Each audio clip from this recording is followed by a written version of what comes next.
It's breakthrough day. You woke up this morning and you decided, you know what? Today's the day. I'm going to make a difference today. I'm going to do that exercise. I'm going to learn that course. I'm going to start doing my life differently today. Today's the day. So go after it. Grab hold of that feeling inside that you're going to do today differently, and start. If that means putting on your running shoes, do that. If that means emptying out the fridge or the cupboards of all the food that you don't need, then do that. If that means sitting down at the computer, filling out those forms, or learning that course, then it's time to do that. Because today is breakthrough day. Today's the day that you take the motivation inside of you that you've been feeling for however long and you go after it. You don't let your body or your brain or your mind or anyone else in your universe stop you from doing what it is you want. Because breakthrough day means breaking through the old ideas, the old patterns, the habits that have held you back, and doing it differently. In a breakthrough day, you don't stop, you don't question, you don't wonder, and you don't compare. You certainly don't look backwards. You look forwards and you go after it. So today is the day that you've decided you're going to break through an old limiting belief or get rid of a pattern. Then let's do it together. One foot in front of the other. Let's decide that this is the day things are going to be different. So what does that mean? It means making a list of what it is you want to accomplish.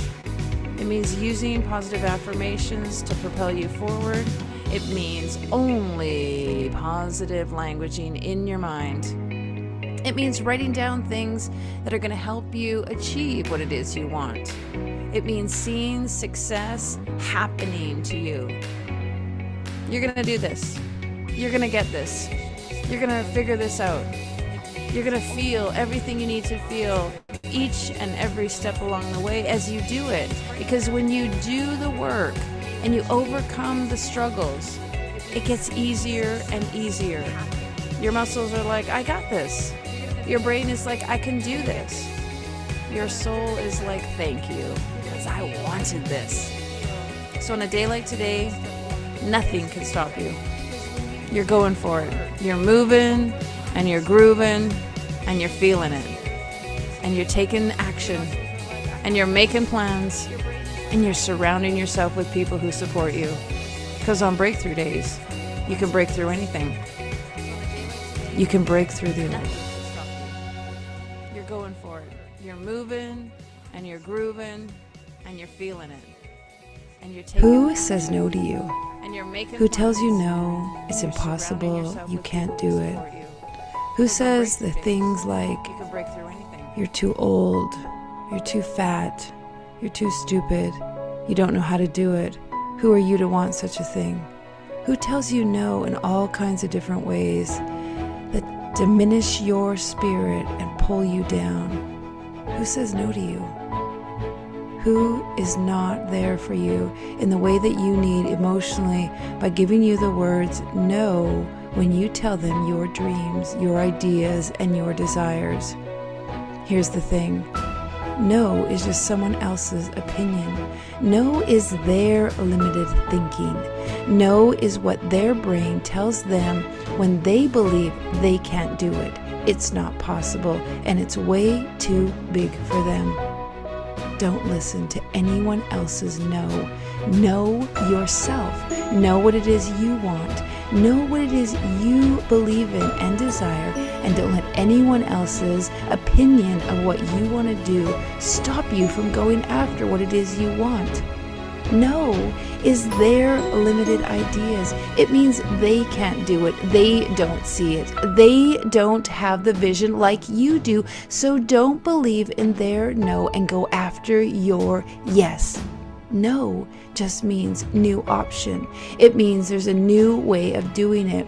No means new option for you, not them, but you. You get to go after what it is you want because you believe in it. You see it. You have the vision. It's in your heart. It's in your soul. It's your DNA. Why you are here and why you do what you do is because you have it in you. That's all that matters. It doesn't matter what anyone else says. And in fact, no is just the universe's way of challenging you, of questioning you, of putting up a little bit of resistance to see if you are going to continue. When someone else says no, it's a test. It's a test to know if you want it bad enough to go through them, beyond them, past them, over top of them if you have to get what it is you believe is real for you. No just means new option. Go after it in your own way. Find a different path. Turn, pivot, do something completely the opposite, knowing that there's another option, another reason. There's another way. There's another destiny out there for you. It doesn't matter what someone else says. Their no is not your no. So believe in you. Go after your dreams.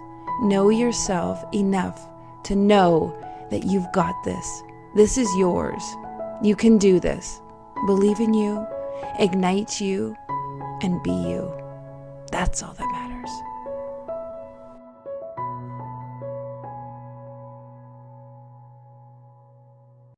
Get up. It's time to go after your dream. You've got an idea, so wake up, baby. This is your day to start moving towards achieving exactly what it is you want. Put your shoes on, grab your coat, and get outside. Light that candle, sit down, and meditate. Do what you have to feel good.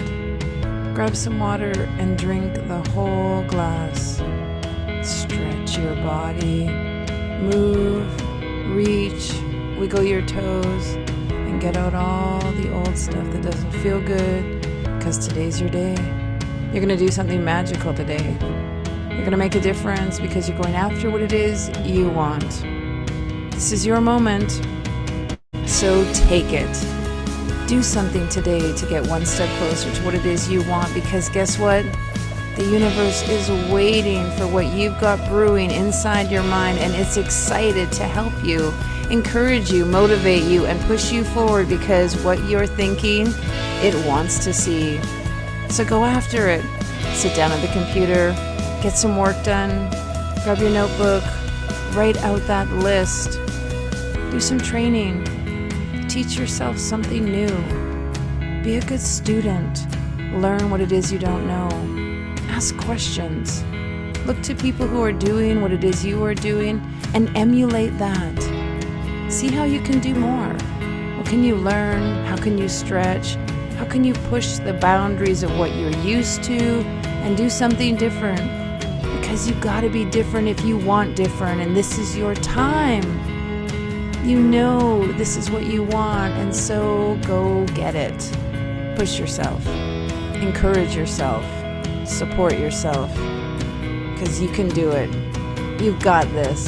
We're all watching you, and we're cheering you on, because we know that your passion and your belief is undoubtedly going to get you there. Don't let anything stop you. Just keep reaching, keep leaping, keep climbing over whatever obstacles you have to go after it. You got this. It's yours. It's just waiting for you. The idea came to you because it wants you to execute exactly what it is you're dreaming of. It wants you to succeed. So grab the day. Grab hold of all the possibilities that are right there. Just reach out into the air and grab them. They're right there, waiting for you to be amazing. Because you are amazing. You're fantastic. You're exceptional, and the universe loves your idea. Seize the day. It's yours. You got this. Go get it.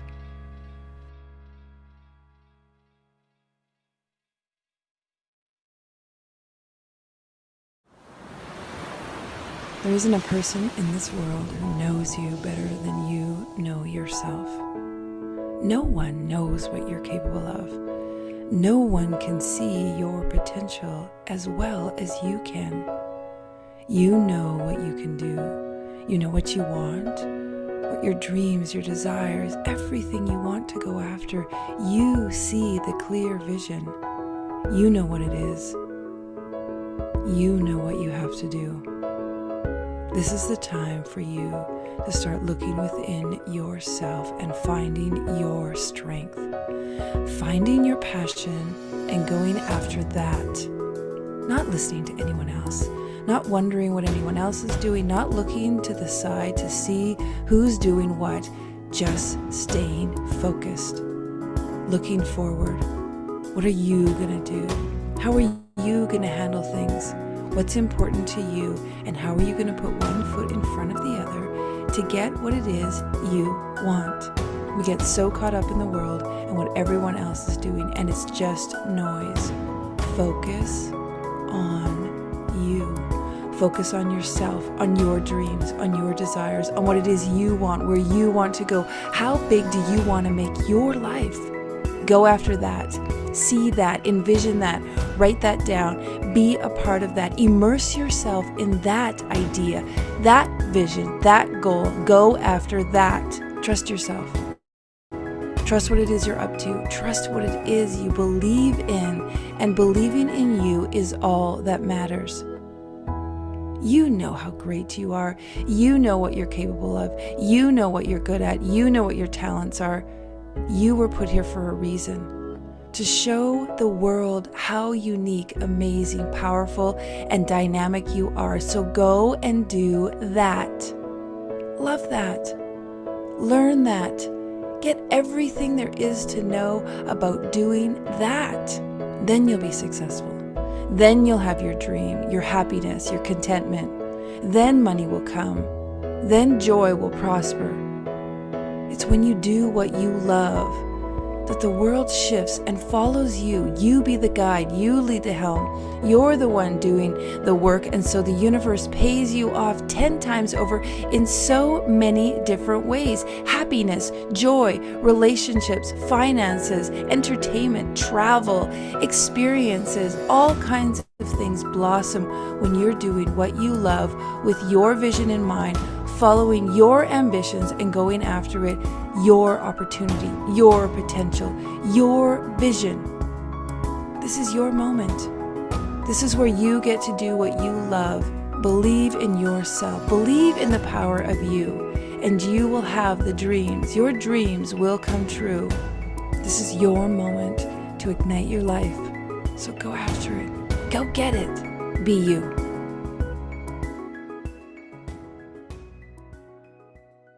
Hey, just checking my sound before we go live. Can you hear me? Now, more than ever, Yep. we need to come together to connect with one And is my another. microphone okay?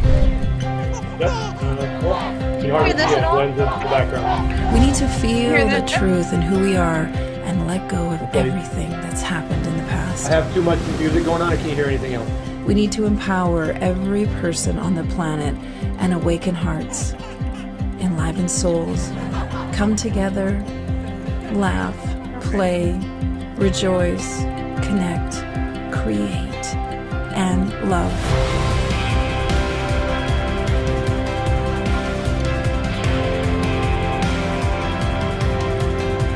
It's time to ignite humanity.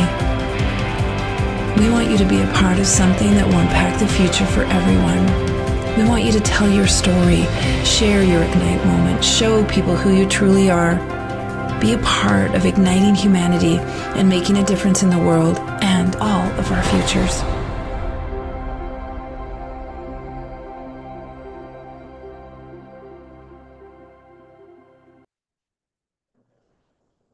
Breakthrough day. You look at it, you know what? Today's the day. I'm going to make a difference today.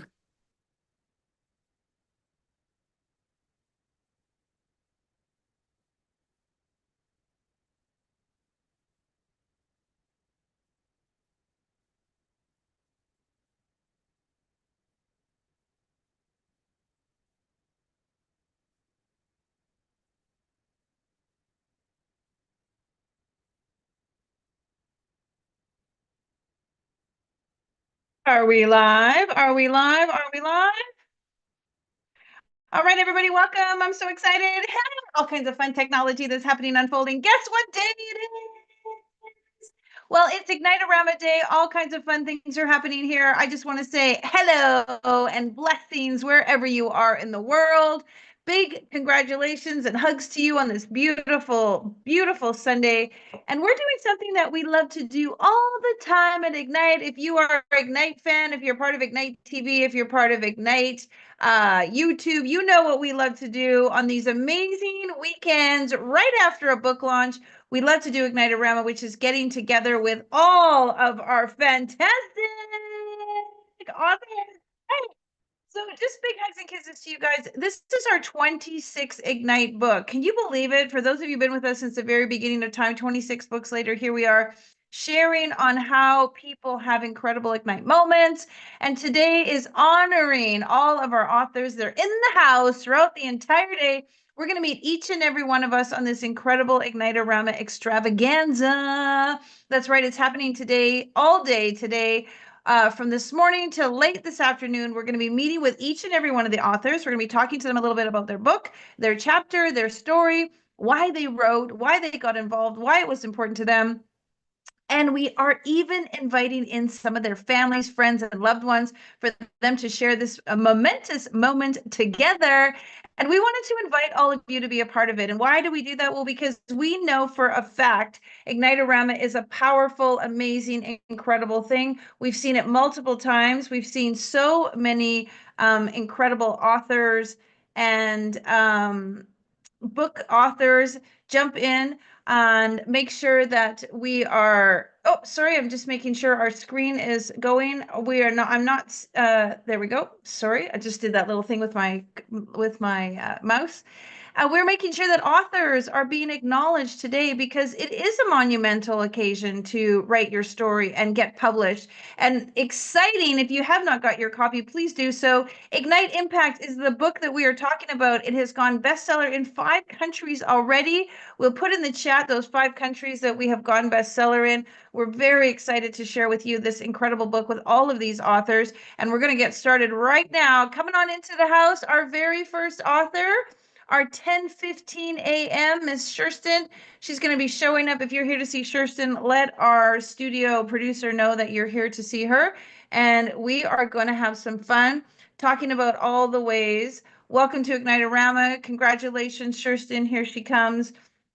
And we are going to make sure that we have some fun and excitement going on. Peter, can you make sure that we have the right view going on? Because I just see your screen only. I don't see Shurston and I. I know that it's a view opportunity we can put in gallery. Absolutely. Good morning, my sweetheart. Well, Good morning. house. Welcome our first author to kick off this incredible event. Congratulations for you for putting your hand up to saying first. I'll be yes, I'll be first. And then just welcome. And I just want you to seep into that amazing feeling that you have made this milestone. Publish your story, shared with us. How does it feel? Ah, feels amazing. I'm so grateful. Thank you so much for this opportunity. I really feel blessed. Well, you So I look got to- stunning. You look Thank you. author-esque. You look ready to rock and roll. Congratulations again. So let me take you back, rewind a little bit. How did you get invited or participate, or what was the precipice of you deciding it was time to write your story? You know, a lot of life changes happened. And so I was I was in a really, really dark space at that time. And when I got through it, I was like, I need to just like share my story so that maybe even one person in this world can get lit up from it and like know that there's a continued path forward, that they don't have to be in that dark place forever. It's only a moment in time, and that they too could get through it like I did and see the other side and have all kinds of beautiful things come up for them after they arrived in that beautiful new space. After being in the dark, the light comes forth, you know? Isn't it true? It's like that little spark that happens, and sometimes it feels dark and it feels like it's happening to us, but I know you're a huge proponent of it happening for us. Do you want to share a little bit about that? Absolutely. Now that I've been on this journey and learned more about myself and connected more within and connected to my beautiful spirit that we all are, I have recognized and realized that every challenge we're given from the universe, everything that's given to us is here to help us deepen our relationship to ourself, to our self-love, to the universe, to God, whatever word you resonate with in that way. But that's what all the lessons are here for. I believe that's truly been, and so everything's for us. It feels like sometimes it's against us, but it truly isn't. It's actually here for us. And I'm so grateful for every challenge I've been given because it's totally allowed me to connect to the truth of who I am, my true authenticity, love myself more, learn to show up in this world in a different way, and not to live in all those limiting beliefs. It keeps allowing me to go forth and be who I am and who I'm truly meant to be in this world. Bravo. So well said. So well said. So well said. And I think that's a journey for most of us. We want to be our true authentic selves. We're taught to be a certain way. We're conditioned to act and behave. And we even grow up thinking we should be a certain way. And then there comes a time where often that ignite moment kind of gives us that little knock on the head. Wake up. It's time to really, truly be you. And we love that you are you. We love your story. I remember sitting down with you and doing your story polish with you, and the very first sentence just grabbed me like, oh, right out of the gate. The first paragraph was just not at all what I expected. And I just want to congratulate you on your bravery for that. Sometimes it's difficult to be really vulnerable, and you just started your entire story off with that right out of the gate. Oh, thank you. I really appreciate it. Well, I want to say congratulations to some people who come to see you. Roman, unmute yourself. Welcome to Ignitearama. Thank you for coming to see Sherston. How do you know this lovely lady? Well, you can explain. She's my mom. And then I'm her boyfriend, so Yes. So this is yes. your mom. So have you read your mom's story? Yes, I have. What was it like to read? I always find it fascinating when family members read their loved ones' stories because often they lived through it or they were there or they remember it. But reading it is like remembering it slightly different or seeing it in a different way. What was it like to read your mom's story? It was really beautiful. It was super cool, especially seeing the process of her writing it and like how it kind of transformed from the first time she wrote it to like it being edited. And I'm like, wow, this is really amazing. And it just really encapsulated the whole story really beautifully. And yeah, almost can like it made you feel like you were there. Yeah. Yeah, it's true. Beautiful. When authors do a really good job, it makes you feel like you're there with them. They sort of suspend you in time.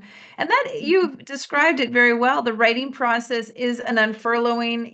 We often say the first time you write your story, you're writing it for yourself. And then the second time you're writing it to give yourself the information. And then the third time you're starting to write for the reader. And then each iteration really unfolds the beauty and the message within. Anything you want to share to your mom? She's live international around the globe. There are multiple hundreds of thousands of people who have an opportunity to see her right at this moment, read her story. Anything you want to share with her in this incredibly important time for her?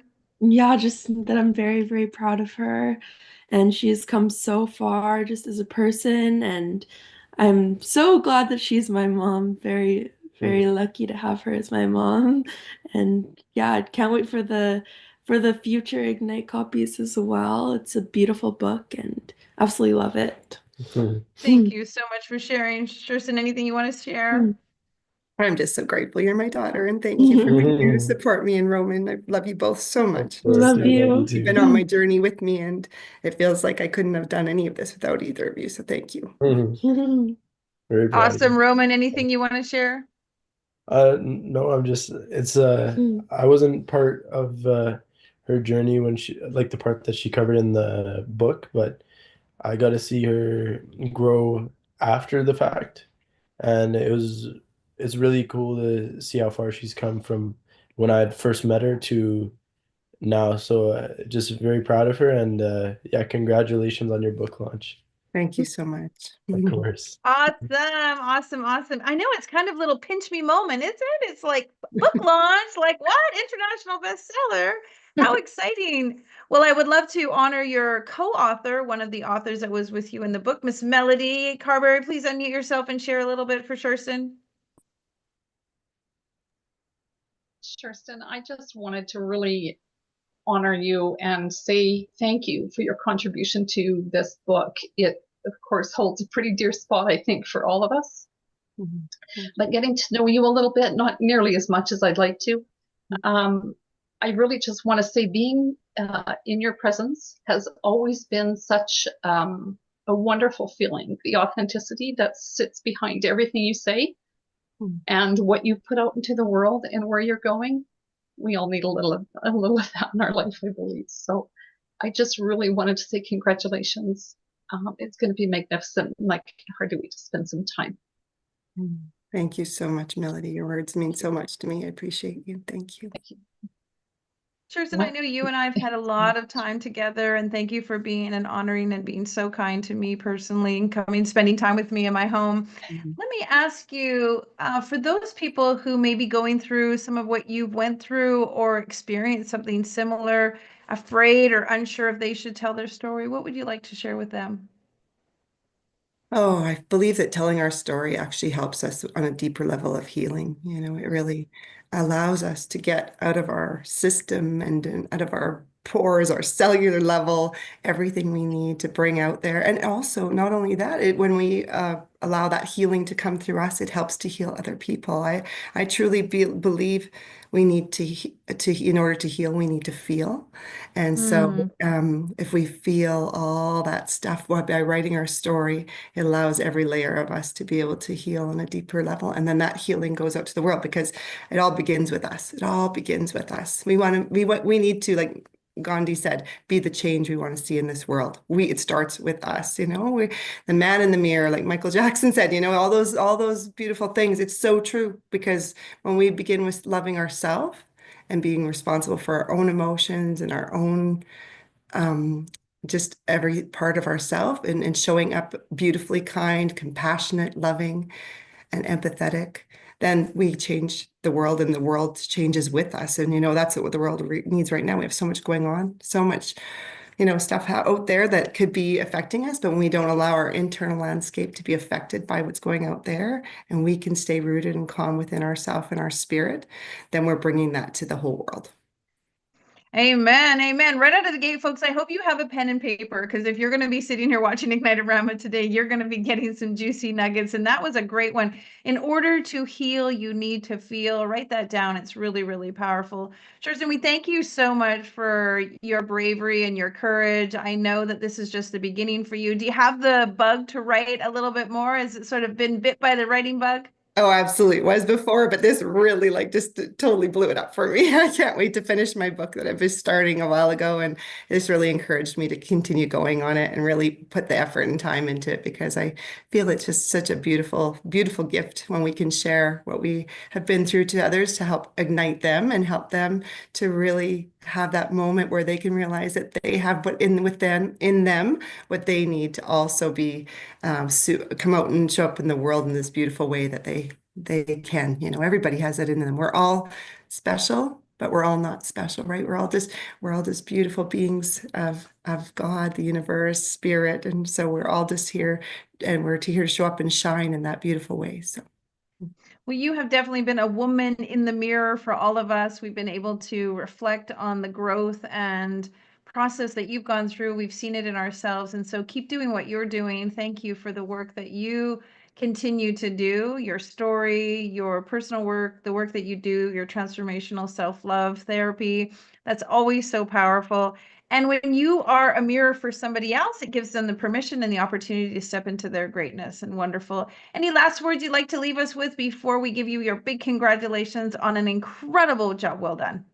Just so much appreciation, so much love and thanks, and just feel so grateful to be here and to have the support of yourselves and my daughter and Roman and all my family and friends that have supported me on this journey. I'm just overfilling. My heart is filled with joy and gratitude and very thankful.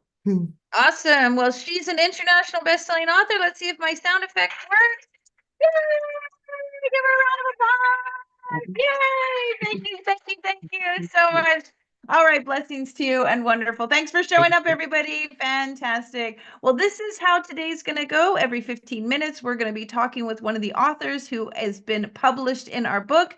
Our great, amazing producer, Peter, is going to bring people in, and their families are going to show up and be able to spend some time with them. If you want to watch today's show, jump on over to Facebook at Ignite TV, and we will be airing all day long. or you can see us on YouTube. Also, we'll be live on YouTube throughout the day, live on Facebook. So if you need to get out of the house and go get groceries or do some errands, just pop in your headphones, put your phone in your pocket, go to Ignite TV on Facebook, and you will be able to watch us live all day, see all of the many authors who are showing up. We're going to welcome our next author into the room and have her unmute herself, because we want to hear from each and every person who was published this past Thursday in Ignite Impact. Now, if you want to know a little bit more about Ignite Impact, go on over to Amazon. You can see what we're doing over there. Ignite Impact is available to you for download on Amazon. And just checking to make sure. Hey, Peter, are we still free downloads this today? Is still free downloads on Sunday? Brenda, welcome to the house. Welcome, welcome. So happy to have you here. Exciting, amazing. Congratulations. You are now an international best-selling author. How's it feel? Well, I don't know if it's even really sunk in yet. Yeah, it just feels so surreal. Yeah, I don't know. I know the book is Ignite Impact and we're impacting lives, but yeah, I don't think I really have I know yet what the impact this is going to have in my own life. How So, has yeah. it impacted you so far? That's a great point. I mean, we started this back in 2024, back in November. How has this impacted you so far? Well, it's given me a lot more confidence in my writing. It's allowed me to step forward with a message that I believe is very important. Yeah, I feel like I've stepped over a threshold to this thing that I feel I've been called to do, and I think this has kind of opened the doorway to that. So yeah, it's been an amazing experience working with everyone at Ignite Publishing. The support, it's been incredible. And to think that I almost said no because I was a little bit afraid. I think that's Just normal. okay. You Yeah. know, we published almost 800 authors, and I think a lot of people get a little bit nervous. There's all kinds of things that percolate to the surface. What were you feeling when that no was sort of lingering around in the background? Well, I had, I feel that we all have something to share in our stories. And I wanted to share everything I had learned, and I wanted to say yes, and yet there was a part of me that I was backpedaling because it really scared the hell out of me. Okay, so now this is big, and there's no turning back from here. But I knew that if I wouldn't have said yes, I would have regretted it. Really well said. Now, on the other side of it, for all those people that have been scared and didn't want to do it, what would you share with them now that you're on the other side of that fear? I'd say go for it. Go for it. It wasn't Yeah. that scary, right? Well, no, it was all in here. I think I was just creating this fear that wasn't even real. And there was so much support that I wasn't doing this alone. I Thank you for wasn't on saying this that. journey alone. Yeah, it was incredible. Yeah, once I said yes and we started working with the team, yeah, the fear was gone then. Yeah, And so. that has sparked a lot in you. I've watched you over the last few months. Some new things have awakened for you. You want to share a little bit about what's unfolded for you since that initial yes into what you're doing now? Well, yeah, it's actually incredible how everything has unfolded because for years I felt like I was called to be doing something more. But I couldn't figure out what that more was. And I knew it had a lot to do with the lessons I was learning about my self-worth. And yeah, along my journey, I just came into some new awareness that made me look at the world in a different way. Not just looking at the world, but looking at life in general, and then looking at myself in a different way. And there was one time where after I started on this journey, where I thought, we got everything wrong. And as I started immersing myself more in those teachings, I just felt this desire that it had to be shared, but I wasn't sure how I was going to do that. So anyway, as it turns out now, as I kept putting one foot in front of the other, I am going to be launching a business and I'm on a website where I'm going to share more of my writing and share more of my journey. and maybe I can help guide others on, like I have been guided on my journey to step out of the shadows and start sharing some of the wisdom, because I believe we all have this deep wisdom within us that that we need to start sharing. You know, that's a perfect analogy for Ignite because, like, one candle can light so many candles. And when one candle lights another candle, it doesn't take away anything from the original candle. And so you are just a perfect example of that. You have been lit up. You now want to light up other people's lives. Those people will go out and ignite other people's lives.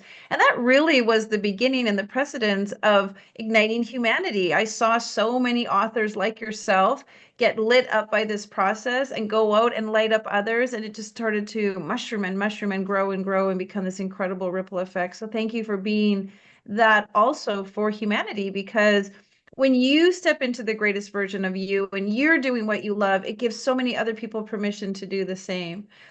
Share a little bit with us, now that you're such an international best-selling author, some adjectives that maybe describe how you're feeling today and this week as you've reached this milestone. Well, overwhelmed, excited. A little bit overwhelming, yeah. Yeah, excited. There still is that nervousness, and of course there are still a little, some fears there, but those are just, I believe those are just more things that I need to work through, and that I know that I've seen through this process that on the other side of that fear there's magic. Right. That happens, and yeah, so excited. But yeah, it's been bigger than I even imagined it would be. And that nervousness is just butterflies in disguise, like just beautiful butterflies blooming. Tell us a little bit about your story. What did you share in the book without giving away the whole plot? Well, I shared a bit about my journey, about, I guess you could say, awakening, because I was awakening to all these, and they're ancient teachings, and it's just a whole new perspective of, and it allowed me to learn how to work with life instead of against it, to kind of flow with life rather than resisting things. And as a result, I decided I needed to start sharing this. And and I believe that everyone has this wisdom to share. My great uncle had written a book that really inspired me about his journey immigrating to Canada. And so that inspired me to write about my journey. Right. That Right. About my journey. And I just feel that everyone has a story. We all have stories to share. And I felt for a long time that the wisdom of our elders is lost, and that someday I was going to write a book for my kids to pass on some of, what I've learned in my life. So that has come to fruition now. And I think going forward, I'd actually really like to write more about what I have learned. And and then of course we're always learning on this journey, right? So there's always more to learn and more to share. We love hearing that. We love hearing people who want to write more. We love hearing it when you feel inspired to write more. That's always so fascinating and empowering to us. So we love hearing that.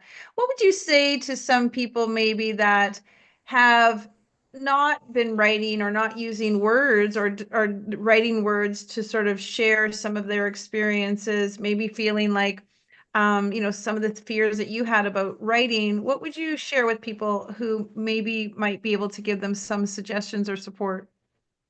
Well, up until about 5 years ago, I really didn't do any writing.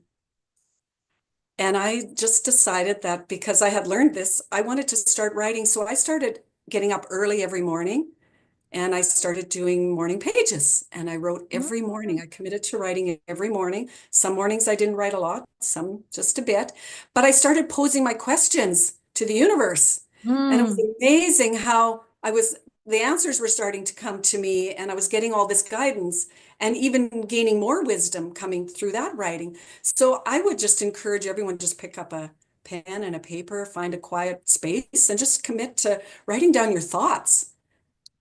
Yeah, to just get started, right? There's writing is a muscle. You just have to practice it. You just have to do it. You just have to try it. And it's never going to be perfect. There's no such thing as perfect when it comes to writing. It's all interpretation. And it really is a lot for us. There's such a cathartic experience in writing. Did you feel some healing and some transformation in yourself as you finished your story and kind of said, like, I'm done, I'm signed off, it's good to go? Yes. Yeah. Yeah, it's yeah, yeah, definitely validation. And yeah, it was I could have written a lot more than what I shared. I think most of the authors could probably say the same thing, but it definitely, the writing is truly is healing through those, like I said, the last 5 years writing. It truly it is a healing practice to start writing. And I think through the writing and the wisdom that was coming through to me, it actually kind of healed a spot in me that maybe felt that I wasn't good enough. I didn't have something to share. It just sparked something in me that um, allowed me to feel that what I did have to say was worthy of sharing. Because after Beautiful. a while, when I reflected on some of the writing, looking back over the pages I'd written maybe a year or two, I couldn't believe some of the stuff that I had written. I Mhm. didn't think that it felt like it wasn't coming from me. It It felt was like there was some powerful. it coming Mm, out. Yeah. And I truly believe we all have that within us. And we just need to sit down and grab that pen and start writing. that's so true. I can't help but notice the photos behind you. Is that your granddaughter? Yeah. And it's Yeah. so wonderful because you've kind of brought this full circle. Like part of your inspiration was your grandfather and your father, correct?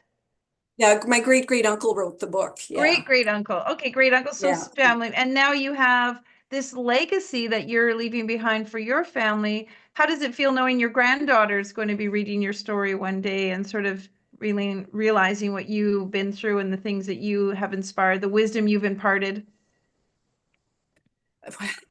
It feels really great to know that especially after the impact that my great great uncle's book had on me. It feels really great to be able to share that with my grandkids. Mm, And yeah, because I just love hearing the stories of even my grandpa, um, my grandma, I just loved hearing all their stories. And I know that my grandkids love hearing my mom's stories now right. and passing that on. So I really believe those stories need to be shared. For people who are just meeting you for the first time on this Facebook Live, this YouTube Live, what would you like them to know about you? Lasting impression would you like to leave? About me or about Yes, what? you. No, all about you. Well, if I can do this, anyone can do this. I would say there was so much self-doubt that I had to overcome. But along the journey, I learned as Kirsten said earlier, I learned to love myself a little bit more, learned to know about my own worthiness, and that I actually did have something to share. Mm, mm. So yeah, it definitely has been a healing journey. And if people want to work with you and spend time with you, what would you like them to know about you? Well, I've been there. And I've been on this journey to discovering that deep wisdom within myself and Mm, my own worthiness. And I could probably guide them on that journey as well. fantastic. And just give us a little bit the sort of overarching theme of your story is. Well, the title of my story is Preserving Wisdom. And Mm, I guess my core message is treasure your divine wisdom because mm. we all have that within us.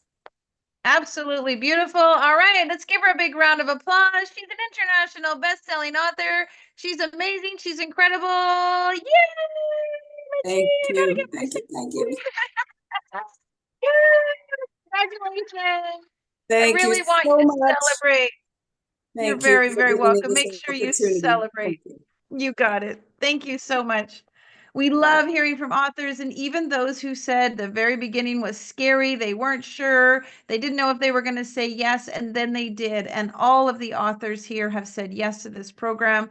Many, many authors, over 800 authors, have said yes to the Ignite program, the process. We like to disguise ourselves as Transformational Haven by writing your story. And all of us have a story. I often say the only common denominator in the entire world, in all human beings, is that each and every one of us has a story. There's nothing else that's common amongst us all more than the fact that we came from somewhere. We walked a journey, we went through a process, and we have a story. All right, well, let's bring in our next author to talk about her journey and how she's walked this path. We're super excited to invite and welcome Miss Andania Reynolds to the house. Come on in, Andania, unmute yourself. Let's have some fun. How Hello are and you good doing, morning. darling? I'm good. I'm out in the country right now, so my apologies first off if my internet is in and out a little bit. Well, we'll make it work. You know me, I can talk over if I have to. We'll make it. We'll have some fun. Congratulations on becoming a second time international best-selling author. This is your second book with Ignite. How does it feel the second time? Oh, it's maybe my head's getting a little big. No, it feels really good. I'm very excited to be here in this opportunity once again with yourself and with Peter, and just getting to know the community on a deeper level, and the people who are new, the people who have been there. So it's been another interesting journey, especially looking back at how I wrote the first time and what I wrote about to this journey with this story and Ignite Impact. Yeah, talk about that a little bit, because that journey before was almost 4 years ago now, correct? Yeah, I think so. 2019, I believe. So more a little bit. So in the years that have passed, have you witnessed your own growth by reflecting on your two stories? Yeah, so when I look back at the first story that I wrote, it was interesting because it was definitely coming from a place of my own transformation. I mean, they both are, but that one was more of a story of an awakening, a story of coming into my true self and stop making myself small, stop playing small. And in that 4 years, I took myself literally from that writing and started to play bigger.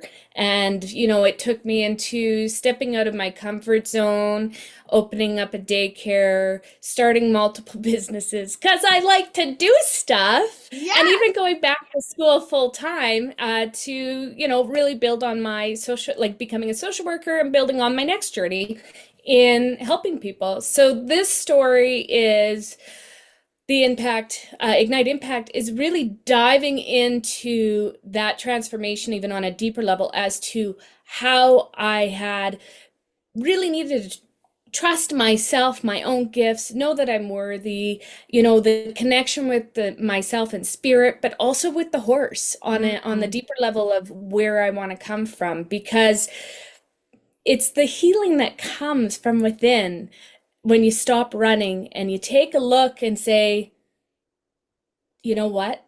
This is who I am. This is what I've always been meant to be doing, and I'm coming home. Yeah. Yeah. So I'm pretty excited. I love our story because, I mean, we have a wonderful lineage. Your mom is here on the call. I'm so blessed. Your mom was one of our original igniters, we call one of the OGs in our very, very first book, wrote a story, said yes to the process, believed in me, believed in Ignite, got you involved. Now, years later, you're writing your second book. And I remember, and I want to thank you for working with me for the last year on your brand, on your legacy, on everything that you're building. I've come to know you on such a dear and incredible level. I feel like family between you and your mom and us, and we're from the same province, so we're folk. But what I really enjoyed is when you came to me with your first Ignite Impact story, you and I both kind of went like, and I kind of said, story, is this the story? Is this it? Is this it? And I loved that you immediately said, no, I wrote this story for the book. And I said, okay, now let's write the story for you. And Yeah. I love that you went back and just rolled up your sleeves and got, knee deep in it. And you really came back with this powerful story that was truly you. Can you talk a little bit about that? Because I do think that, and this has happened before, I have sent authors back to the drawing board, because sometimes we are writing what we think we should write, and yet the universe and the heart and the spirit and your deep connection with horses and your love for these animals is speaking in a way that really needs to come forth. Yeah, absolutely. So for sure, when I wrote the first story in Ignite Impact, I was literally looking at it like, okay, I'm an entrepreneur now, and I want to help people, and I want people to know how I can help you. So I'm going to write it from the basis of what I think people want to know. And I did like my story, and you could tell because as we were reading it, and I was just like, I'm not married to it. You could change what you want. Yeah, whatever. And then you like stopped partway through and you're like, this is a good story, but it doesn't feel like you're going deeper than the surface. And yeah, full 100% agree. And I was like, yeah, I'm not. I don't like it. And so, yeah, I jumped on board, rewrote it. And what was beautiful and what I love about writing in the Ignite series and being a part of the journey, and that I think is important for many people, is this journey isn't just for the people. And that's what I wasn't thinking about. It's also the journey for me to heal or to acknowledge my worth. So when I was writing the second story, the better story, Blackheart's Gift, what I loved in that moment was the tears that I had while I was processing the story itself. We get so stuck in the fear of what we think people will like or not like, which is exactly where it came from. This is where I think people want to hear. And you and Ignite helped push that out and saying, no, talk about what's important to you. People want to hear your story. Yeah. And I just felt like I had this huge awakening after awakenings all year. So to have this story come out as well and it impact me while I'm trying to be impactful was amazing. I loved it. Well, your excitement is infectious, and you loving it makes us love it, and you being excited makes us excited about it. And I just want to thank you for your genuineness and your effort, because other people could, back off or say, oh, I'm not doing that. And so the story that you have written is beautiful. It's part of your evolution. It's where you're headed with your brand. It's what you want to do with your future.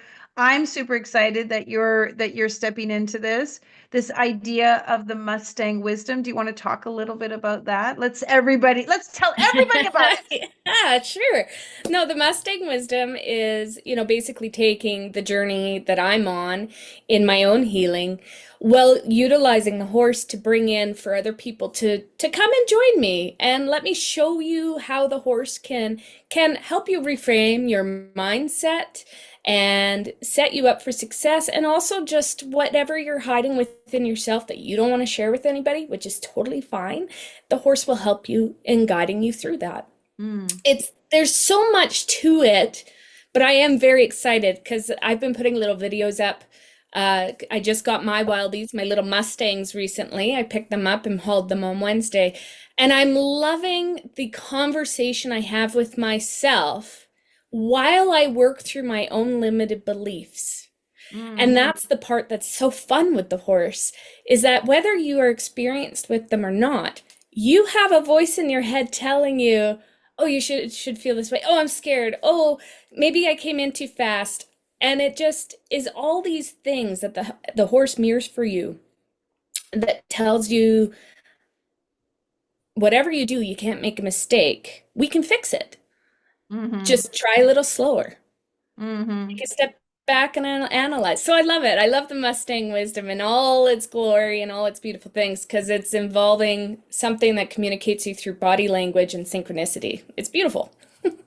Well, folks, stay tuned, because Anthony and I are going to do some fun stuff in September. I'm going to go out and be supporting her with her retreat, where we get to go out and ride the horses and be on the horses and experience the wisdom of the Mustang and just really be a part of that. So stay tuned for that.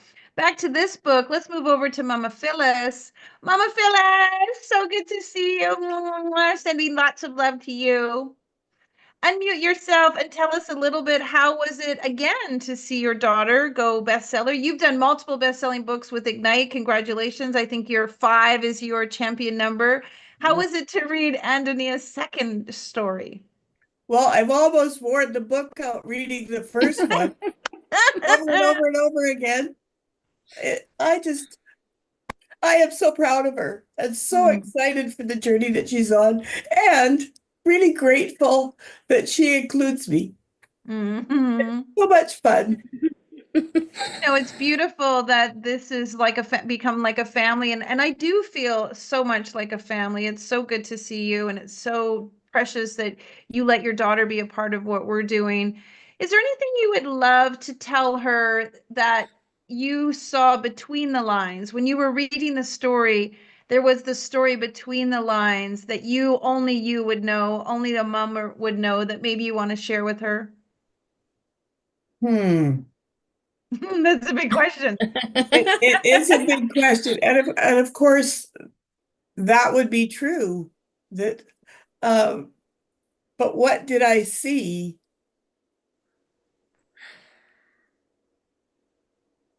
I think. I mean, this is so personal. I think what I would have seen is that the issues don't change. That story is back when Antonia was early 20s.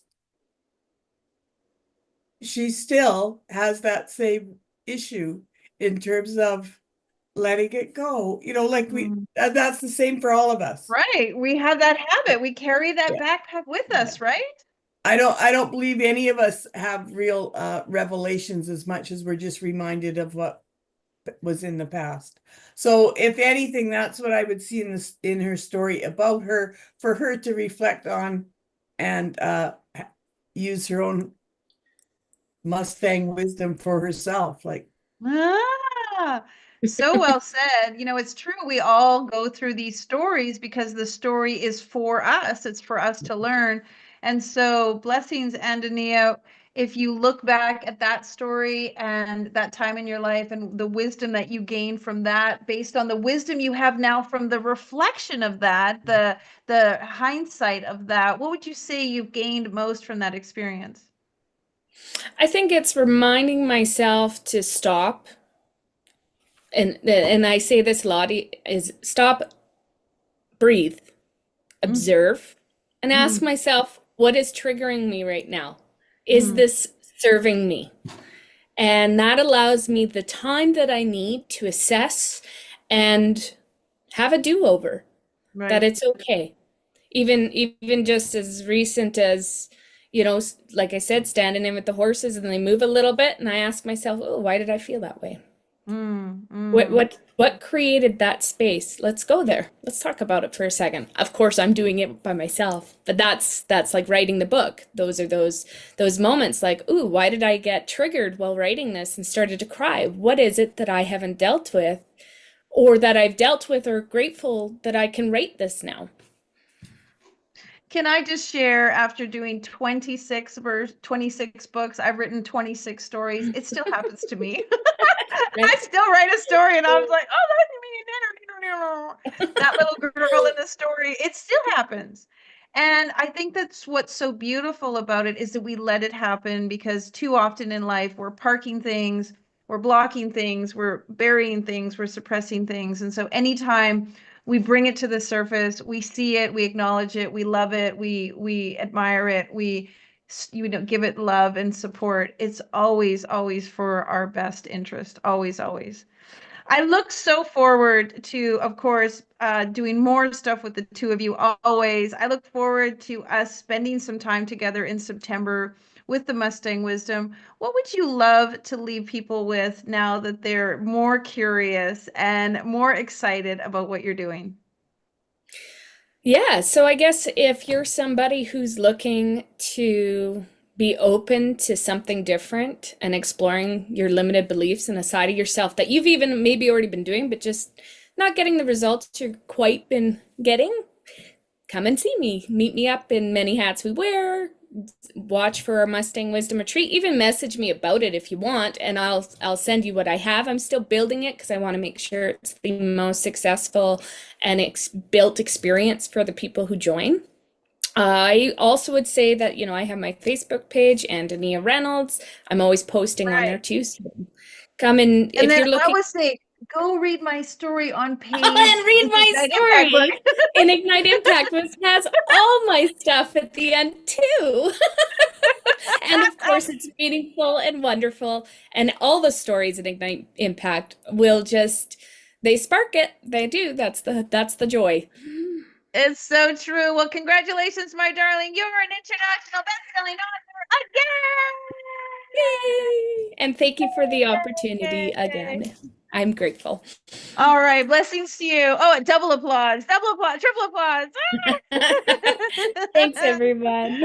Blessings. Take care, my gorgeous. You Wonderful. too. Look forward to seeing you in May in Salt Lake City. Well, folks, if you're just joining us, we are here at Ignitearama talking about our amazing book launch we had last week on Thursday for Ignite Impact. It is still free for download for you today. Today is the last day to get a free copy of Ignite Impact. Going over to Amazon, just Google in the book section Ignite Impact, and you can download it. There's a little button on the side that says download for free. Well, let's welcome our next author. Come on in. And while she's arriving, check out Ignite Impact, the many stories of the beautiful ladies and gentlemen. There's quite a few men in this book who have shared their powerful stories, and we would love for you to get a free download available to you. Gift from all of the authors. Please go get your copy. Well, welcome, Janice. Unmute yourself and come on into Ignitearama. Wonderful. Just unmute yourself, darling, and let's get to it. So tell us out of the gate, name of your story. Clearing Debris Through Forgiveness, page 255. Yes, she got it. Clearing Debris Through Forgiveness, page 255. So you've been published before, but is this your first compilation book? Yes, it is. How is it co-authoring with so many other individuals like-minded and with the same intention? Oh my gosh. I have had such an amazing time, and I have learned so much because the collaboration, the support has given me such a broader understanding of all the writing process, the editing process, your contribution. Like JB, it's been absolutely an amazing experience. I'm so glad you say that, and we appreciate it dearly. Was there a difference between when you were writing your other books and maybe writing this story? Sometimes when we write, we get very informational. This was very personal. Tell us a little bit about that difference. Yeah, that's very true. I touched on this experience in my first book, but I didn't go as deep as I do in Ignite Impact. Writing a book can be a very silent, kind of lonely process, Right. although I thrive in those environments too. But it was so wonderful to have so many people being able to contribute and clarify and say, okay, because so much of it is in your head too, and in your own personal experience that you think you're sharing it all, but maybe not quite. So it's been a very expansive experience. Yeah. That's a little bit why I started Ignite, is because writing can be very lonely, and you're telling the story from, your memories outward, and a reader is reading it from like no context at all, reading it for the first time, just reading what's on the page. And so, yeah, you're right. Sometimes we don't realize what's missing or what isn't there because we remember it. And so I really wanted to make writing be so much more enjoyable with people and community. And that's why we did the Ignite process. I can see in the house, we've got a whole bunch of community supporting you. Unmute yourself, the Janice Gallant family. Unmute yourself so we can say hello and hear a little bit about what you're up to. Janice, do you want to tell us who's all there? Yeah, I am so excited. We have a house full. They're all here in the same house with me. Yay! We are celebrating today. Yep. We've got our champagne popped and Mimosas. mimosas. And it's my daughter there, Emma, and my son in the front left, Chase, and then my other son behind, Shane, my husband, John. I think Pat, Emma's husband, is in there, and then my three beautiful grandchildren are here to share this celebration with me. So this is Jake. He's the oldest. Yep. And then Luke back there. Give us a wave, Luke. Fantastic. And then little Mirabelle sitting on Chase's lap. She's the youngest. So, and we have another one arriving in May. Oh my goodness. Such a beautiful support. Peter, it looks like someone is raising their hand maybe to join us. Who would like to say something first about Grandma? Anybody want to say how great Grandma is? How great is Grandma? I love her and I'm proud of her. Yes. Well done. Well done. We're And a quiet how- family. That's okay. And so for your daughter, how was it to read Mom's story? Did you read her book? Did you see her story? I did, yes, and I'm incredibly proud. It was beautifully written from her perspective. Is it always interesting to, you think you know your mom, you think you know exactly what she was thinking and exactly what she was feeling. But when you read someone's story, isn't there like another layer that you can experience by hearing it in their words?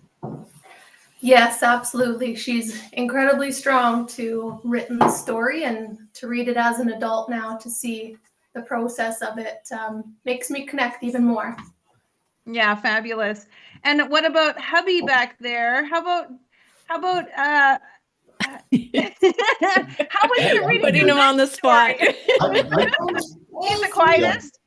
Well, I'm proud. I'm proud of her, but I've been proud of her for a long time. She's done a lot of amazing things in the last 10 to 15 years. So this How won't be many? her. This isn't her only one, and it won't be her last one. That is so true. I already feel that. How many years have you been proud of her? How many years have you been married? I guess that's my little indirect question. How long have you We've been been married? married 43 years, so 43 or 44. 42. 43 years. 42. There you go. That's a long time. Yeah. I think we need to do the math. I've always been proud of her and supported whatever she wanted to do. It's incredible that you've been married 43 years. Janice doesn't even look 43 years old. So I'm pretty impressed. Like, fantastic. Wonderful.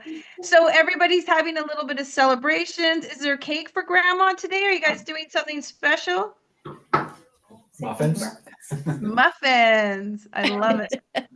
Absolutely fantastic. Where's the cake? Yeah. Where's the cake? Somebody make a cake Muffins right now.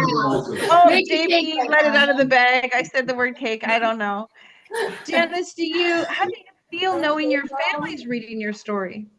Yeah, well, I felt very called to write the story, and yeah, thanks, Emma. And it was after when it finally published, I went, what have I done? So it was very real in that moment, and I thought, oh gosh, and we talked about it along the way, and everybody was like, yep, we're good with this. But it was that moment of like, oh, this is real. This is like actually, but I wrote it really not for us. It was it's because the whole process, I wrote the story for those that don't know about my son going through his journey of drug addiction and some crime, and but I wrote it from my perspective as a parent. And I realized after so many years, he came out of it just like a shining warrior. He's amazing, which we are so grateful for, because we also know that doesn't always happen. And so the whole process, at that time, we were very quiet about it. It was a big struggle for the whole family. And I know for me, I was really feeling a lot of shame and blame on my part, that I didn't catch this, that I couldn't prevent it from happening, that I did something wrong as a parent. And it was a very lonely time, because we didn't tell anybody. Except my sister, who I think is here. My family is here, but I think they probably don't know how to get in. Actually, is But it Ross? Is the last name yes, Ross? yeah, Ross and Maybe Sue. Peter will try again. Peter to try to bring in. Is it Rick Ross Um, it should say Ross Pritchard or or Ross? Okay, we'll try yeah, again. yeah, Maybe. yeah. And But I that's want okay. to I want to honor you because I think a lot of parents who will read your story will be very touched and very um, resonate with your story because there is a lot of emotions around a family member with addiction, and there's a lot of not knowing, there's a lot of decisions to be made, there's a lot of situations. And so the fact that you shared that so genuinely and honestly, I definitely know some family members and some parents will appreciate your candor. Yeah. Well, and that was the whole point. It's like you're not alone. There's been so many people already that have reached out and said, your story is my story. Thank you. Mm, mm. So it that's the point. It's like you're not alone and you don't need to feel like you've done something wrong. We need to release that burden and let our kids have these journeys and come through it and not, our energetic resistance to it doesn't help them. It's Right? true. It's true. It's their process, their journey, and all we can do is support us in the best way possible.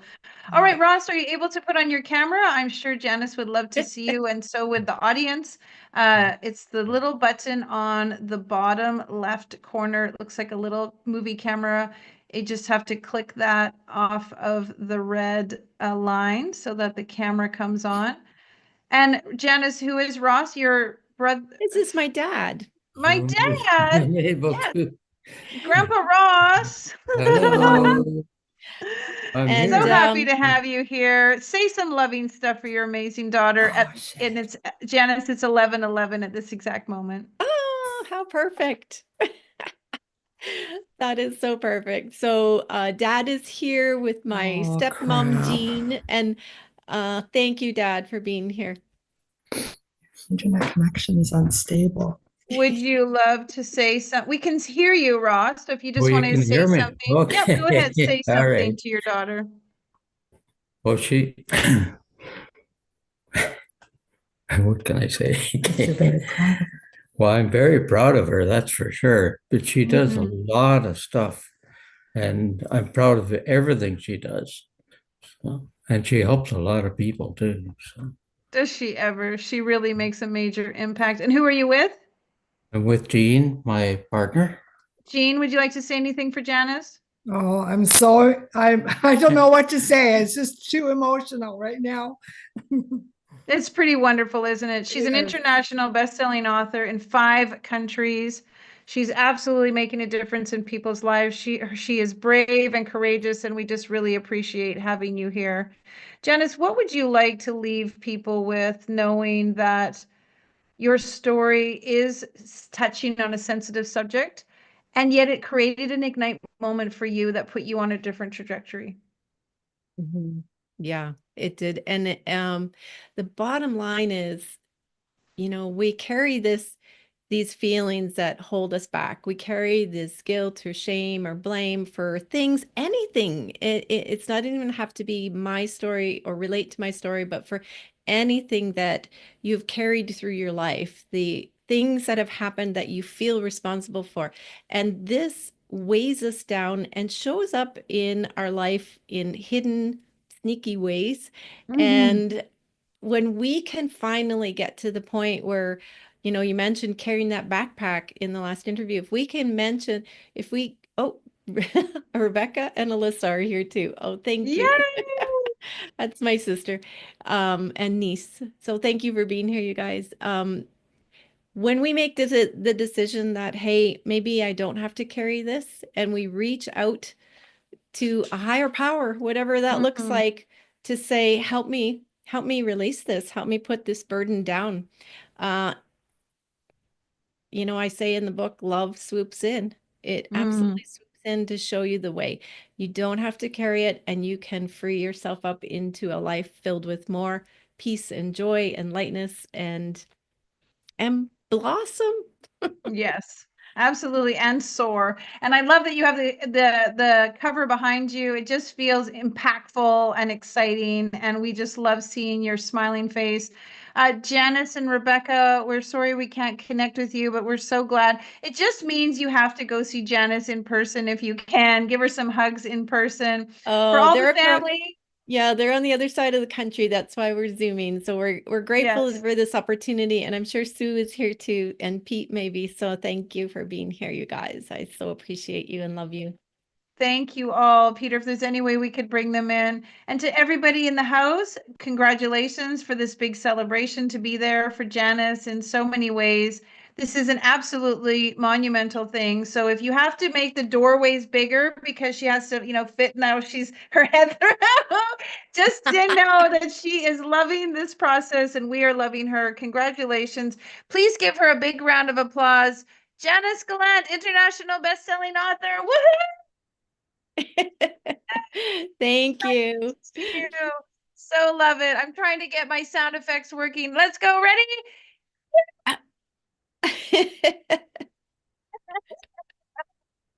Oh, perfect. Thank you so much, Lady JB. I am so grateful to have you come into my life. I am so grateful too, and I know there's so much more we're going to do. So you know who's going to be calling you next week. All right. Take care. Bye. It's so fun when family shows up, and I want to congratulate Janice for champagne and family and all of that, because that's what you need to do, folks. You need to celebrate all your successes and all your wins. And we do this to remind you, if you're sitting at home and you're feeling like, I should have done that book, I should have been in one of their books, I should be in their next books, then please reach out to us. Go to igniteyou.life and just let us know. Reach out to me personally. Let anyone on the team. JB@igniteyou.life is my email, because the shoulda, woulda, coulda is a waste of time. Instead, you want to be feeling empowered, inspired, and it is your time. So we're going to welcome our next author and hear about how she said yes to the process. And the whole reason we come here today is to inspire you to read the book, to connect with one of the stories, to see that if they can do it, I can do it too. If they're going through that, then and they've made it to the other side, then I too can get through it and make it to the other side. And these stories are what humanity needs right now. We're seeing so much negative news. We're reading so much scandal in social media. There's just so much rhetoric going on.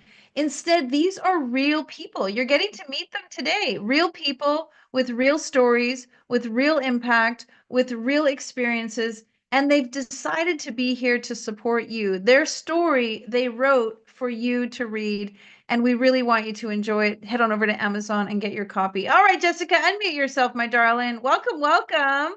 We're in the same town, so that's kind of exciting. So hello across from the neighborhood.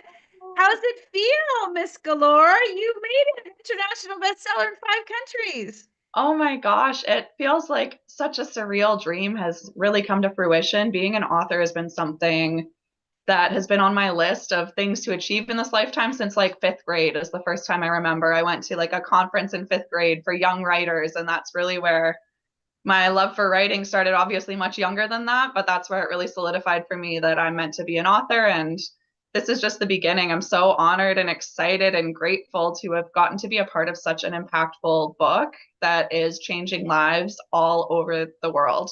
Aww. And I'm so grateful for my friends and family who have shown up here. I think I might even have a few more in the waiting room. All I'm right, not folks, if quite you're sure in the yet. waiting room to see Jessica, try to put your hand up so our team can bring you in. You know what I love, Jessica, is you just mentioned like a seed gets planted. When you were young, you planted a seed that you wanted to be a writer, you wanted to be published, you wanted to be a bestseller.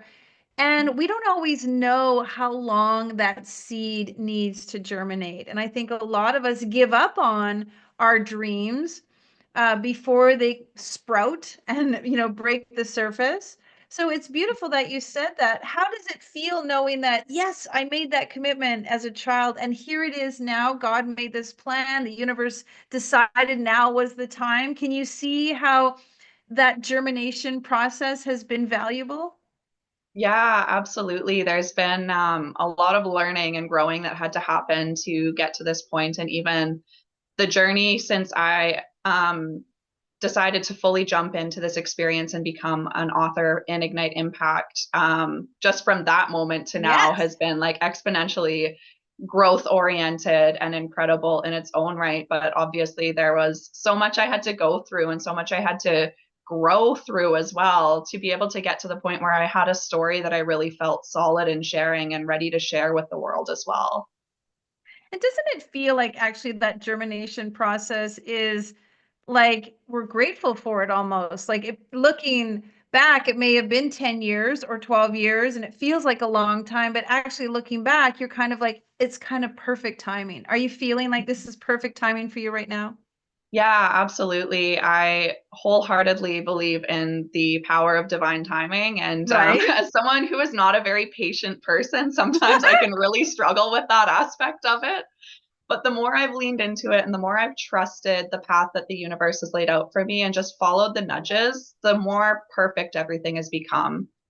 Even in its imperfection, you know, the journey of life has so many different twists and turns, and we go through some incredible highs and then we go through some breathtaking lows. And it's all part of the process of just getting to experience the richness of existence, of really being in the present moment.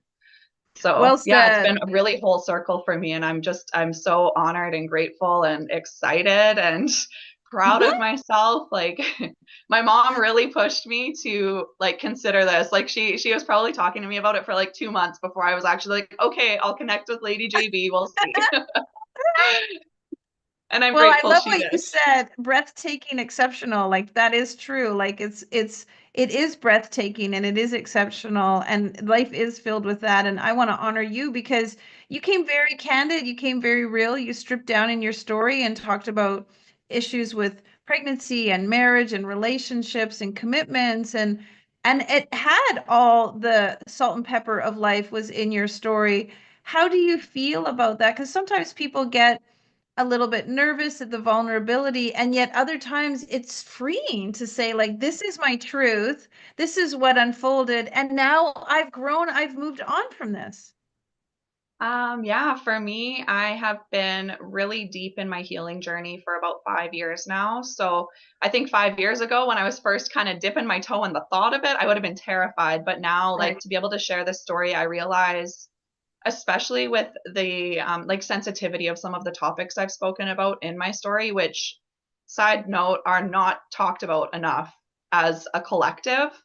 Um, I have come to a place now where I realize how important sharing stories like this are, how important it is to share these stories, because it is so isolating. It is so like makes you feel so alone in that. Yes. And hearing these stories, you know, it wasn't until I had lost my first pregnancy that I realized how many people around me had also had similar experiences and how isolating that experience was for me, because it's very hard, like it's very hard to talk to someone, it's very hard to try to help someone. Like, what do you say to someone who just lost their child?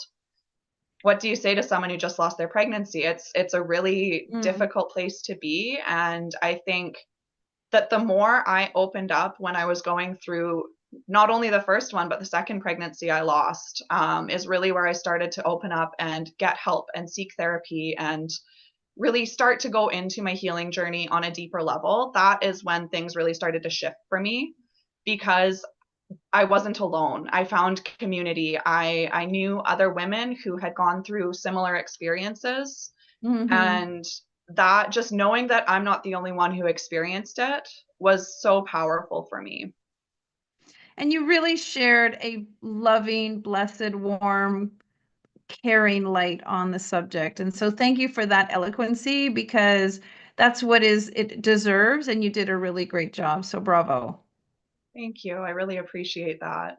There was a lot of moments writing that. It brought up a lot more of healing for me. You know, I've always believed that healing is kind of like an onion. It comes in layers. People say new level, new devil, but I really believe it's the new level, same devil on a deeper layer. We get to experience our healing on a deeper layer as we grow and evolve. So there was a lot that resurfaced for me in writing it, and it was really beautiful now having 2 children earthside, and getting to move through those emotions now in the stage of parenting, of life that I'm in now. It was a very healing process. So thank you for providing the opportunity for that for me.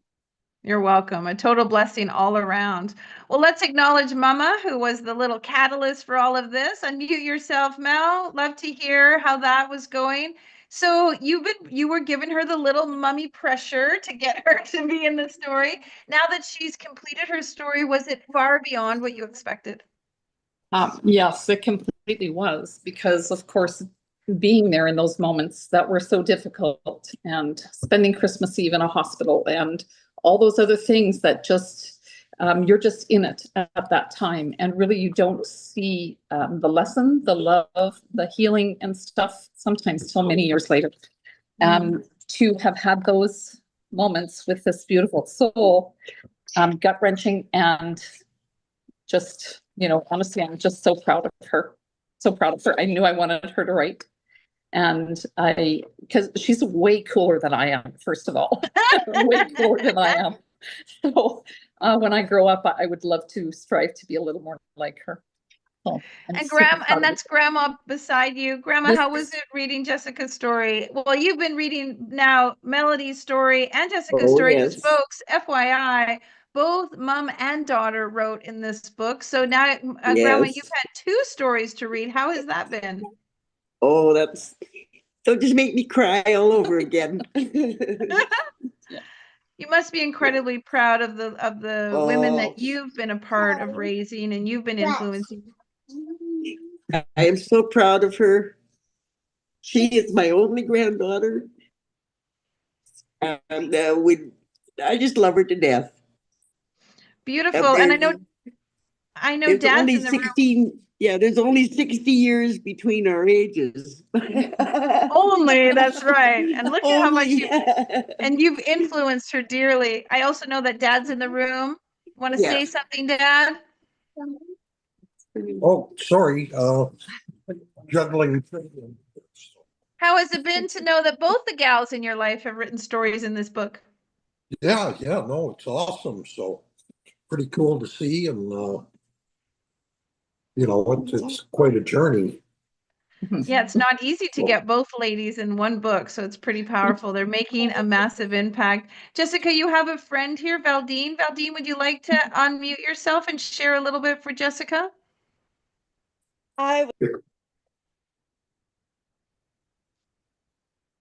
Oh, sorry, you muted yourself. You back, you put yourself back. Sorry. I've known Jess since she was 5, and I always knew she had a story to tell. I'm sorry that it's such a heartbreaking story, but it was a beautiful telling. It was beautiful to be able to go in there and read about how Jess felt about Logan, because we all were lucky enough to be at the wedding and know the things we knew plus the things that we didn't know, and how it was wrapped up in such a beautiful package. Jess, you're an amazing inspiration to people. You're an amazing mom and partner, and I just see so many good things coming in your world. So all the love to you. Thank you so much. Thank you, all of you. Jessica, sometimes we feel like an Ignite story is a trampoline. It's like a starting point for something next. It is a catalyst for a new beginning or a next level, new chapter. What would you say is sort of the next phase for you? Where are you headed? What's kind of some of the things you've got in the forefront? Oh man, I'm in the middle of so much creation in so many areas right now. Good.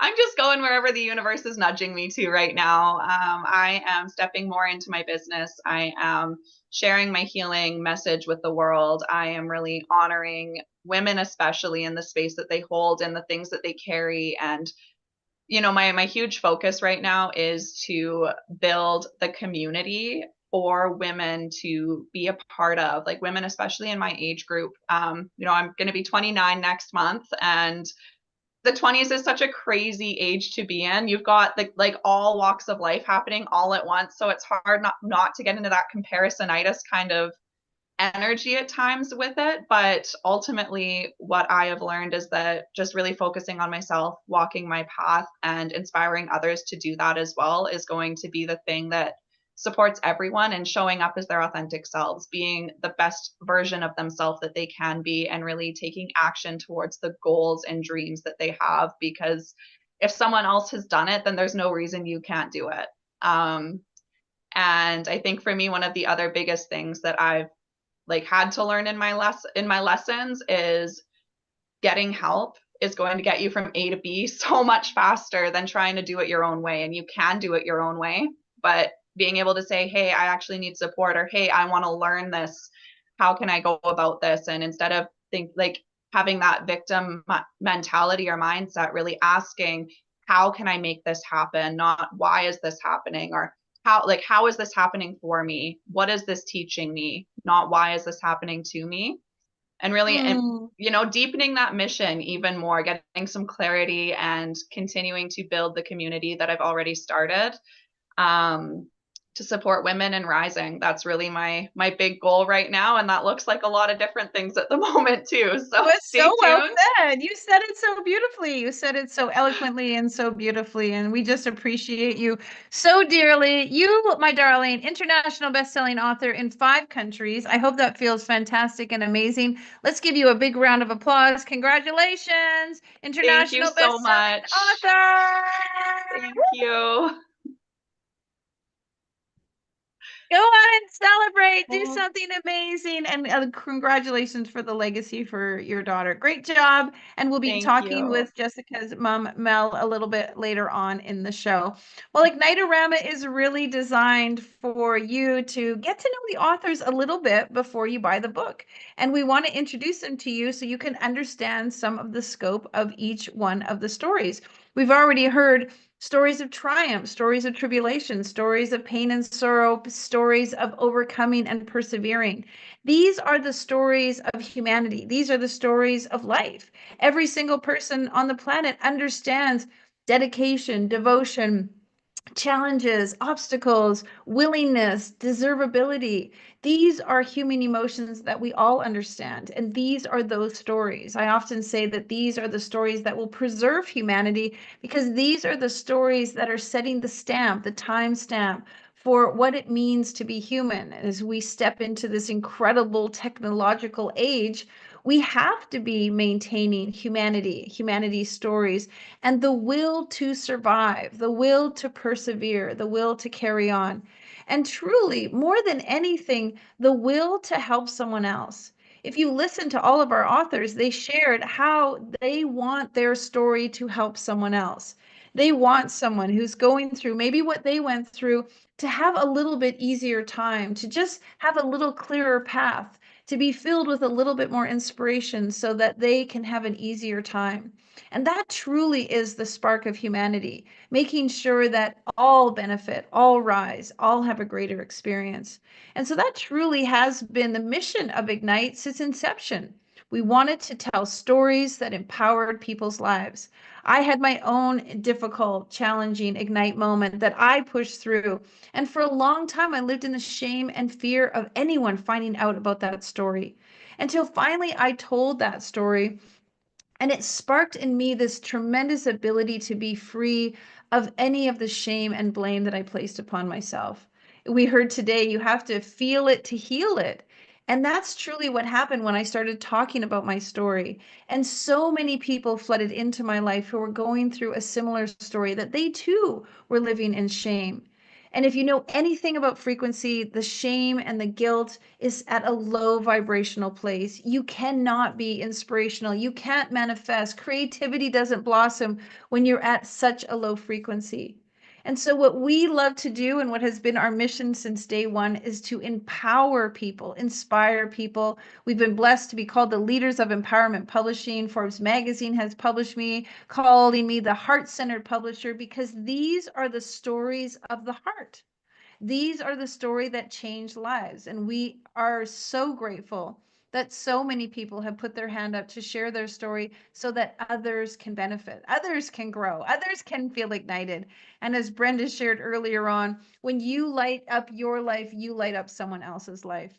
So if you'd like to be a part of what we're doing, we always invite you to check us out. Igniteyou.life, igniteyou.life is our website. You can go see what we're doing. And even one step further, we are having a huge event happening in May in Salt Lake City. We call it Gatherama. And the reason we call it that is after COVID, we all wanted to just come together and gather. We had been apart from each other for so long. And the Ignite community came together in Gatherama, and it was so incredibly powerful. And since then, we've been gathering in unique and different places. This year will be Salt Lake City, May 27th to 29th. This is where you can come and meet these authors and be a part of this incredible transformation yourself. How are you igniting your life? How can you ignite your business? How can you ignite your brand? How can you ignite your storytelling? How can you ignite being on stage? And even more this year, we're going to be igniting spirituality, igniting holistic, igniting wellness, igniting all the other things that create this beautiful balance in our lives. And if you just would be so inclined, I'm happy to share a little bit with you about this huge event. Ignitearama, Gatherama 2025 is happening in Salt Lake City, May 27th to 29th. The theme this year is Ignite What's Possible. We want to encourage people like, you know what? Despite what's going on in the world, you can ignite what's possible. It really is a 6-in-1 event. There's nothing else like it. Over the 3 days, there's 6 mini events. The first day is all about our Ignite keynote speakers. We are having incredible speakers from around the globe come and speak on day 1. On night 1, we're doing an Ignite X speaker challenge where we're having a competition for $10,000. We are having people speak 10 minutes about their Ignite moment using 10 slides to win $10,000. It's going to be super fun and amazing. On day 2, we're doing what's called the Alphabet of Possibilities. This is where our speakers, many of the authors that you're going to meet today, Andonia, Melody, there's so many others that are coming down, Sierra, you haven't met yet, Elaine's yet to come. These folks are coming down to speak in the Ignite Alphabet of Possibilities. They're picking a letter in the alphabet and using that letter to spark what's possible in your life. We're super excited to have a fundraising opportunity with our fireside chat. This entire event is about raising funds to build our schools. We're building 2 schools in Africa to raise money for that.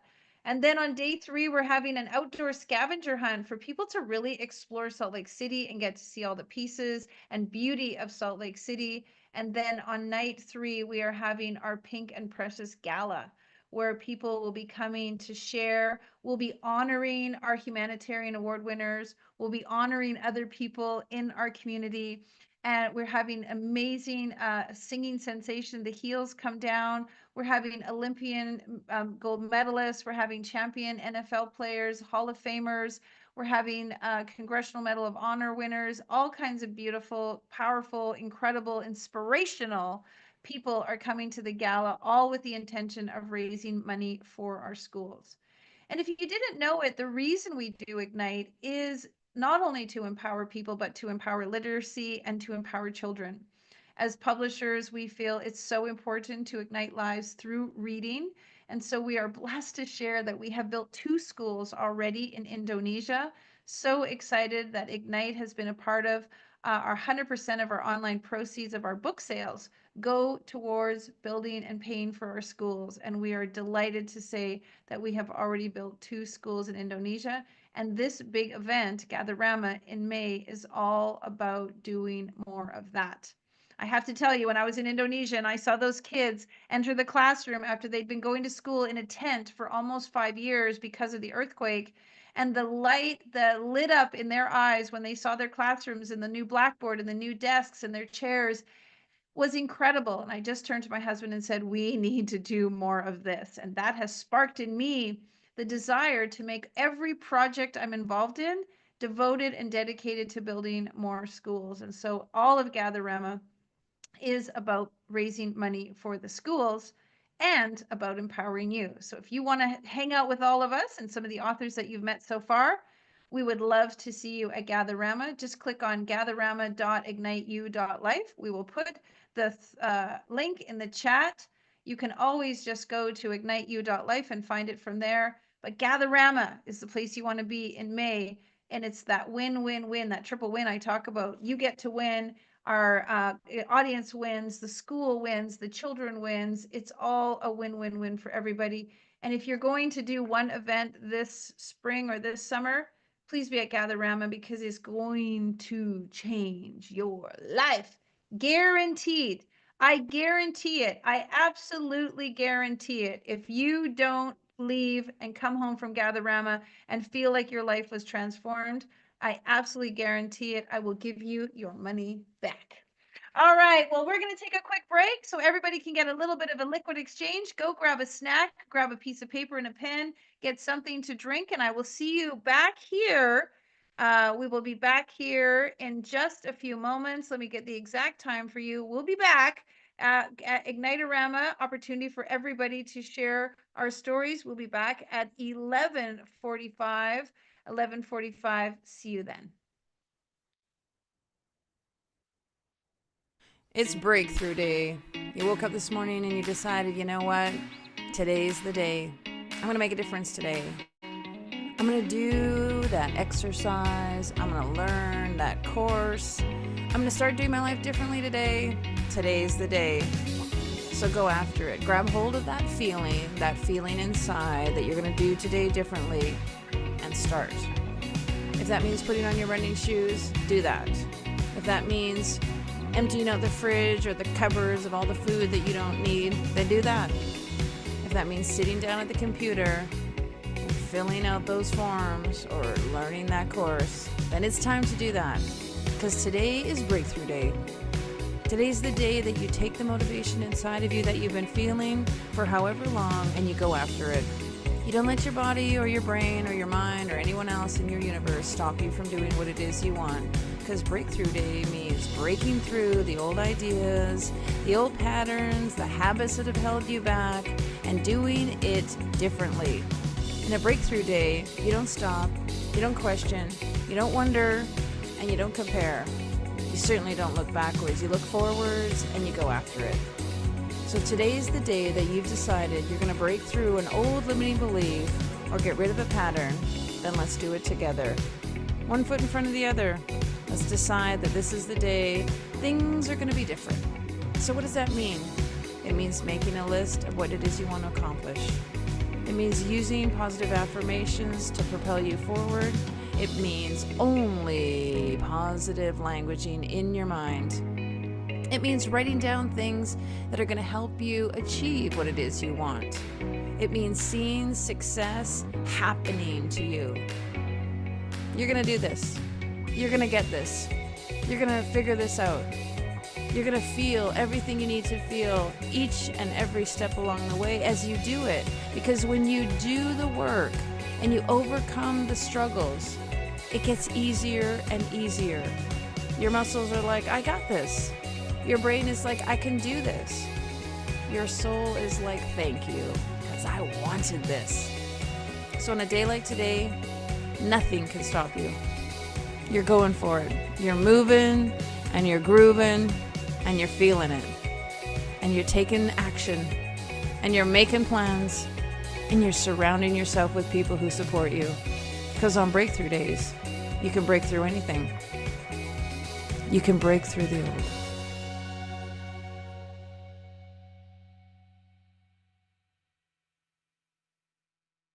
Who says no to you? Who tells you no, it's impossible, you can't do it? Who says the things like, you're too old, you're too fat, you're too stupid, you don't know how to do it? Who are you to want such a thing? Who tells you no in all kinds of different ways that diminish your spirit and pull you down? Who says no to you? Who is not there for you in the way that you need emotionally by giving you the words no when you tell them your dreams, your ideas, and your desires? Here's the thing. No is just someone else's opinion. No is their limited thinking. No is what their brain tells them when they believe they can't do it. It's not possible, and it's way too big for them. Don't listen to anyone else's no. Know yourself. Know what it is you want. Know what it is you believe in and desire, and don't let anyone else's opinion of what you want to do stop you from going after what it is you want. No is their limited ideas. It means they can't do it. They don't see it. They don't have the vision like you do. So don't believe in their no and go after your yes. No just means new option. It means there's a new way of doing it. No means new option for you, not them, but you. You get to go after what it is you want because you believe in it. You see it. You have the vision. It's in your heart. It's in your soul. It's your DNA. Why you are here and why you do what you do is because you have it in you. That's all that matters. It doesn't matter what anyone else says. And in fact, no is just the universe's way of challenging you, of questioning you, of putting up a little bit of resistance to see if you are going to continue. When someone else says no, it's a test. It's a test to know if you want it bad enough to go through them, beyond them, past them, over top of them if you have to get what it is you believe is real for you. No just means new option. Go after it in your own way. Find a different path. Turn, pivot, do something completely the opposite, knowing that there's another option, another reason. There's another way. There's another destiny out there for you. It doesn't matter what someone else says. Their no is not your no. So believe in you. Go after your dreams.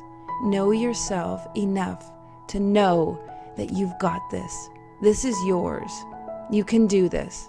Believe in you, ignite you, and be you. That's all that matters.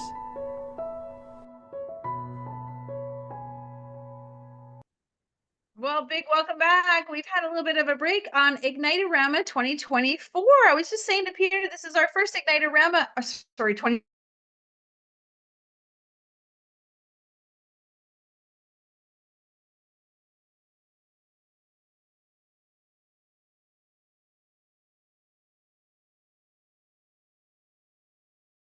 Fun. And we want you to see that everyday people, just like you, people who have had Ignite moments in their life, challenges and trials, tribulations and experiences, have stepped into the knowingness that that happened for a reason, for a beneficial reason, and they decided to share it and publish it in this book. Ignite Impact has launched this Thursday, and it is our 26th compilation book in the Ignite series. And it is a bestseller in 5 amazing countries: Canada, the US, UK, Italy, I believe, Australia. We're so blessed and delighted that people around the globe, thousands of people, are reading this book, and it's your turn. If you have not yet got a copy, jet on over to Amazon because it's free today and today only. It's the last day of a free download for you to get a copy of Ignite Impact and read these powerful stories as we invite in our authors to share with you. All right, well, let's get started. Back after the break, we're bringing in amazing 2 of our authors who have been in the Ignite series before. This time they did something a little bit unique. They decided to write their story together. That's right. We thought we'd have some fun and let them do a dual story because their Ignite Impact moment was really about meeting one another and the impact that they have created together in their business.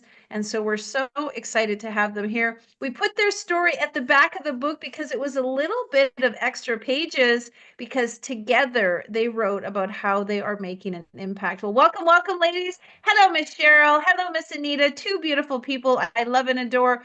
Ignite Impact, international best-selling authors. How's it feeling together? Yeah. Wow. We're super excited because there's another pretty face in the audience. Wow. Hello, welcome. Who do we have with us? Lee Carroll. Lee Carroll, welcome. I am Lee here. I am Carroll. here. Hello. And Monica Morani is there in the background.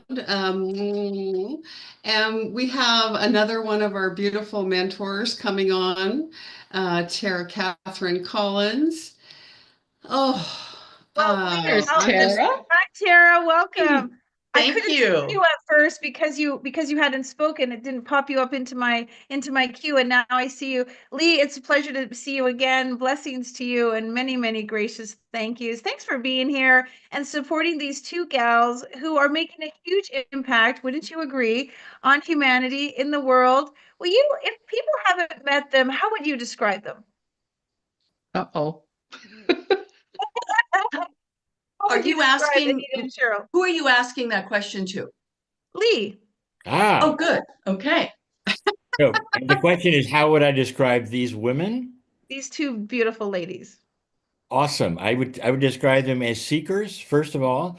And what we do is we are so ready for what you are promoting here, and that is, taking control of your life. Don't let anybody tell you what to do. And we provide a heart-based message and always have. These two women have actually taken that and are going to tell all about it. That's basically why we're all here. Isn't that amazing? Thank you so much for sharing. Well, let's talk to these two amazing ladies to get started. We'll go by alphabet. Anita, you can go first.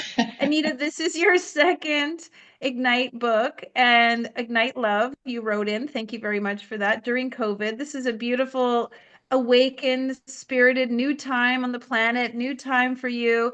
And you decided to do it with your partner in glory, amazing with Miss Cheryl. How was it to write together?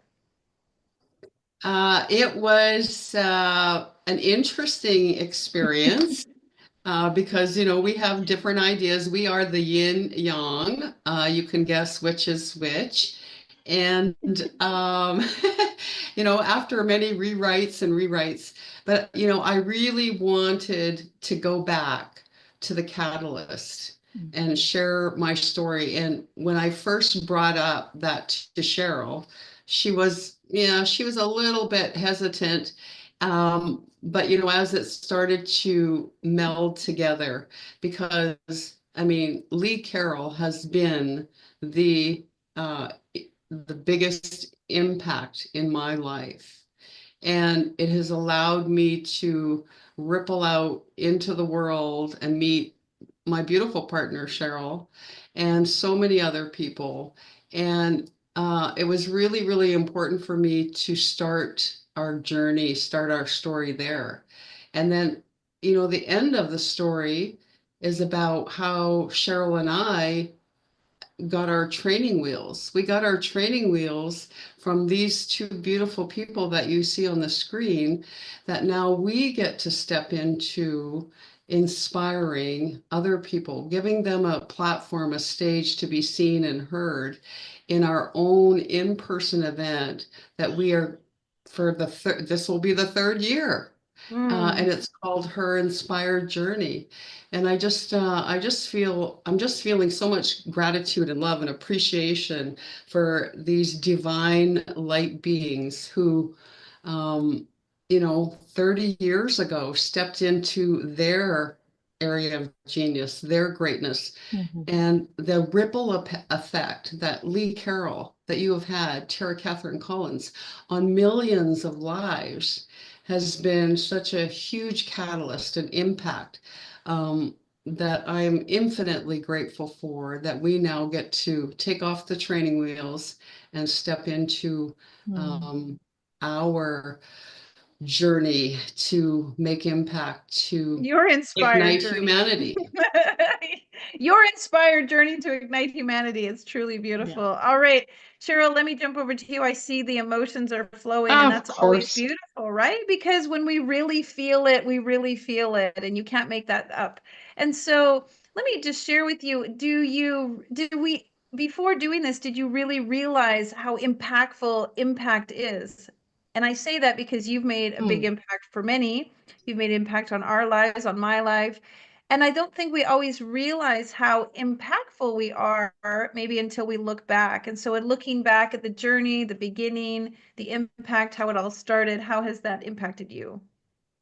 Yeah, great question, Lady JB. And really, I think, and Anita and I address it in the chapter,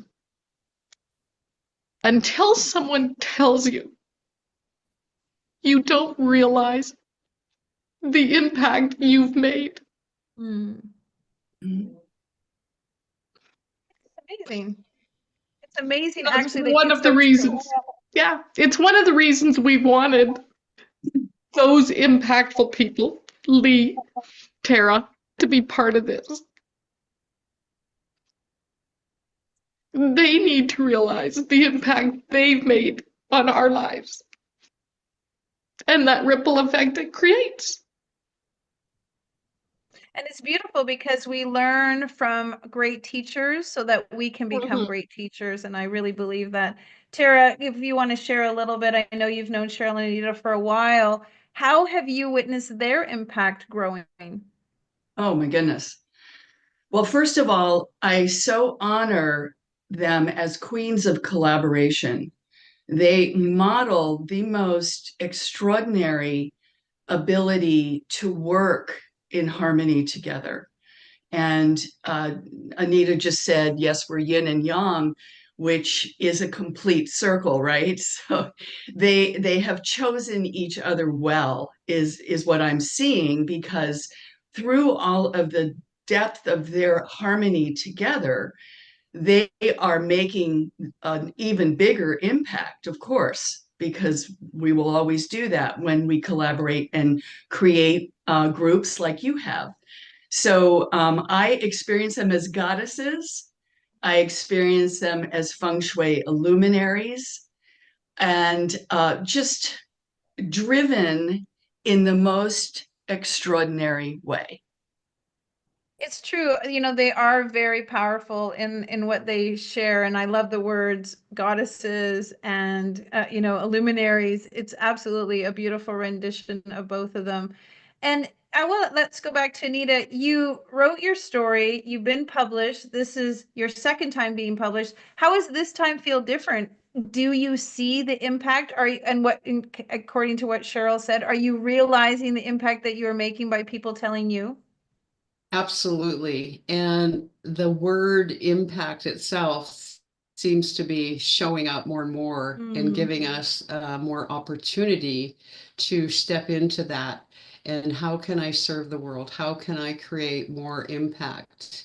Because the world right now, as we know, is in a very pivotal transitionary stage in which we all need to step more into that area of genius and greatness so that we can create more impact, and collectively we are going to shift the consciousness of humanity, as my beautiful friend Lee Carroll has advocated for the 30 years that I have known him.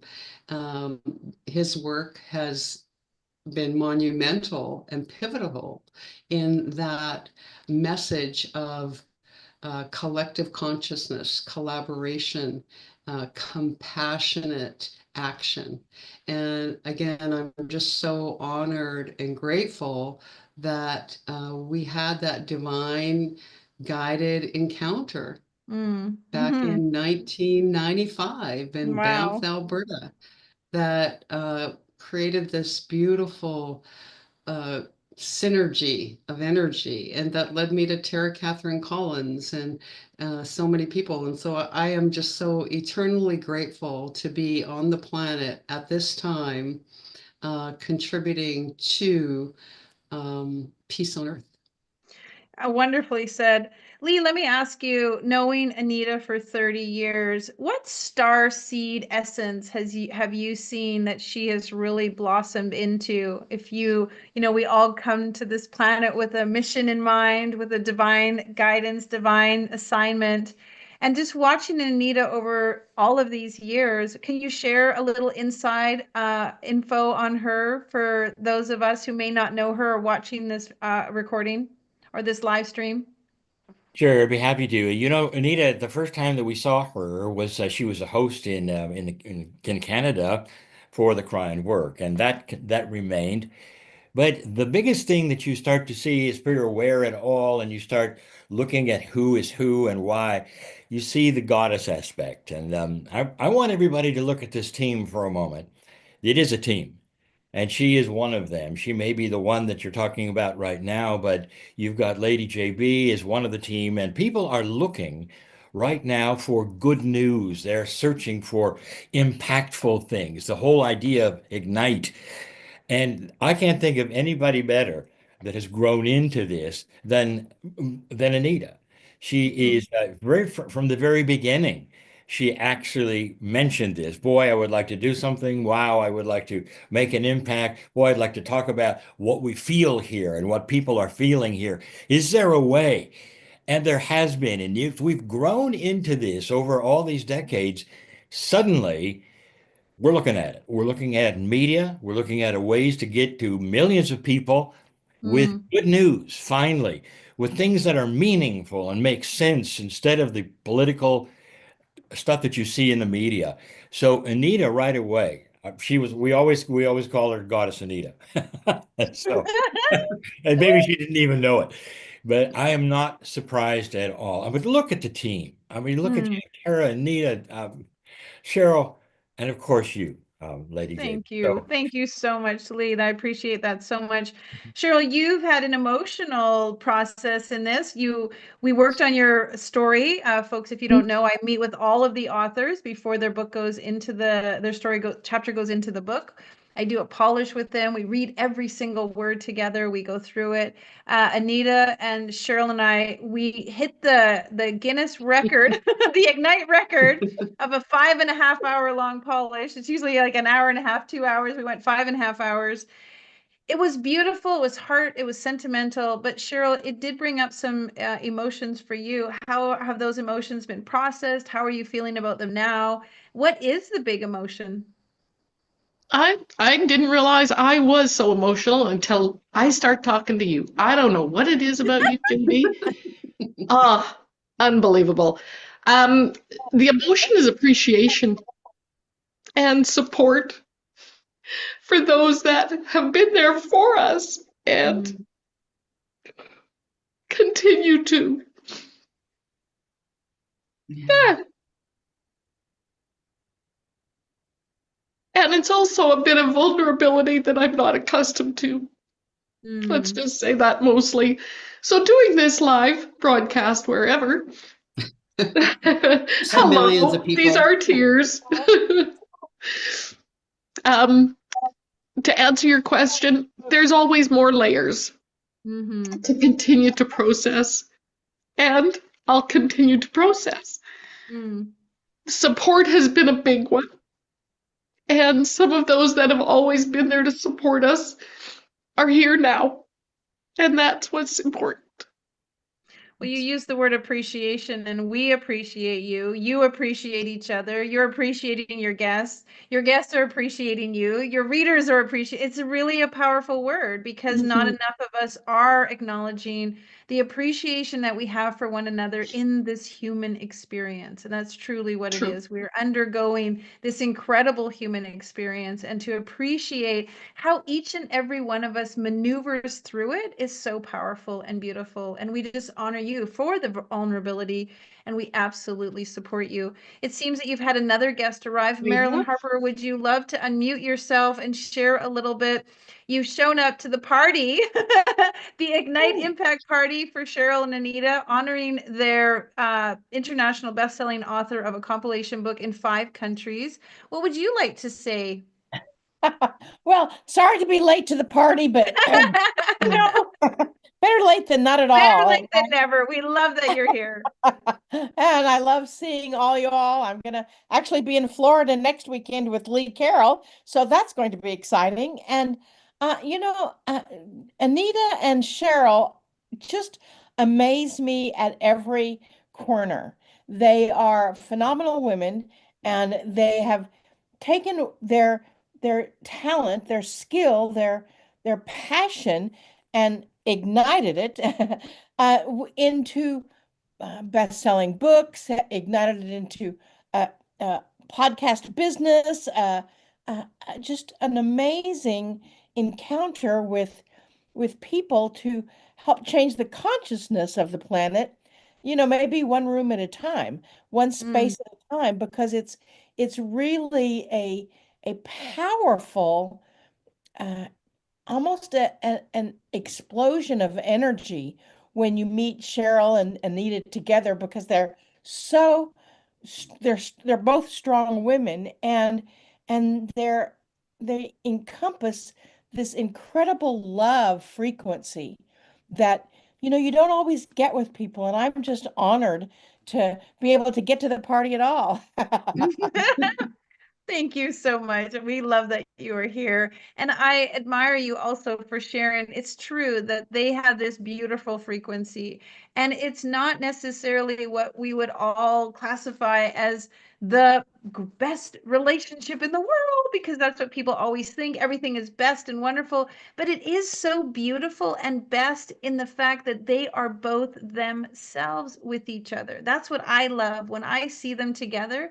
They don't become one, they don't acquiesce to the other. They truly maintain who they absolutely divinely are, and they love each other in that. And that for me is what is so beautiful and admirable in relationships. And telling stories, willing to tell their story. Anita, let me ask you in just a short word, because I'd love to ask everybody, what do you feel is the power of storytelling? Oh, so impactful. I One mean, word from Anita? one word. Okay. No, I said How a few about three words. Storytelling. Storytelling. One word, Anita. You got to have tell the Funny. story to get to the story to get to the story, right? I believe it was one of your other authors, JB, that said it in Ignite Love. Your story is someone else's medicine. And knowing that, being able to bring that forth, that if it's just one sprinkle of medicine for one person can make an impact in the world. I love it. Your turn, Cheryl. What it means to you to tell this story.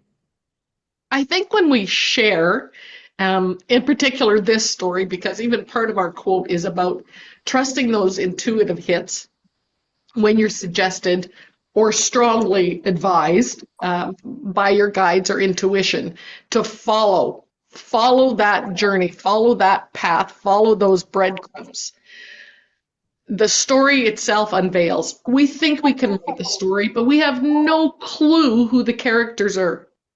So stories are things that have transpired. 10 years ago, I couldn't have told you anything about Lee Carroll, Marilyn Harper, or Tara Catherine Collins. And they're major players in our story. So allowing the story to unfold, sharing it when you feel comfortable and ready to share, huge. It's huge because it'll allow others to go, oh, maybe that's part of my story. Absolutely. Absolutely. Well said. Well said. Tara, may I ask you in the wider expansion of storytelling, I truly believe stories are going to heal humanity. I think stories are going to connect us globally. I think our stories is what is our common denominator. How have stories impacted you, and where do you feel like stories fit into our future? Stories, to me, are a primary teaching tool. I think stories allow people to find their comfort zone, listen, take in what is resonant with them, and let go of the rest. Stories don't point themselves directly at the story listener. Stories are always there to just almost like a buffet, or you choose what is resonating. And yes, sometimes it's the most important medicine of our lives. I love that saying, by the way, Anita. I love that. It's because it's so true. But what I have seen over my years of teaching is that stories are kind. They don't press, they don't punch, they don't violate. They simply open space, and then the person can take in as much as he or she wants to in that moment.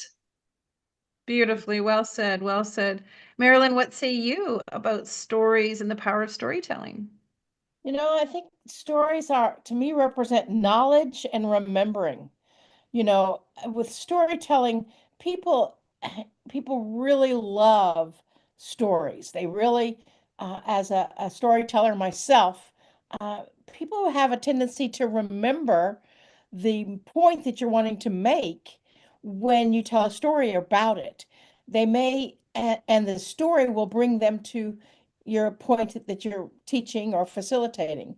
And, the story just enriches the experience of the listener. And, storytelling is one of the most ancient arts. I mean, we started with storytelling before we even have written language. And it was so powerful that we teach in a way that people can associate that story with the habit or the creation or the task that they're creating and or that they're working with. And I think that that's, to me, storytelling is knowledge, because that's how you impart the knowledge from generation to generation. And then to remember who we all are as humans, to remember who we are in our tasks in the world, and we might not remember it at that point, but we'll remember the story, which will bring us to the task. Beautiful. So impactfully said. Thank you so much. Lee, bring it home for us. If stories are how we began the beginning of time, we've been sitting around the campfire telling stories. How will stories evolve for us in our future going forward? I think I have to turn to, well, first of all, I would like to say I believe in everything that Tara said was absolutely true. It's a way of encompassing people in. They don't have to join, or they wish to join, or they can be the hero or whatever. But it is the way of storytelling. And you're right, it did start around the campfire with orality. If you've studied that, and the ancients, they all depended on stories. And it was the way people remembered everything. That's how things were taught back then. If you look at Joseph Campbell, he actually diagrammed it for us in his Power of Myth and the hero story. And I always tell everybody, we are the hero story of the planet. You're seeing it here in this broadcast, and it should touch you, because this is the way things now are returning back to a basic, heartfelt way of teaching. And so I really think it is the way it works. And JV, you're at the center of it. And thank you so much for this. Thank you so much for all of you being here. I take it greatly that you could be anywhere in the world on a Sunday and you're here today to be with us. It means the world. And I love that we widen the portal a little bit. We just widened the portal to allow more stories in, more stories out, the sharing, the connected. We're all in a different place in the world, which is so powerful and beautiful. We get to come together using this technology. Our voices are going out around the globe. And I just want to say thank you all for being a part of that fabric and a part of that weaving and that humanity tapestry that we are making in the world to keep these stories a center, a backbone of who we are as human beings, and loving and caring and admiring one another. So, so beautiful. Anita, just last and final words. What would you like to leave your listeners with? I just want to say that we are all connected energetically. We are all holding hands in a quantum field, whether you know it or not. And what we do collectively, we do for the whole of humanity. And I am in such deep appreciation for everyone that's here today, showing up for Cheryl and I to help us celebrate this milestone in our life, and that we will continue to make impact so that we all, again, collectively raise the consciousness of this beautiful planet that we all live on together. Boom, boom, boom, boom, boom. So well said. Fabulous. Well said. All right, Cheryl, your last and final sentiments. Oh my God. Thank you. Like, thank you, JB. You provide the opportunity for people to share those stories that go out and impact, that help to change the consciousness of the planet. It goes back to appreciation. Right? And you're going to make me cry because what you said is we don't know the impact we're making until someone points out the impact we're making. So thank you for that. Thank you for reminding me because as many of us, we go about our things, we do our stuff, and we don't always remember the impact we're making. So this has touched me deeply. Thank you, Lee, Tara, Marilyn, for showing up. Thank you, Anita and Cheryl, for bookmarking this beautiful book with your story at the end. Thank you for letting me be a part of your events. Thank you for coming and being a part of our events. Universe, thank you for this amazing opportunity to show grace and love around the world. Blessings, everybody. Yes! Woo! Yay! Let's do it. Let's do it. Right? And in the midst of tears, we have joy and blessings. Thank you all for Always. being here. Blessings to you. Thank you so Thanks much. for being here. You got it. Mwah. I hope you enjoyed that, facts, folks. I know sometimes people feel like, wow, like there's a lot of love going on in there, but it is so true. The love that we feel at Ignite is so genuine. It's so real. It's so entrenched in our existence because we are truly showing each other who we are. And that is magical. That is a gracious and beautiful place to be in. When you get to show up in your tears and your muck and your mystery and your magnificence, and you are loved and admired and revered for it, and years of friendships, decades of connections maintain, and even sparks of brand new relationships are created. And that is the power of storytelling. And that is what we get to do each and every day, right? You probably have seen me before on Ignitearama. You've probably seen me do 8 hours, folks. We've done 8 hours, 10 hours, 12 hours of Facebook Lives nonstop as I celebrate my authors, and my next author is going to join us. And the whole point of this is to remind us all how amazing we truly are in our magnificence. Our authors show up with their stories raw in hand, painfully, tenderly nurturing them. And they, like clay on a wheel, they mold them into something powerful that you get to read, designed specifically to stir something in you. And so I encourage you to get a copy and read them. Read them on the airplane. Read them one story at night before you go to bed. Read them. One of our authors loves to read Ignite books in the bathtub. And just enjoy what that gift is in that story for you, because it truly is given and written to be a gift for you. No excuses. You get a free copy today in Amazon. Go download your copy and absolutely enjoy. Read all the stories that our authors have created and shared with you. And Ignite has gone bestseller in multiple countries, and we are sharing with our authors today. All right, well, we're stepping in. Mel, you're going to have to turn your camera, you're sideways for us. Jessica, if you want to turn your camera. Awesome. And we want to talk to one of our mother-daughter duos. This is a great book because we have 2 mother-daughter duos. We have more than one sets of mothers and daughters who are writing together. We always love that when the family gets to come together. And we're going to celebrate Melody, who has been a big part of the Ignite community, stepped into our program last year, came to Gatherama, spoke on stage, and life, I think, for her has not been the same. Where is Miss Mel? Is she coming? There she is. She's got a house full of people. Big celebration for her and Jessica, both in the book, both international bestsellers in 5 countries, both celebrating with their family members. And I have just watched Melody change, evolve, grow, transpire, and just blossom. I really want to use the word blossom because from the day I met her to who she is today is leaps and bounds. And she has just become this vast, vast ocean of wisdom, wellness, and love. The love that she outpours is incredible. And I'm honored to call her one of my closest friends. I just love having you in this community. So how does this feel? Impact, impact, impact, impact. Impact, impact.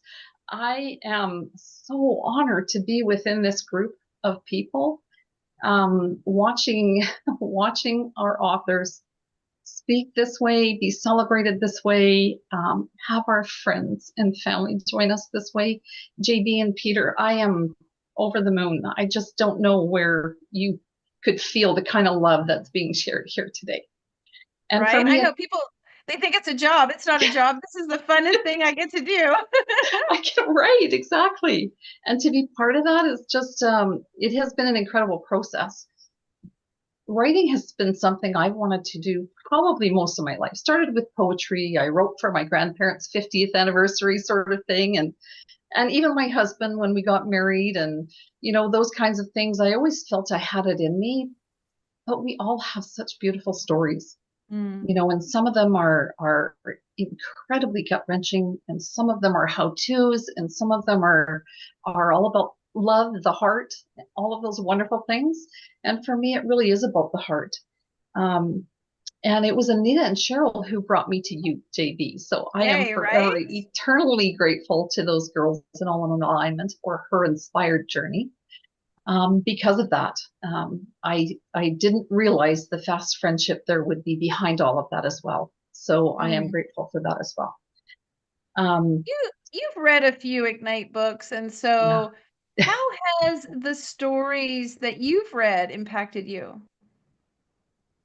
Well, I don't know that even in friendships that you don't read something like that about somebody unless you really know their stories. I don't know if you'd ever get to that depth of a friendship unless you've read them. And for the authors who have been courageous enough to share these moments has been, well, you see a different side to people. And for me, it has been just this divine love that enters the room when vulnerability becomes the courage that allows them to share with the world what they hold dear inside and hold deep inside sometimes, right? So that has tremendously impacted me from when we shared as authors before we became public. Those relationships and those connections with these authors, that doesn't go away when the book is done. It's so much deeper, isn't it? Like It is. many of us, so many of us, we walk in authenticity and we try to be our greatest selves and our most authentic selves. But in just the world we live in, we still wear our masks, we still wear our armor, we still wear our shields, we still, walk sometimes with our viewfinders on. And yet it's like when you read the story, it's like all of that dissipates. And you didn't even know it, right? You didn't have to take off the mask and put down the armor and wake up. It's like the story does that for you. Would you agree? 100%. The story does that for you. And even after writing in Ignite Joy, which was my first experience, it was like even the people in the book, my dear friend's husband, he said, I didn't realize what you were going through. He only knew what he was going through, having lost his wife. He said, I never thought about it from how you wrote it. And he said, so yeah, that was a real sort of eye opener too. And you're right, you're completely open, you're completely vulnerable. And it just provides something way deeper than lunches and coffees and all the beautiful things that friendship encompasses around all of that. I noticed your first story, you did write about something that was so, so painful, the loss of your best friend, your closest confidant. And it was very deep into the quagmire of what being human entails. And this story, you wrote what some people might consider more surfacey, but just as deep. And I found what was so interesting is like a stone or a pebble will fall just as deep in a well, right? And that's really how I feel about it. Like, even though one story was so heavy, it just went as deep as just as much as a pebble. And so I'd love for you to talk about that, because we sometimes feel like people can't relate to what we're going through, and yet we all have that well. Right. Thank you for bringing that up, JB. It was a probably almost a little tougher story to write, to be honest. And that well, or whether you're skipping a stone across, or whether you're you're really submersing that great big stone and that massive impact that you make, it's hard to really know. Sometimes we find our own stories trivial. I guess that's what I really want to say. We kind of find our own stuff trivial and we think, oh my goodness, everybody goes through these things and blah blah blah. when I initially spoke with Sarah, my story wasn't coming out. And when we sort of talked about this situation, which was not at all what I was going to talk about, she just looked at me and she said, "No, this is your story." She said, "People need to see the resilience behind going through this type of a situation in your life where it doesn't feel good. It hurts you on a level that, you just think, oh, get over it. Just get over it. Just do something else." But when the little impacts keep happening, you have to stop and take notice and say, who am I? Who am I? And am I worthy of standing up for myself? Am I worthy of speaking my truth? And am I worthy to move forward and just say, it's okay, I love you. This isn't working, right? This isn't working. And so I had some wonderful people around me, that really helped me through that. And I am eternally grateful, for sure. Bravo to you. I call your story, like a quiet giant. It's one of, there are some stories that just smack you upside the head. There's some stories that knock you off your chair. And then there are stories that are this quiet giant that really speaks to something we all recognize. Valdine, you've read Melody's story, I'm hoping. How did you feel about her sharing on this particular book, Ignite Impact? Again, I was there when all of this was going down. So, to see it from the surface level, to get inside Mel's head was heart-wrenching, but I'm happy to see that Mel felt comfortable sharing her story. And as she said, hopefully it will resonate with other people.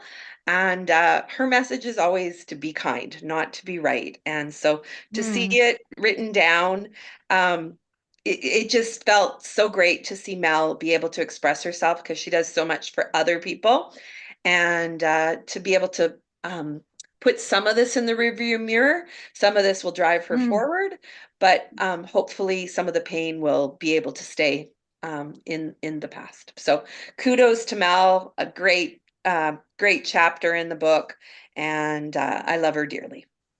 Thank you. Yeah, my line is courage, baby, courage. That was awesome. Fantastic. All right. Well, mother-daughter duo. Mel got her daughter to share. Jessica, we met with you a little bit earlier. Now it's time to pour into mom. How was it reading this story? Was this something about your mom that you were aware of when you read her story?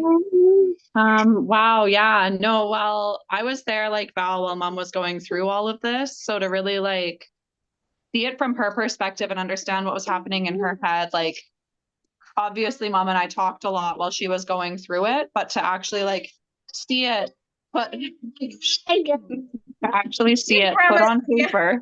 Okay, let her blow some kisses at grandma. Can you blow kisses at grandma? Can you blow kisses? Give Nana kisses. Give Nana Blow her kisses. some good, great kisses. There we go. Yes, So there yeah, we go. it was really beautiful to see mom like share so vulnerably, even though she felt like, oh, maybe I'm not going deep enough, but I feel like it's like you said, it's that story that so many people go down, please. That story that so many people can connect to and relate to. So I think that was really beautiful.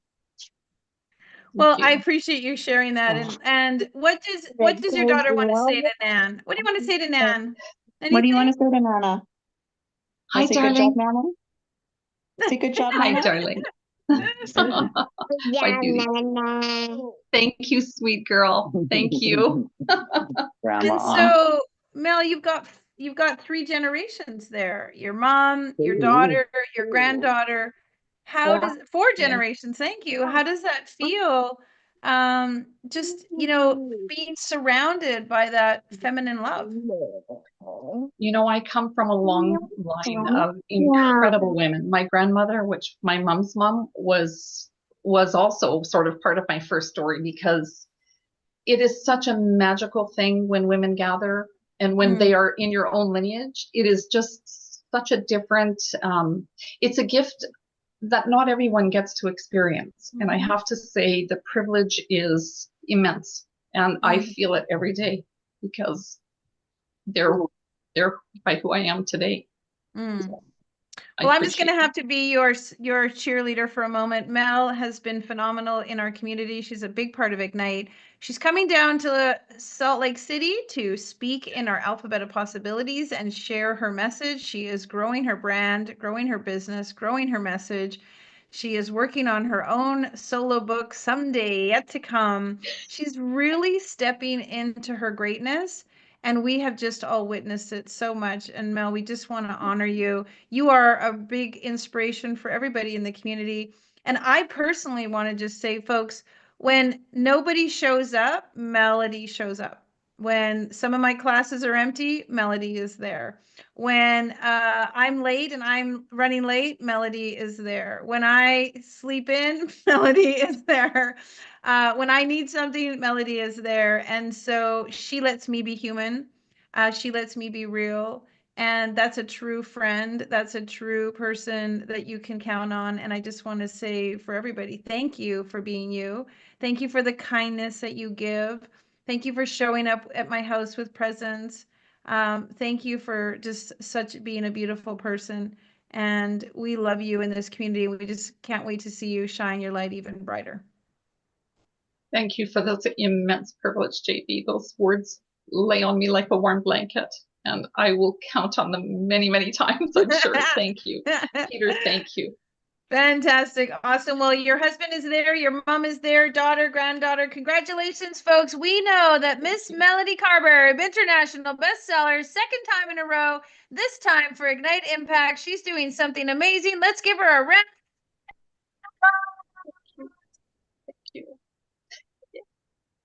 So good. So good. I love it. I love it so much. Yeah, absolutely. Woo! Usually I have my applause on my other computer, and now I have it on my iPad. Thanks, Mel. Mwah! Kisses to you. Well, we are going through our list of amazing authors, and everybody is showing up. It's a beautiful thing. We just ask and we receive, and the authors are showing up all over the globe. Many are in the US. We have authors from the States, from Canada, from New Zealand, from Europe. We really love the fact that we have an international community. And it means a lot to us that we get to have individuals from all different backgrounds come and share stories that we can all relate to. And now we're going to bring in our next author, also near me. It's been a blessing this year, this particular book, to have many authors that are in my backyard. So fun to share their stories and just see the progress and the leaps and bounds that they are taking in their lives. I often say when you step into Ignite, you get to put that superhero cape on and you really get to soar and do more. And we've seen that with our next author. Welcome, Miss Christine Lang. Feeling lots of emotion today? Yes. I've been feeling it since we launched on Thursday. Yeah, I love the fact that Thursday we were doing some fun stuff for the book launch and you were in tears of joy. That was very, very, very wonderful to see. Share a little bit about that joy and that accomplishment that you were feeling. Yeah, so up until this point, I remember we were sitting on a call maybe last week, and Peter was saying, "How is everybody feeling?" And everyone was having this big emotion, and they really had this, and I was like, "It hasn't landed for me yet."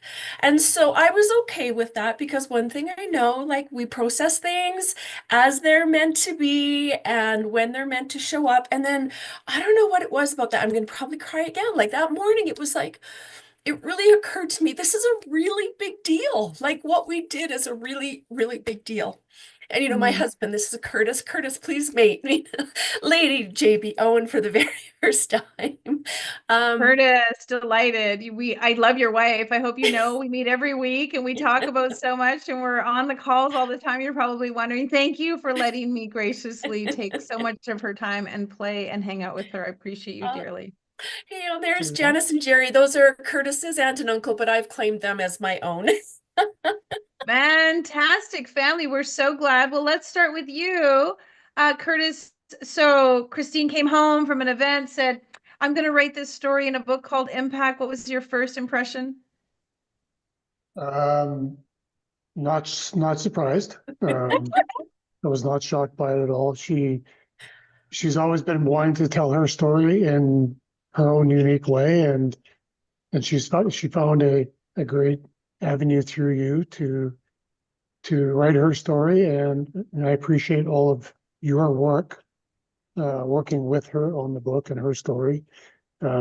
She had it kind of in a rough form before she met you, and I think with your mentorship and guidance, you've helped her shape and mold it and create what may turn out to be a sad story in the beginning, but a very enlightening, enriching story in the end. So thank you for all of your efforts and all of your work. You so much for saying that. And do you, I'm sure Christine over the years has told you bits and pieces of her story. I always love when spouses get to read the stories, because it really is, being inside that person, seeing it from a different perspective. And also these stories really get to show you the transformation, the movement through. Have you noticed since her story a little bit more swagger in her step? Well, Christine's always had swagger in her step. She's always been a very confident woman. Yeah, a little bit more pep in her step, I would say, yeah. Yes.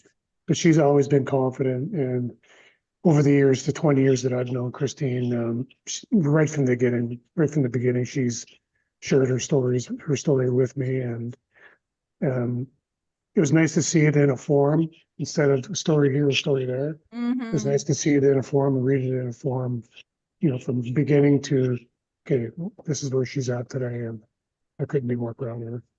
Amen. Christine, when you read your story multiple times, because that is part of the process, you have to read it and edit it and re-edit it. You spend time with 3 of our editors, including myself. Did you notice the rungs of the ladder that you had progressed? Did you see the hill, the mountain that you have climbed, and the summit that you have reached?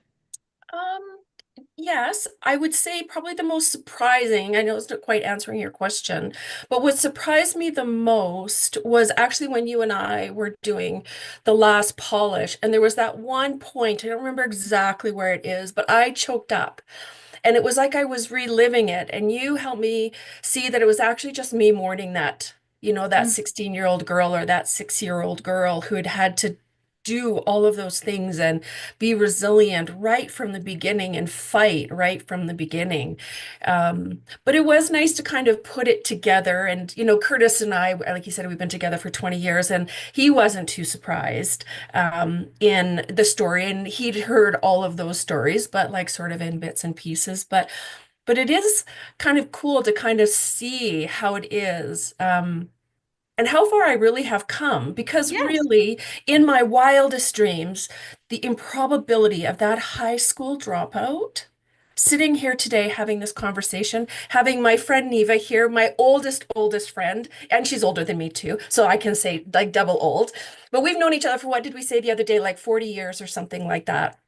So to have these people here, I mean, what are the chances, right, of that 16-year-old turning left and actually making those steps towards, a bigger life? And I mean, really, that's what this is all about. It's what my chapter's about. It's what my brand is about. And I think ultimately it's kind of like the way that I'm about too. I want everyone to live their big life. Well, let's ask Neva. Welcome. So happy to have you here. Pardon me. So you've seen this 40 years friendship. You've seen little Christine. You've seen rebellious Christine. You've seen Christine stumbling over the stepping stones of life. How has it been reading her story? I have not read the story. That's totally okay. You know what we it. love is we love that when Ignitearama happens, all these people are reading stories tonight. I'm like, I'll be reading it tonight for sure. But as I call her, Christy, she's just an amazing, amazing woman. And when she told me about you, wow, she lit up.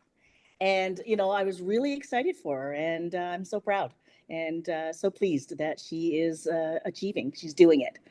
So well That's done, right. Christine. International best-selling author, of course, it's in her path, right? Love it. Yeah. I love Yeah, it. yeah.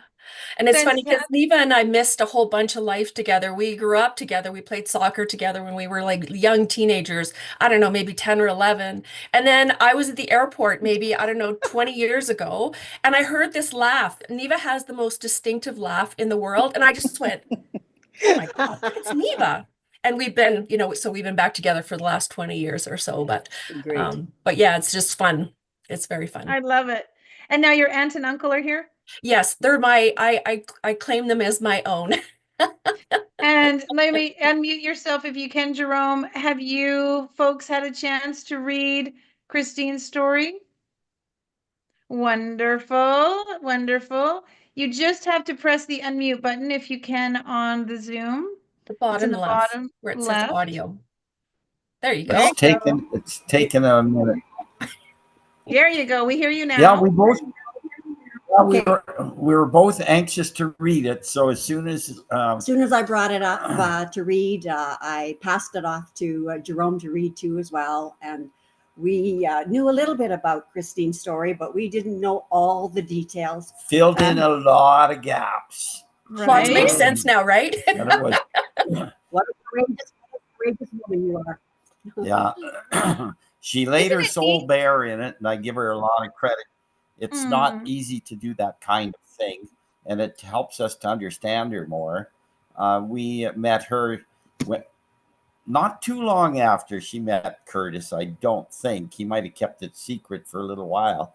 And our first introduction to her was we had dinner here, and Curtis and Christine showed up. And of course, I think she brought a bottle of wine with her and that's left a really good impression with us. And we never really saw the rebellious part. We saw a strong-willed woman, but we never saw the part that she wrote about in her book about growing up and going through all that she did. We knew that she had a bespectacled past and it was tough, but we didn't really see it. And she never really showed any anger about that when she shared that with us or anything. It was just a matter. This is where she came from, some of the things, and we saw how much she grew and how driven she was. Amen. As well. And we love her. We love her like our own. I'd like to say daughter. We're old enough for her to be our daughter. So, but Well, I'll take it we because love I you, love you Christine, too. and Love we all you guys. congratulate you on your wonderful story and the way that you wrote it. And thank you. It's really great. And even though you don't mention really Curtis in there, we see that being around that Curtis and you kind of are inspirational to each other. Absolutely. And I'm sure that he's played a part in that. And I couldn't do any of the things that I do without him. He is 100% behind me with every crazy, outrageous idea I have. And the things that I want to do, he's like, okay, let's go. It's always beautiful when thank you so much for sharing, both of you, when we feel like we know somebody's portrait, but it's almost like there's a thin, drape over it. And when you read their story, it's like that drape is pulled back and you really get to see the vibrancy and the beauty and the intricacies and the layers of a person's portrait, of their life story, of their beautiful painting that they have created. Christine, I just want to say thank you. I've watched you just blossom and grow and really ride the roller coaster with both hands on the handlebars to do something more, to live in a bigger way and to make impact. And I just want to congratulate you for that. It's such a joy to watch you blossom in so many ways. And I just want to say that this story is a courageous tale for many who may feel like dropping out of school or running away from home labeled them in a certain way. And yet you have shown over and over again the success that can come from determination and devotion. what would you like to leave with any young folks or anyone just watching who maybe feel like, they took a left when they should have took a right, and they're living potentially regretting their decision? Yeah, I think fundamentally my message is that your past does not have to define your future, that all you have to do is decide. And I think it's that simple. It's not easy. It's not easy to make those decisions and have to redecide over and over, but I do think that the first step is just deciding. And, in my story, I said it several times, and what I've come to realize is that I created this unintentional framework that I live my life by now. And it's something that I would want to share with everybody. And that is, well, number one, that you do not have to live. Just because that's the past, it doesn't have to dictate your future. You can always make a different choice and always make a different decision. And I think it's deciding first and foremost. And you might have to decide 500 times. And the decision is that, well, making a change is hard. I'll use I statements. Making decisions for those decisions for me were hard, but what I know for sure is the life I was living before that decision was harder. Right. So Totally well said. and then to ask for help. There is somebody out there, even 2 steps ahead of you, who can hold your hand and help you get to that next space. And then just take little steps forward. And sometimes it'll be 1 step forward and 3 steps back, or it might be 3 steps forward and 1 step back, but you're always moving in the direction of your dream or your goal. And that goal might change, the dream might change, but just keep moving forward. Because I think every step forward takes you 1 step away from that place where you didn't want to be. And rinse and repeat. Just stand up, dust yourself off, and take another step forward. So I would say that, and that they're not alone. That there is someone who is just a few steps ahead of you who can hold your hand and help you to that next step. Said beautifully from an amazing author who is living a big life. Live a Big Life is her brand and her message. She will be at Gatherama in May in Salt Lake City, speaking on stage. Hope to see all of you there supporting her on stage like you're supporting her through her book launch. We would love to have you in Salt Lake City. Thank you so much, Curtis, Neva, and Uncle and Auntie. So blessing. Christine, well done. Congratulations. You deserve a big cheer because you, my darling, are now an international best-selling author. Hooray! Thank you. Thank you, Well lady. done. Well I really done. appreciate Well done. you. You too. Beautiful job. Beautiful job. Beautiful job. As you can see, folks, this writing story idea is not just about putting words on the page. It's about truly stepping in to a transformation of self. And often we've heard some of the authors share they didn't write the story they thought they were. They had to go back and redo their story. They had to dig deep to find their story. And that all creates this wonderful feeling of self, of knowing, of worth. It's an incredible process, and we encourage you all to take part of it. We have many more books coming up, and of course, our next book is Ignite Humanity. It's a huge compilation book, 280 authors talking about how our stories, how we can ignite humanity through our human experience. If you want to find out more, igniteyou.life. Go check it out. All right, our next author is coming in the house. We are having so much fun to be here and a part of everything that we're doing today. We love having you online. If you're a part of our family, thank you for being here. If you've written an Ignite book before, give us a nice thumbs up in the chat or a little heart in Facebook and on YouTube.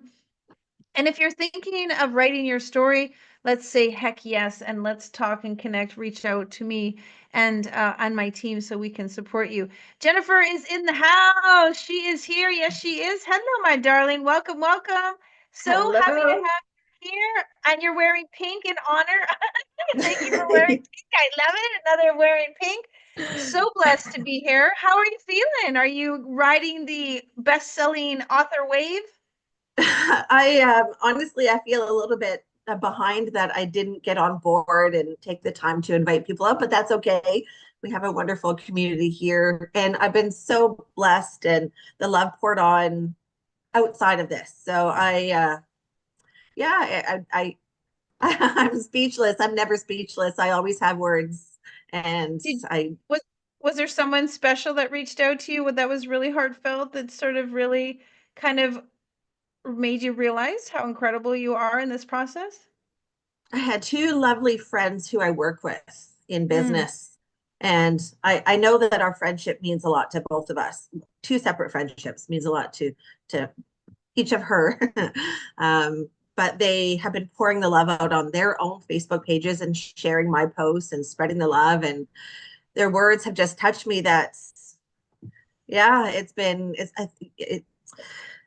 Thank you, Laura. Sorry, I'm having a hard time with my words, which is very unusual for me. I think that you really find out people's true feelings about you in trauma and in greatness. I think that's when you find when people are really in your corner or not. And you find people who you feel should be in your corner and they're not. And the other way holds true too, that you find people there that you just didn't know what you meant for them. It's a beautiful revelation. It's true. You do see people show up in triumph and in trials and see how they show up differently. I want to say that you were the first person to put your money down to be a part of the Ignite Impact book. You were so excited. You were so thrilled. You were so ready to rock and roll. And I always value that because energy, money is energy. Yes is energy. Agreements create more agreements. Your agreement to be in this book and say yes opened the door for more people to be in it. So you really were the person to kick the door open to say, let's do this book by investing. So thank you. You were very excited. Walk me back to when you first heard about this opportunity. Well, it was through one of the Facebook social media groups. And it's been a 30-year dream to write a book. I love to write. I've been writing since I was, yay high. I've always loved words. I'm a word nerd. I love grammar. I love punctuation. I love all the technicalities behind the English language. And my mom has been saying to me for years, you need to write a book. You just need to write a book or write a blog. And I'm like, one day. And then I believe it was you who posted on one of the Facebook groups. And I decided to comment really just on a whim. It was truly just on a whim, just to see what would happen. And I never expected anything to happen. And honestly, I forgot about it. And then, I don't know, a few short weeks later, you connected with me through private messenger. And I am of the mindset that I'd rather say yes to something to learn before I say no and not have the information. So I decided to take the leap of faith, and we had our meeting together, and everything you said resonated with me so deeply in the way you structure your books to take someone who has no experience in publishing a book whatsoever, take someone who's raw and mold and guide and mentor them to now to be where we are. You said the platform is proven. It's a proven system, but I'm a systems person. I like that. So for me, that was all I needed to hear. I just needed to hear that there was someone who could hold my hand and show me the way. And the investment was a bit of a heart-stopping moment, but I treated it like a tuition. It's a tuition into this journey in life that how dare I say no? How dare I say no to this opportunity that A, can meet a dream, and B, if it fell and it wasn't what it was, if it wasn't what I thought it would be, at least I would have learned something. So either way, there's no loss. I gained. And now I've gained in such a way that, Congratulations. Thank you for saying yes. And thank you for seeing it that way. It's true. We have to invest in ourselves. We have to invest in our growth. We have to invest in our evolution. And it does take the courage to say yes. So bravo. Now you've written your story, you published, your friends have read it. How has that felt for you? Kind of now graduation day, you're a best-selling author, you're being saluted. How does that feel? I don't know yet, to be honest with you. I don't know how it feels yet. I think I need some more time to process. When I think it will actually be real is when I have my hard copies in hand, when I have my physical books in hand. I think is when it will really feel real. And I have a list of people who have said they have not even read the book yet because they want to wait for their physical copy. And to be honest, neither have I, because I want to sit with that physical book in hand on my porch swing outside of my home with a cup of tea and just sit there all afternoon on a weekend and just read the story. So I think that's for me when it will become more real. Yeah. And we wait for your physical copies to come just so you can handle it all, because it is overwhelming, all of that. When those books arrive on the door, let me tell you, you open up that carton of books, it's going to be screaming and squealing. I'll probably be able to hear you all the way from here. Well done. I love it. So tell a little bit about your story, involved a big change in your life, a big pivotal moment. I love the way you sort of ended your story as you were driving into the next chapter of your life. Do you feel like you've arrived at where it is you were journeying when that story began? Do I feel like I've arrived? How do you mean? Yeah. Well, your story was really about you settling into like a new place. You were moving, you were sort of, do you feel like you've arrived at that new place in your life where you were headed towards? And more. It's more. My whole life since that time, that was 2018. So I'm quite a few years past it.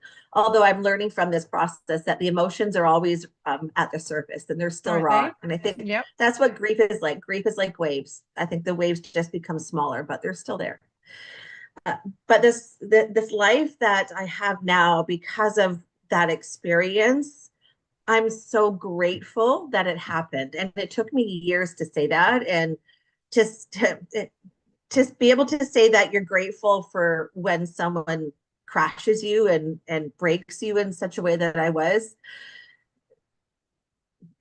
Yeah, I feel so blessed. I'm having a very hard time with my words. And again, I apologize, but That's okay.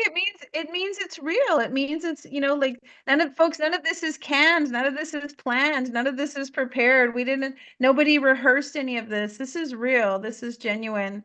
Have you heard that reference to Ikigai, where a plate or a bowl gets broken and then they put it back together with the gold veins? Do you feel a little bit like life has been a bit Ikigai for you? absolutely. And the building of every step and every path, every stone along the way that got me here, I would have none of what I have if I hadn't gone through that. I would have nothing. I wouldn't have had the privilege to build my beautiful home 3.5 years ago and to meet the team of builders who are still very entwined in my life, and to have that relationship. I wouldn't have my business. I wouldn't have the people I have in my life. I wouldn't have this. I wouldn't be here with you and with this wonderful community of authors. I would have none of it. And I can't imagine my life any other way. And I only have it because of my story. I only have it because of what happened. And I'm so blessed. I'm so very grateful to have it. You know what's so interesting is somebody who doesn't know you or doesn't know your story is going to hear what you're saying, and you're like, I'm so blessed to have that. I'm so blessed. And they're going to read your story thinking like, oh, there was some prize, there was some reward, there was some, lottery at the end of it. And yet that isn't the story. But the fact that you say you were so blessed is such a gift to hear. And I just want to reward you and award you for that and honor you for that, because you see, the lemons as lemonade. And that's really like a beautiful place that you've come to. Nobody had to do that for you. You did that for you. And knowing that you get to bask and sip on this beautiful lemonade of life, that is really a testament to your character. Oh, thank you. Thank you for saying so. We just never know the impact that we have on people. And I love that these are stories of impact. And our stories, and I say this right at the beginning, our stories are meant to be told. Our stories are designed to become the survival guide for someone else, for someone who's going through it too. It brings hope to others that they're not alone and that they are also going to move through it and come out the other side, and the sun will shine and the rain will stop, and while the waves of grief will always be there, there is more and there is beauty. And from the ashes and from the brokenness and from the dishes that are cracked, there is that gold lining when you rebuild. And it is possible to feel grateful for being broken because of the rebuild and what you can become from it. I'm going to start saying that more often, that these stories are survival guide. I've heard that these stories are medicine for others, but medicine for me connotates illness. So I love it's a survival guide. I think that's a great message and a great way to share it. What would you love people to take with them from your story? What little golden nugget would you love for them to put in their backpack coming from your story? Hope. Hope. I felt like I didn't have any. The dark was so dark, and I didn't know there was hope, and I didn't know there was a way out. And the way I got out was drastic. I uprooted my daughter and myself from a life we loved, and I took us away from that to start over because I had to. If I'd stayed where I was, I don't know if I would have made it. I don't know what would have become of me. But there's hope. And sometimes it's not a drastic measure like I took, but sometimes it is. And life is hard, and choose your hard. It's going to be hard to uproot your life and make changes, but it's hard to stay where you are as well. And there is something so much more waiting by taking that leap of faith. And there's no promise of a soft landing. And the hardest part is to decide, but decide to leap and then trust. And the beauty that comes from that fall. And there is a soft landing. I've had many and I've never crashed, but there's hope and there's beauty. I love it. And I noticed behind you is the word bloom. And I just feel like you are blooming. You are really, truly blooming. So wonderful and bravo. Congratulations. Let me know, Peter, has Jennifer, oh, there we are. I have you back. I was just saying, Jennifer, behind you is a beautiful word bloom. And we really noticed that you are blooming. Thank you so much. I'm so grateful for you to invite me into this process, into your publishing company, into this wonderful team of authors and your team. And my next goal would be to write a solo book, which I've already mentioned to you. So I would love to stay connected and stay part of your community and continue to make change for others and impact others. Let's do it. Let's do it. We're always here. Congratulations. Big. Are those balloons behind you that I see? Did you get some balloons in honor of? Yeah. What are they? What kind of balloons are they? Well, those are advancements in my brokerage firm. I'm in financial services, and I got a massive advancement to junior partner in my brokerage firm right at New Year. Had a beautiful bouquet of flowers with some balloons delivered from my team in Edmonton in my office. So they're still well inflated, even though it's been about 3 months. So Congratulations. Congratulations. Big congratulations to you. You are an international best-selling author. Woohoo! Congrats, everyone. Thanks, Jennifer. Have a blessings to you. Thank you. Thank you so All much. right, everybody. Well, here we go. Another author to share how her story has impacted her life. And we're really blessed to be here. I always think anyone could be anywhere in the world and making decisions and biding their time doing certain things, and to come on a Sunday and spend their time here at Ignitearama means the world to me. And all of you watching, thank you also. Wherever you are in the world, we send you blessings. I hope that you're driving, listening on your headphones, you're cooking, listening on your iPads, you're in your office, listening on your computers, and you're just deciding on your phones that this is an opportunity for you to hear something that you definitely need to hear. It's not a coincidence that you're here. Somebody's going to say something that makes a major difference in your life. There's just going to be one moment where it sparks something more in you, and you're going to hear it from one of these authors. So stick around. All right, we've got Kim next. Welcoming Kim. Kim, we're so excited to have you.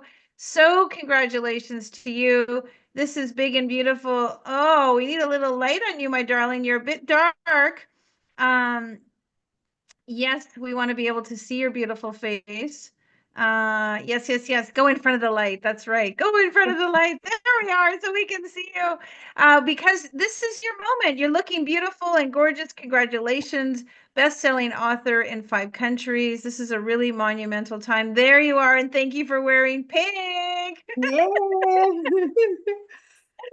So beautiful. I just want to say, I too have watched you just become almost a completely radiant being of light, very different from when we met. And you have just stepped into such a magnificent place in your life. It's just been awesome. I've need sunglasses for how much you are shining brighter. Congratulations. How's it feeling? I'm speechless, actually. I'm really lost for words. I'm very emotional.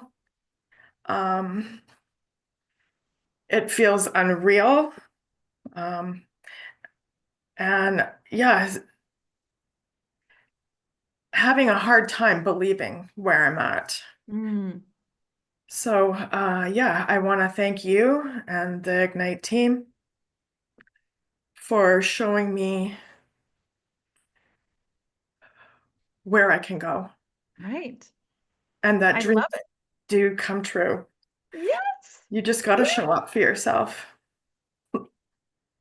Yes, yes, yes. I just want to cheer you on because it's so true. I mean, you have just grown, you have soared, you have, there many of us have to walk the fine line on the middle of the road, that little tiny yellow line in the middle of the road, and it's danger on both sides, and we have 4 inches until we walk to that place where we say, this is for me. And I want this just as much as it wants me. And I've seen you do that. And I just want to say congratulations. It's beautiful to see you. It's beautiful. You look younger, you look fresher, you look radiant. It's just like, I want to come and be in the room with you. I'm hoping and I thank you that part of this process has shown you what you're capable of.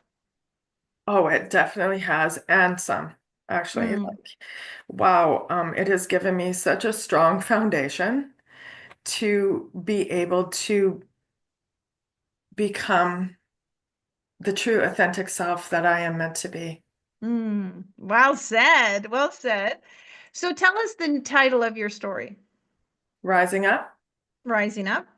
And what does that mean to you now, hearing it later? I mean, so many times when we're writing our stories, we're deeply immersed in it, and then we step out of our stories. What does rising up mean to you? No coincidence at all, right?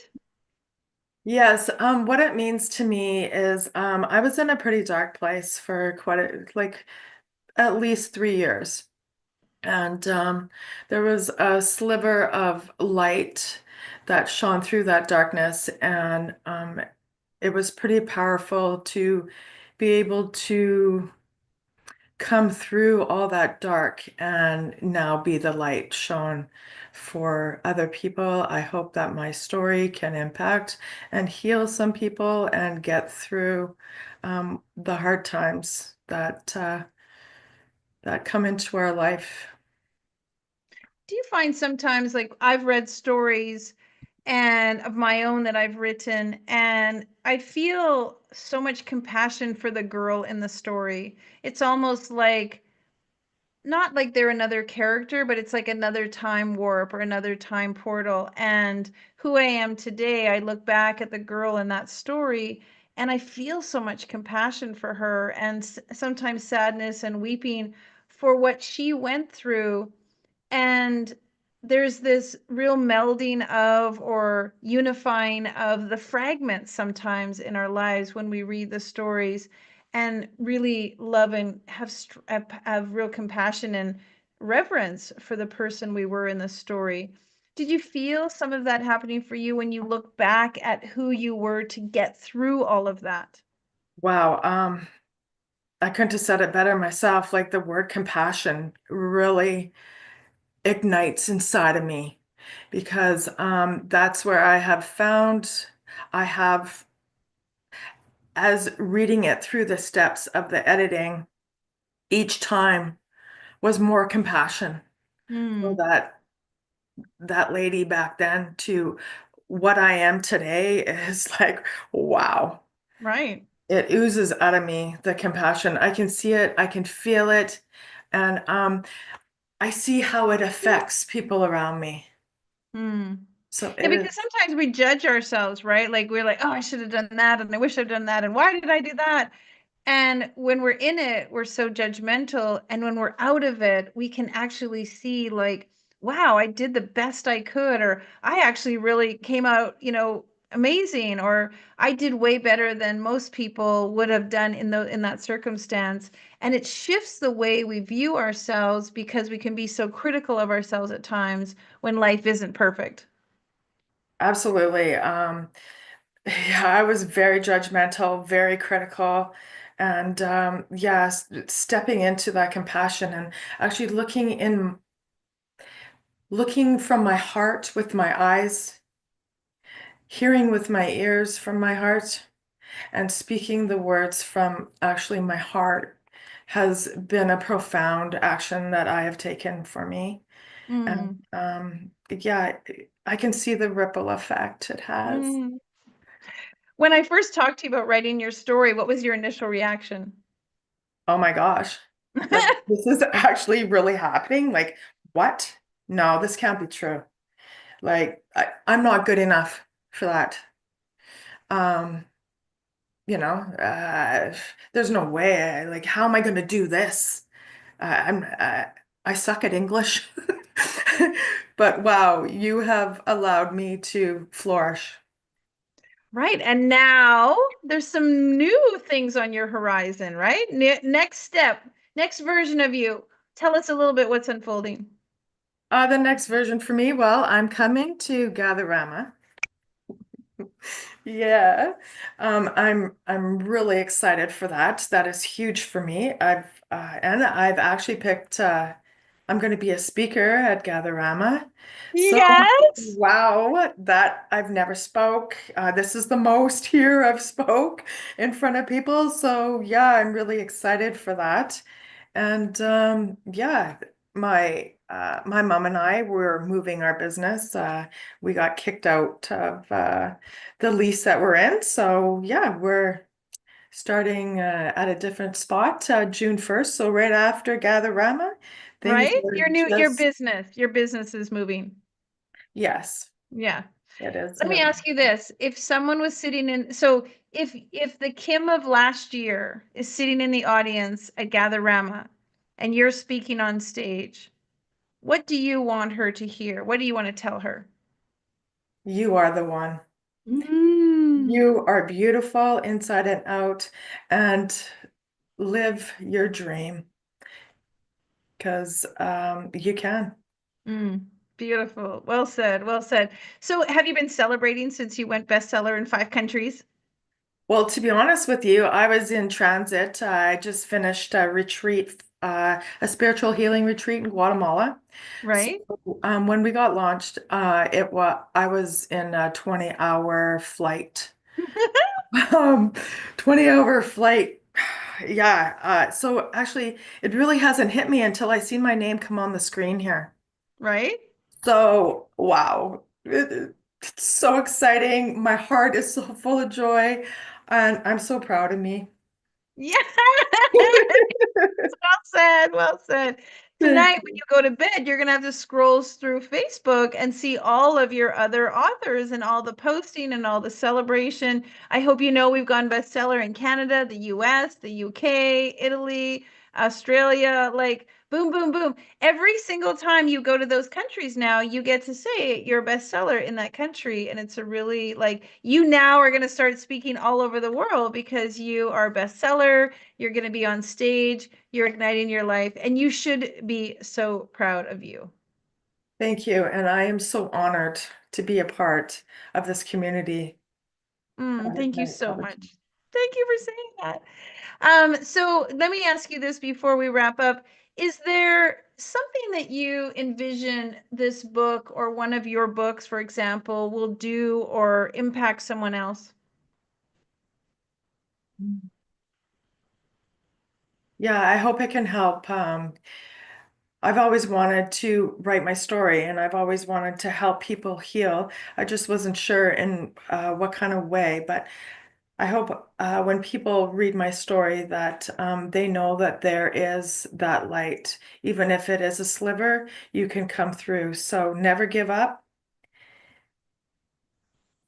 and know that you are the one and love on yourself. So well said, well said. You know, in every story at the end, we put action steps, folks. If you didn't know, all of the stories start with a power quote. They have an intention, then the author shares their Ignite moment, and then we put an action step.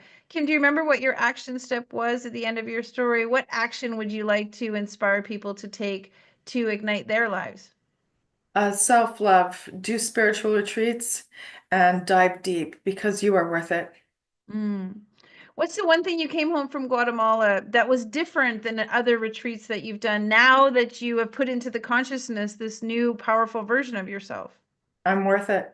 I love it. You gotta get that's gotta be your t-shirt. Yeah. Yeah. And wow, it's just very transformational. Um, I used to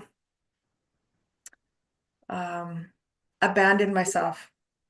So I know now that I am worth showing up for me.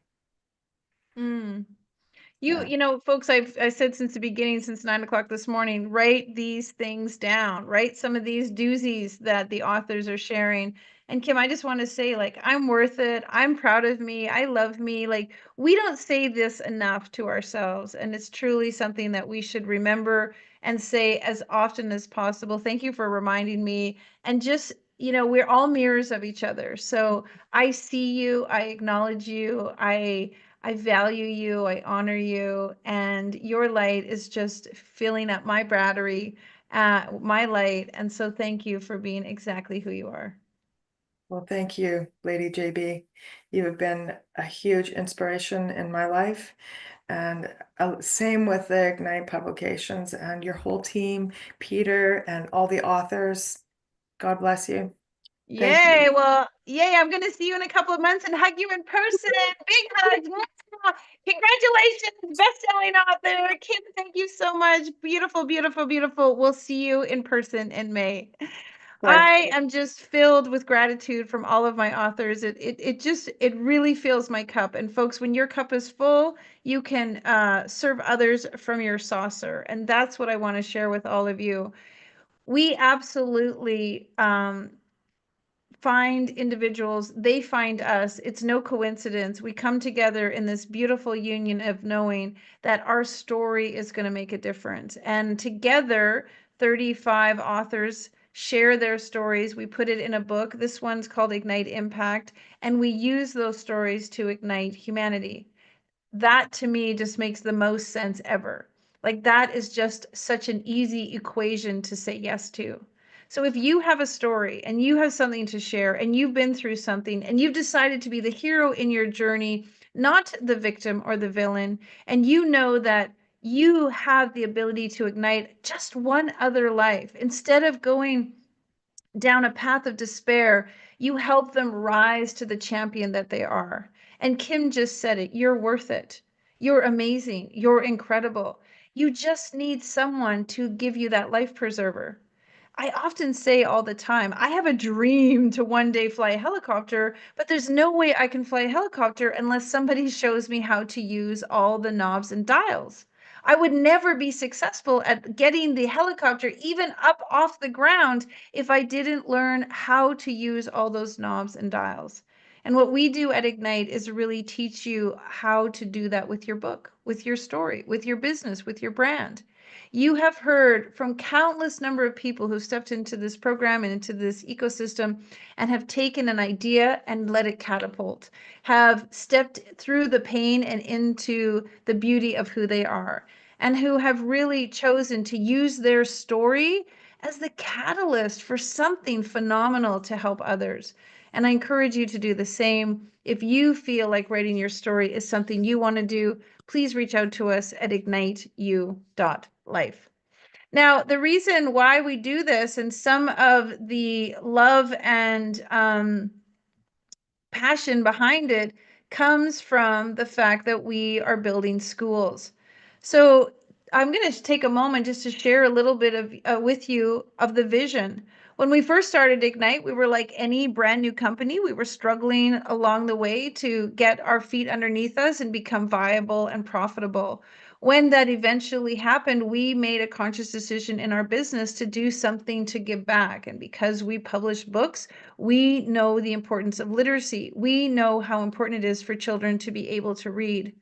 When I was a kid, I used to read stories that would take me to these magical places, to these wonderful. I read The Wednesday Witch, how she wrote a vacuum cleaner, Encyclopedia Brown, how he solved all these amazing problems, Judy Blume, I even read the comic books. There was something about reading that allowed me to go into another place of imagination, of creativity, of innovation.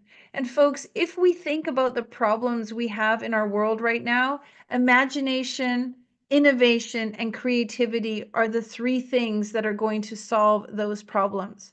It's not more money. It's not more billionaires. It's not more politicians. It's not more bureaucracy. It's not more politics. Innovation, creativity, and imagination are going to solve our problems and lead us into the future of a better humanity. And who's going to do that but our children, the children right now who need an education. And I'm going to get on my soapbox for a moment, but just because you are born in poverty does not make you lack intelligence. And for many children who are born in third world countries, who are born in rural areas, who are born unable to get proper education, that should not stifle their incredible intelligence, their innovation, their creativity. And so I became very passionate 3.5 years ago about building schools. And we were very blessed to build our first 2 schools in Indonesia. Such a rewarding and incredible milestone in my life, truly an Ignite moment. From that, we've decided, how can we do more? And 2 years ago, when the earthquake hit in Turkey, all I wanted to do was support them by building a school. But it was difficult for the factory and the company that I was working with in Indonesia. It was just such a far distance. So I put on my engineering hat and decided, what could I do to solve a problem? This is the way of the entrepreneur. Got a problem? Find a solution. And so I took decommissioned cargo containers, filled them with recycled plastic water bottles made into blocks, added the windows, doors, and roofing so that an entire 2-classroom school could be shipped in a cargo container anywhere in the world, opened up. Classroom, 2 classrooms could be made, a school could be created, and then the cargo container could become a boys and girls bathroom. And so we called it Inspiration Classrooms because it was such an inspiring endeavor. And we're so proud to say that we just now have our 501c3 status for Inspiration Classrooms, igniting humanity through learning. We are a part of supporting other organizations in making sure global learning is the most important thing. 258 million children are out of school globally, missing opportunities to grow and thrive. We want to make sure that we can teach those children, not making them go to school in tents or on dirt, on the dirt or underneath a tree, literally having a place to learn. And what we also know about mental health is that children cannot learn in crisis. They cannot learn in scenarios where it's not conducive to positive learning. And so we took our idea, we use another global crisis is pollution. We partnered with a company that makes recycled blocks out of plastic pulled from the landfills. We've designed 2 classroom schools. And as you can see, we built them with our cargo container on the back. They're eco-friendly, they're sustainable, they're purpose-driven, they're rapidly helping grow development. And what our idea is that these schools make a massive difference in our communities. You can see this is a photo from one of the classrooms here in the upper right-hand corner that we built in Indonesia. These are the kids in their desks, not going to school outside. And what we do is we provide an opportunity for sponsors to place their name and label and get invested in being a part of our schools. The cargo containers are then retrofitted to become a boys and girls bathroom and a desalinization unit in the middle. One of the main reasons kids do not go to school is because they actually have to go and get water for the family. So our solution is kids come to school, we put desalinization units inside the classrooms so that they can take fresh water home. We know that we can make an absolutely massive global impact. We want to build 10,000 schools. A school container is about $55,000. So this is a viable solution to the educational problem. For $55,000, we can house 80 children and 6 teachers inside one of our inspiration classrooms. And what we also know is sanitation and having a bathroom and safe facilities is so important to kids who are going home and carrying back diseases or illnesses back home. So we want to make sure that they have somewhere to use a washroom. We want to support it with our sponsors and our charity partners. And everything that we're doing going forward is to make sure we build more of these schools. So when you buy a book, and I encourage you to do that today, go to Amazon right now and download a book for free, and then go and purchase a copy. Purchase a hard copy, just like Jennifer, who said, I can't wait to have it in my hands. Go purchase a copy, and the entire 100% of the proceeds of that copy will go towards building our schools. We can put you in touch with our email, our link if you'd like to donate. Every single dollar buys a brick. So please go and check out Inspiration Classrooms. Go to Ignite You or click on the link that we've provided in the chat, and you can donate. Simply just donate. Every single dollar buys a brick. And then, of course, when you come to Gatherama in May, the proceeds of that event are going towards building 2 schools already that we have assigned, one in South Africa and one in Uganda.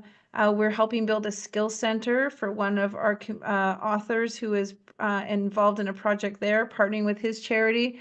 And we're also supporting building a secondary school. They already have a primary school. Now the kids are growing up. They need a secondary school. This gets me excited. I mean, I love igniting lives. I love seeing my authors transformed. But when I know that a mind of a child can be changed and infused with the ability to empower them to be the greatest version of themselves, those are the kids who are going to change the trajectory of the planet.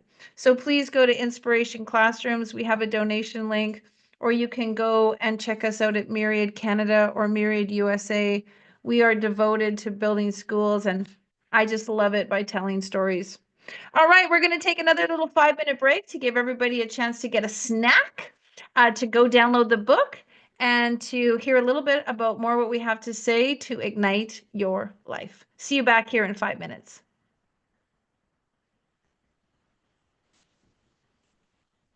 Get up. It's time to go after your dream. You've got an idea, so wake up, baby. This is your day to start moving towards achieving exactly what it is you want. Put your shoes on, grab your coat, and get outside. Light that candle, sit down, and meditate. Do what you have to feel good. Grab some water and drink the whole glass. Stretch your body. Move, reach, wiggle your toes, and get out all the old stuff that doesn't feel good, because today's your day. You're going to do something magical today. You're going to make a difference because you're going after what it is you want. This is your moment, so take it. Do something today to get one step closer to what it is you want, because guess what? The universe is waiting for what you've got brewing inside your mind, and it's excited to help you, encourage you, motivate you, and push you forward, because what you're thinking, it wants to see. So go after it. Sit down at the computer, get some work done, grab your notebook, write out that list, do some training, teach yourself something new, be a good student, learn what it is you don't know. Ask questions. Look to people who are doing what it is you are doing and emulate that. See how you can do more. What can you learn? How can you stretch? How can you push the boundaries of what you're used to and do something different? Because you've got to be different if you want different, and this is your time. You know this is what you want, and so go get it. Push yourself. Encourage yourself, support yourself, because you can do it. You've got this. We're all watching you and we're cheering you on because we know that your passion and your belief is undoubtedly going to get you there. Don't let anything stop you. Just keep reaching, keep leaping, keep climbing over whatever obstacles you have to go after it. You got this. It's yours. It's just waiting for you. The idea came to you because it wants you to execute exactly what it is you're dreaming of. It wants you to succeed. So grab the day. Grab hold of all the possibilities that are right there. Just reach out into the air and grab them. They're right there, waiting for you to be amazing. Because you are amazing. You're fantastic. You're exceptional. And the universe loves your idea. Seize the day. It's yours. You got this. Go get it.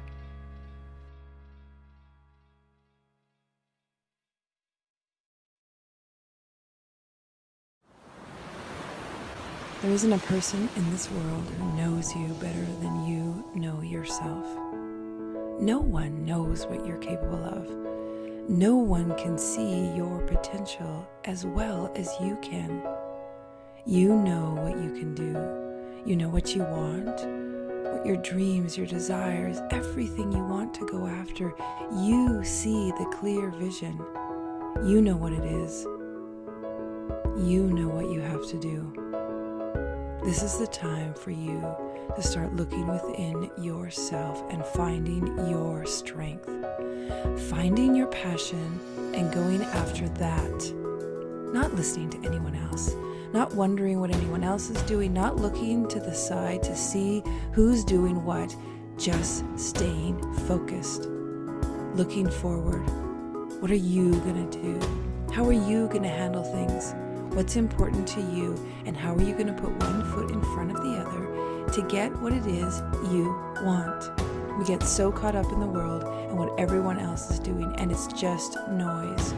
Focus on you. Focus on yourself, on your dreams, on your desires, on what it is you want, where you want to go. How big do you want to make your life? Go after that. See that, envision that, write that down, be a part of that, immerse yourself in that idea, that vision, that goal. Go after that. Trust yourself. Trust what it is you're up to. Trust what it is you believe in, and believing in you is all that matters. You know how great you are. You know what you're capable of. You know what you're good at. You know what your talents are. You were put here for a reason. To show the world how unique, amazing, powerful, and dynamic you are. So go and do that. Love that. Learn that. Get everything there is to know about doing that. Then you'll be successful. Then you'll have your dream, your happiness, your contentment. Then money will come. Then joy will prosper. It's when you do what you love that the world shifts and follows you. You be the guide. You lead the helm. You're the one doing the work, and so the universe pays you off 10 times over in so many different ways. Happiness, joy, relationships, finances, entertainment, travel, experiences, all kinds of things blossom when you're doing what you love with your vision in mind, following your ambitions and going after it. Your opportunity, your potential, your vision. This is your moment. This is where you get to do what you love. Believe in yourself. Believe in the power of you, and you will have the dreams. Your dreams will come true. This is your moment to ignite your life. So go after it. Go get it. Be you.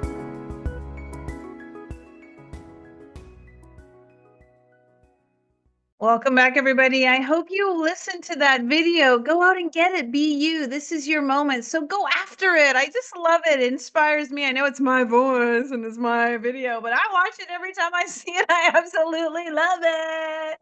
I'm so just inspired and motivated by what is created when we step out and ignite our lives. It truly, truly is beautiful. Well, welcome to Ignitearama 2025, March. Ignite Impact, our 26th book in the Ignite series. It's hard to believe 26 books. It really is powerful. And as you can see, we've done lots of books: joy, faith, parenting, love, happiness, female change makers, conscious leaders, wisdom, purpose, courage. I mean, it has just been a truly breathtakingly amazing career that I've had a chance to be with the person I love with all my heart and soul.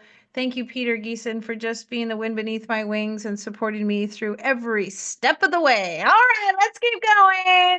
Welcome our next author, another amazing individual here in the Alberta region of Canada, someone I got a chance to connect with. I'm really excited to have her here. Please welcome Claire into the show. Claire, unmute yourself. Let's see you on camera. I hope you're celebrating. Happy book launch, Ignitearama. How's it feeling? How's it feeling knowing you did it? You did it. Put your hands up over your head. You did it. You did it. You did it. I'm so proud of you.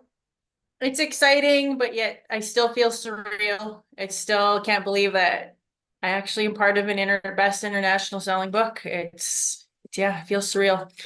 What's going to make it land for you? Like, what would be the thing that you feel like, sometimes something has to happen, or we have to catch ourselves in the mirror, or somebody needs to say something, or just something. What's going to land this for you that you really did it? You did it. Holding the book in my hand and seeing myself on that page is really going to be, yeah. How exciting. I know. So your books are on their way, folks. We ship our books, our signature copies. You can go buy a copy on Amazon, of course, anybody can, but we have special custom designed, beautiful signature copies for our authors that are coming to them via our factory in Asia. Claire, you and I talked over a year ago. You wanted to be in the book. You weren't ready. What was that feeling like the first time we talked and then you didn't pull the trigger and say yes? A little bit of regret. Especially after approaching you the second time. I was really, I should have just went for it. And timing is everything. And so looking back now, I know when you came up to me the second time, we hadn't seen each other for a year, you said, I was going to do the book last year. And I'm like, yeah, why didn't you? And you're like, okay, I'm ready this year. And I said, let's do it. I wouldn't let you out of my sight without grabbing hold and making sure you were invested. But can you see now how timing is everything? Was this the right timing for you to do this project? Absolutely. Totally. Yeah. And just tell me why. What had changed in you from the first year to this year to now? I decided to just go for it, jump in with 2 feet and just roll with it. Not letting anything hold me back and not letting the limiting beliefs keep me there. Yeah, and I remember you and I talked and you were like, I don't know if I should. And I was like, you got to just do it. And you're like, I don't know if I can. I'm like, just do it. And you went out, you left the event, you went out, you came back to the event and you just said, I'm in. And I really want to say, of all the authors I've met, you showed the strongest conviction to say yes for the second time. And so I really want to give you that. You said yes the second time when you could have said no again, because what? No was easy. You already said no. So now here you are. You really need to let it land, baby. 5-time international bestseller. 5 countries you go to, you're an international bestseller. You go online, you Google yourself international bestseller. How does that feel? Little bit anxious, but yet very, just very thrilling. Like it's just, I love it. I would have been in the same place had I said no, and I was not ready. I didn't want that anymore. So I'm totally ready to move forward and see what opportunities and things come from this. So let's talk to the girl who maybe is listening to this, or the woman who has seen me at another event, or someone who has been a part of conversation with me and then said no. What would you want to say to them? just do it. Just dive in and do it. You'll regret not going. You'll stay where you are, and this will really help you launch forward. And JB and her team are amazing to work with. Thank you, thank you. I wasn't trying to solicit that. What I want, thank you for saying it though. What I want to also know is, did the imaginary fears or the imaginary pain or the unknown, was it anywhere near what you thought it was going to be when you compared it to the joy and the fun and sort of the elation and the retrospection that you gained? Because lots of times we imagine stuff to be a certain way, right? Or we think it's going to be a certain way on one side of the coin. And I guess what I'm asking is, was what you actually experienced anywhere near what you worried that you might experience? There's always going to be fear. There was always fear, but stepping into that and just with the support of everything and everybody, it made it a lot easier. And the process that there was just made it not as fearful, and it just made it a lot easier to move through everything. You had some fun. I forced you to go out and do a photo shoot. How was that? It was good. It was a last minute thing, and it kind of was chaotic just before it happened, but it turned out really, really well. And do you look at those photos and see a different person? I do. Or see the person that was always there? I do. And I see a confident person and somebody who's enjoying life and somebody who's ready to take on the world. Amen. I love it. Tell us a little snippet. What's your story about? My story is about, I ended up enduring, well, one of my stories was I went through some abuse and I ended up getting pregnant with twins, and I ended up losing them prematurely.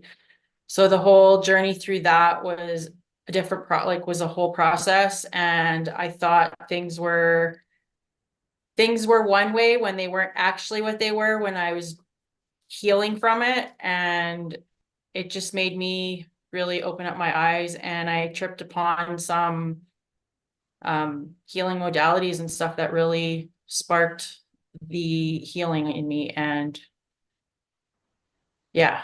Well said. You're right. We don't want to give away the whole plot. But I do want to say, thank you for telling us that, because there are potentially some women here who may have lost a child or may be in a situation that they're looking at you and thinking, wow, she's amazing. Look how incredible she is. Oh, wow, I had no idea she would have gone through something. She's so put together. Would you want to speak to that person who can resonate with your story and help pull them forward a little bit? I did realize that there was a lot of people that have gone through similar things and they don't talk about it, or people in like situations where they feel they can't get out of. And I want to say that that is all BS. There is ways to get out, and nobody should feel stuck in where they're at. And I really hope that my story inspires you to come forward or to reach out and reach out to somebody or on a path that will help you heal or move out from where you were at. So, Well said. Well said. Hey, did you have fun? That's what I want to know. Was it fun? It was fun. So, reliving some of this stuff was a little bit emotional, but it's definitely helped me heal more about it. And yeah, we had a lot of fun doing this together, and I've learned a lot of things along the way as well. One of the things that the little bit to pull the curtain back is, often when we do self-development, people tell us how to think. They'll be like, oh, think happy or think differently or, move beyond it. And they sort of tell you what you should be thinking. When you write your story and you yourself look at your story and you unravel your story and you make new discerning decisions and evaluations about your story, you create new neurosynapses in your brain and you solve problems on your own. You become the problem solver. And that exponentially creates healing and growth and understanding versus someone just saying like, hey, go do this, or hey, think this way. And so often authors have literally like a physical experience, a deepening of their spirit, you know, more of a formation of their cells. They'll feel more confident. They'll just ease into themselves better. They'll have a sense of peace and relaxation. Did you experience any of those sensations, those physical sensations? I did. Especially writing it, there was moments where, yeah, I felt the feelings throughout the whole entire chapter. I did. And no one was patting you on the head and being like, okay, well, that's good. Like, you got to process them, because sometimes when you're in trauma or when you're in a very difficult emotional experience, you're in reaction. You're not necessarily in the ability to process. And so writing your story gives you that processing time that we often don't get when a situation is unfolding. Absolutely. Is there one thing that you want to do now because you said yes to this book? What's the next steps for you? I'm not really sure. I'm just kind of letting the path unfold as it comes. You're marinating, we like to say. You're marinating in the glory and in the joy. Yeah, I don't want to put expectations on anything. I just want to just feel it and enjoy it as it's coming. This is huge. This is a big thing. It's true. Have you celebrated a little bit? I did, yeah. Has But family like I been said, around you? No, a little bit, but once I have the book in hand, it's going to be a lot different. I do have some Right. people around me that have been very supportive, and it's very uplifting. They're going to be like, there's that Claire girl with that wheelbarrow full of books. She's giving them, she's walking around with all her books. I love it. I love it. I love it. All right. Well, tell us the title of your story. Angel Voices. And the sentiment that you want people to have as they read it. I don't know, just enjoy it. And if you're resonating with it, just remember that there's always an out. I'm always here if you need to talk. Talking about your story is truly healing, and it is very liberating. Well, Claire, I will tell you, I will never forget you. You will stay in my heart and as one of my author memories, because you came right up to me that second year and just grabbed me by the hands. And you claimed your desire to write your story. And it was so profound and so clear and so definitive. Here you are. And so I just want to remind you, when you know what you want and when you decide you're going to do something, and when you make that decision, you can do anything. So bravo to you. Thank you. Absolutely. She's a best-selling author. Yay. Congratulations, Ignite Impact. Well done, Claire. Beautiful. Thank you for being here today. You. Yeah.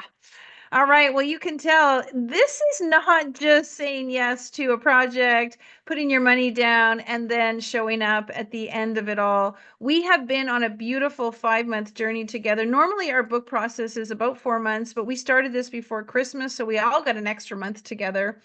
And we spent every single week for the last 5 months coming together to mastermind how we can grow and work and flourish in our midst of our journeys, our human experiences. We also, each author met with our editors on 3 different occasions to help them unpack their story in a powerful way. And then, of course, here we are all together celebrating this monumental, beautiful celebration of going bestseller.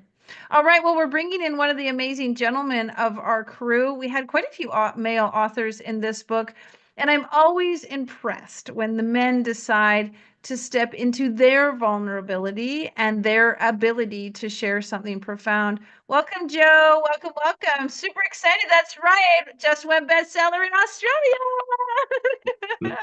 So, my darling, how is it feeling? Are you doing the happy dance, the joy dance, the author celebration dance? You know what? I haven't had a whole lot of opportunity to do that just yet. No dancing yet? Because as you know, life's busy. And when you're running 3 businesses, you don't get a lot of downtime. Well, And I totally want to make you do some dancing tonight with your lovely other half. Congratulations on going bestseller. You shared a wonderful, beautiful, powerful, very not humorous, but just very Joe-ish. Like it was very had you like I could hear your voice in my head when I read your story. How does it feel now being on the other side, on the big celebration side? Like some of the others, I don't feel it quite yet. Still that initial shock factor. I'm thrilled with the fact that I get to say I'm an international best-selling author now, published author. And yet I know that my story will get out and impact people.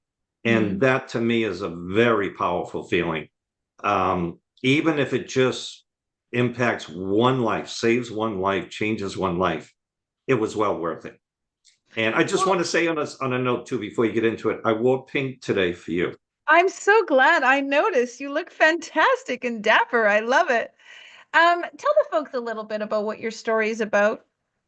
Okay, so basically, to be successful, you want to be who you really are at your true essence, not what you think other people want you to be. Amen. That and the fact that, especially for men, that we, at least in my generation, and I'm sure there's several others, and it doesn't go for everybody, but in general, we tend to be very stoic. We're told we're not supposed to be vulnerable, weak, cry on people's shoulders, things like that. We're supposed to be the strong one, the protector, the provider. And it's hurt a lot of men. We keep so many things inside. And I've noticed it. I think we've all seen it especially since COVID, that it's increased the depression rate dramatically and the suicidal rate. And I would hope that I could change that and let the men especially know that it's okay to be emotional and open up and share with others. I actually, in all honesty, secretly treasure the stories from the men because I know that there is far more barriers for them to get through to write their story. For some women, it's reputation, or it's money, or it's time, or it's sacrificing family time. But for the men, they have so many other social stigmas of what you just said. You got to be tough, you got to be brave, you got to suck it up, you got to get over it, you got to be the man of the house, you got to be the pillar of strength. Like there are layers and layers and layers of societal expectations of men, that their story should just be something they do off their shoulders and on they go. And that feels so counterintuitive to this really beautiful thing we're calling humanity.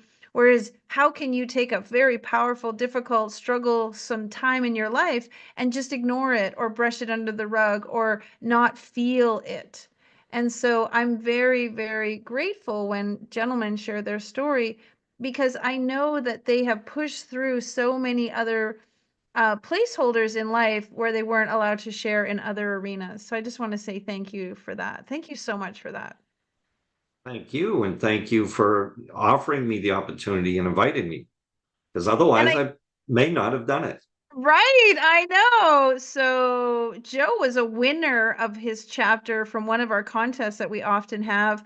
We love giving away chapters. We love having contests. He won a contest that we had last year, decided to write in Ignite Impact, and he's making an impact for sure. Your lovely bride is here. Miss Cindy, I was on the call with you and Joe together when I said, Joe, you should write your story. And he was a little bit of a no. He was a no at first.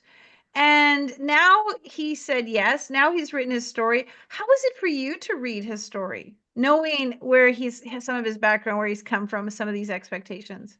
For me, it was really beautiful to read the story where he's come from. I've heard the story in pieces many, many times, of course, because it is his story. And to see it all come together so beautifully is really, really a gift. Isn't it interesting, though, as spouses, we think we know our partners so well, and we feel like we view them through this lens of utter, love and acceptance and appreciation. But there's something very different about reading the written word. Would you agree? Yes, absolutely. seeing it it all kind of come takes together. you like in like how did you see Joe differently after reading his story? A softer, gentler version. Mm-hmm. Yeah. I know, because it's almost counterintuitive, right? Like the men are told, don't tell your story because you don't want to be appeared as weak. And yet when we read their stories, I don't know about you, but like I see their strength, I see their courage, I see their bravery, I see their sensitivity. Like there's so much more that comes from reading their story than than meets the eye or what we assumed. Yes, there's so much strength and vulnerability and being your authentic self. And so many, not just men, women too, are protecting. We're wearing masks. We're, showing up in different ways for different people. And when you can get rid of those masks and show up as your authentic self, it's so much better. So Joe started the conversation off by saying he was super busy. He hasn't had time to celebrate. I'm wondering if we could take a moment. Have you had time to just really pour into him your appreciation and how you feel about the story? We've actually been talking about it. He may not realize it. I realize it. I'm just throwing out a little hook for you to like give him some compliments. Yeah, I thought it was really well done. And to be honest, I'm quite the writer myself. And so I stepped back completely and allowed him to have this process for himself because I felt like it was a really important process for him to experience and to have so that he can't deflect it in any way. I thank you so much for doing that because I had an author one time who handed in her story. She did her story polish with me and we were all done. And then 2 days later, she called me and said, I shared my husband with my story and I've made some changes. And I went in and like 90% of her story was changed. And I went back to her and I said, sorry, no, I'm not going to accept this because I know that you changed it because of your husband. And she was not happy with me. But eventually she said, you know what? You're actually right. He went in and literally wrote in my changes. And it happened early in our process of Ignite. And so I'm very aware of helping authors know that love your spouse, amazing spouse, your spouse. Like we've had spouses who are professors, who are, accredited, who are published. And I always say like, move over, let them write, let them write. So thank you for doing that. Yeah, I wanted him And to experience it all. And JB, when I wrote this, I didn't want to share it even with Cindy. Wow. I was going to say, did you feel pressure of expectation? It was more, I didn't know if I'd be embarrassed or not for being vulnerable. And I was almost afraid to show it to anybody.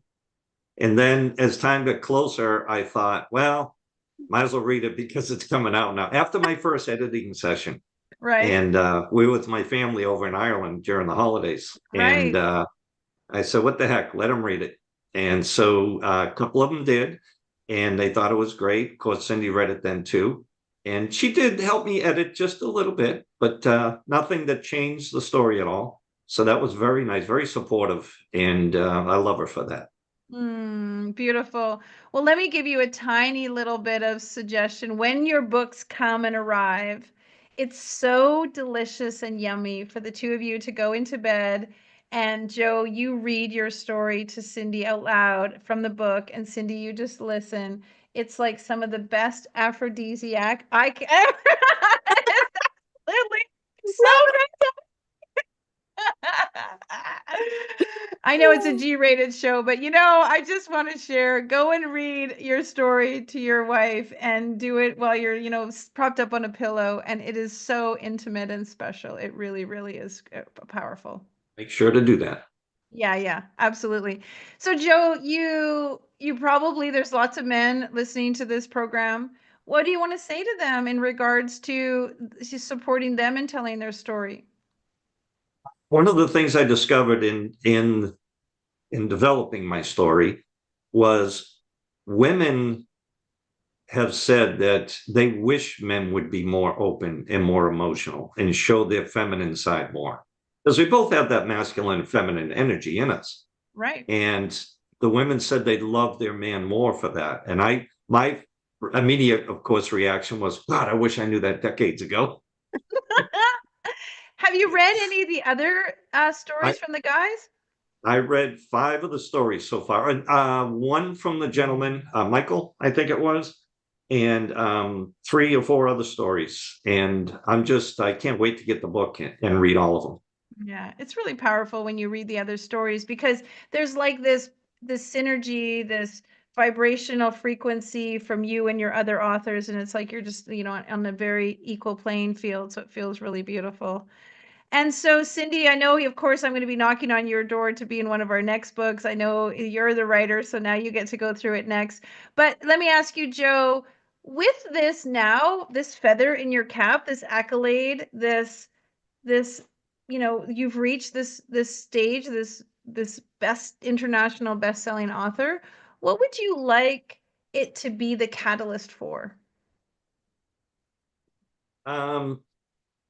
Wasn't my idea initially, but it has become my idea. And I notice I said idea. Cindy, pick up on my Boston accent there. Anyway, people have told me for years that I should write a book because when I tell them a story about something that's happened in my life, they're like, oh my God, you should write a book. That's incredible, right? And I'm thinking, why? It's nothing special, but it really is because nobody else has gone through those. Right. And I, first of all, didn't know where to start, didn't think I could do it, had no confidence in getting it done. And this has been like a sample, I suppose, for lack of a better term. And I realize it's not that bad when you're in the right frame of mind. So you have It's to a put out fire all those starter. distractions. Yes, you have to put out all those distractions and just sit down and do it. Yeah. And I believe now that that book probably will happen at some point in my life. Well, I'm putting my hand up to support you whenever you feel that it's ready. This is a fire starter, and I love it when people write their story and then they get bit by the writing bug. Somehow, our grade 2 school English teacher tells us all that red pencil on our, things that we wrote sticks with us, that we're not writers. We truly are writers. We're storytellers. We're magicians. We're magical. We're powerful. And we all have a very unique fingerprint. And our story is just this beautiful kaleidoscope of what makes us us. And so it's fantastic that you feel inspired to write. Honored to help you whenever you decide that that's your choice. Big excitement for both of you. After you read the book in bed, you can call me the next day and tell me how great it was. And I hope to see the two of you and our paths cross so we can hug in person. Thank you so much for being here. Blessings to you, Joe. Congratulations. You are a best-selling author. Thanks for having me and us. You got it. Welcome, welcome. You got it. Blessings to you both. I love it when the gentlemen share their stories, and we have another couple of guys to hear from too today, so it's going to be wonderful. And that was, back to back, 2 people that were like, no, hard no. And yet you just plant the seed in knowing that if you have a desire to tell your story, it's because somebody needs to hear your story. And I say this all the time, someone on this planet is crying, weeping, and asking for your story because your story is the survival kit to their next breakthrough. And so please, if you feel the desire to write your story, do so. Welcome, welcome. Our next author coming to us all the way from New Zealand. This is a wonderful story. And Elaine Thompson was one of our project leaders. Elaine was the coordinator of this book. She put her hand up to say yes to helping us make this book come to fruition. We love our project leaders. Antonia was also a project leader. Sierra, we haven't met yet, project leader. Elaine was project coordinator, which means she stayed up a little bit late at night to make sure we got those authors to the finish line. She did some extra texting, some extra messaging, some extra rah, rah, rah. She was the power cheerleader of the community, kept everybody moving and grooving. And we honor our project leaders so much because they very magnanimously do things behind the scenes. They show up, they do campfires. and they're really a great support. Elaine, congratulations, my darling. So Thank you so happy for you. I yeah, I really.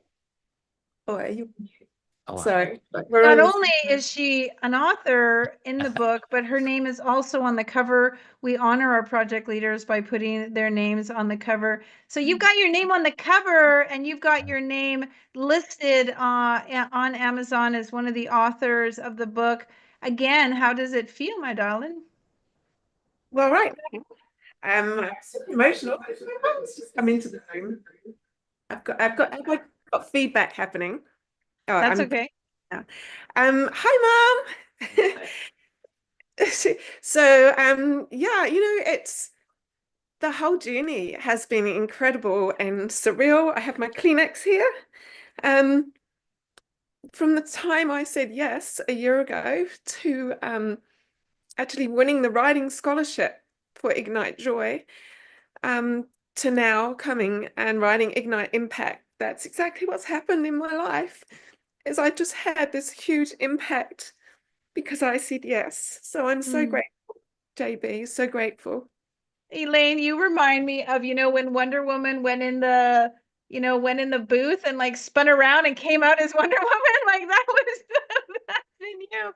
I You like have that. just spun around and come out as Wonder Woman. You've done so many incredible things. It's absolutely awesome. Okay, you try to text and see if Mom can come back. I just sent her, so she's doing well too, and she's got support with her technology. Great. We'll try to get her back in. Peter will try to bring her back in. So you did write in Ignite Joy. Congratulations. And this time you put your hand up to be even more involved. How was project coordinator, project leader, just being kind of a little bit of a mother hen for everybody? It was just such a delight, such a joy. Such a joy and so impactful. I met so many just wonderful men and women. And I feel like now, I feel like I have an international family all around the world. And it was just really wonderful to be able to support other authors, especially if they were feeling anxious or if they were feeling a bit overwhelmed. Or even I upskilled myself when they were overwhelmed with technology. And I was able to say, oh, you just do this, do that, because I'd been on the journey. Yeah, and it's still very surreal. And I just hope I can ignite impact in New Zealand and other men, women here in New Zealand get to be a part of the Ignite family. Well, I'm so glad your mom is here because I want her to hear this. Elaine showed up in the Ignite community, not as you see her now. I remember my first meeting with her. She was crying and life was not where she wanted it to be. And there were some things that she was ready for change. And beautifully, courageously, she said yes. She won our scholarship program that we have. She just rolled up her sleeves, jumped both feet in, got so involved in Ignite Joy, became such a beacon of light for everybody, and then took the courage, truly a monumental amount of courage, to come to Las Vegas last year for Gatherama, speak on stage, volunteer to help out and be just another support system for everybody. And of course, she's coming back to Gatherama in May and speaking again. And I'm going to sneeze because God's in the house. God's in the house. And I want you to know, Elaine's mom, that Elaine has been probably one of the greatest success stories of our community in her perseverance, her dedication, her devotion, her commitment, her enthusiasm. And every day she just lights me up with another opportunity and a willingness to do something. And we have just watched her grow and blossom and step into such a leadership role. And that truly is transformation. When someone goes from focusing on themselves to really being willing to be a leader for others, that is true transformation. And Elaine, we are just so honored and impressed and excited. And yes, you can all the way, absolutely every moment. And we just want you to hear that. So unmute yourself. Is it Val? if you can unmute yourself, we'd love to hear a little bit about what you think about your amazing daughter. Just press, there you go. I'm very proud of my daughter. I'm very, very proud of what she's achieved. And yeah, she's a delight. As you say, she's a delight. And she's so excited about helping people. Always wanted to. And there you go. She went to New Zealand. She had some really down times, but she picks herself up all the time. She never ever lets things get on top of her. She truly gets on with life. And you know, she's incredible, absolutely incredible. And she's a pretty darn good writer, wouldn't you say?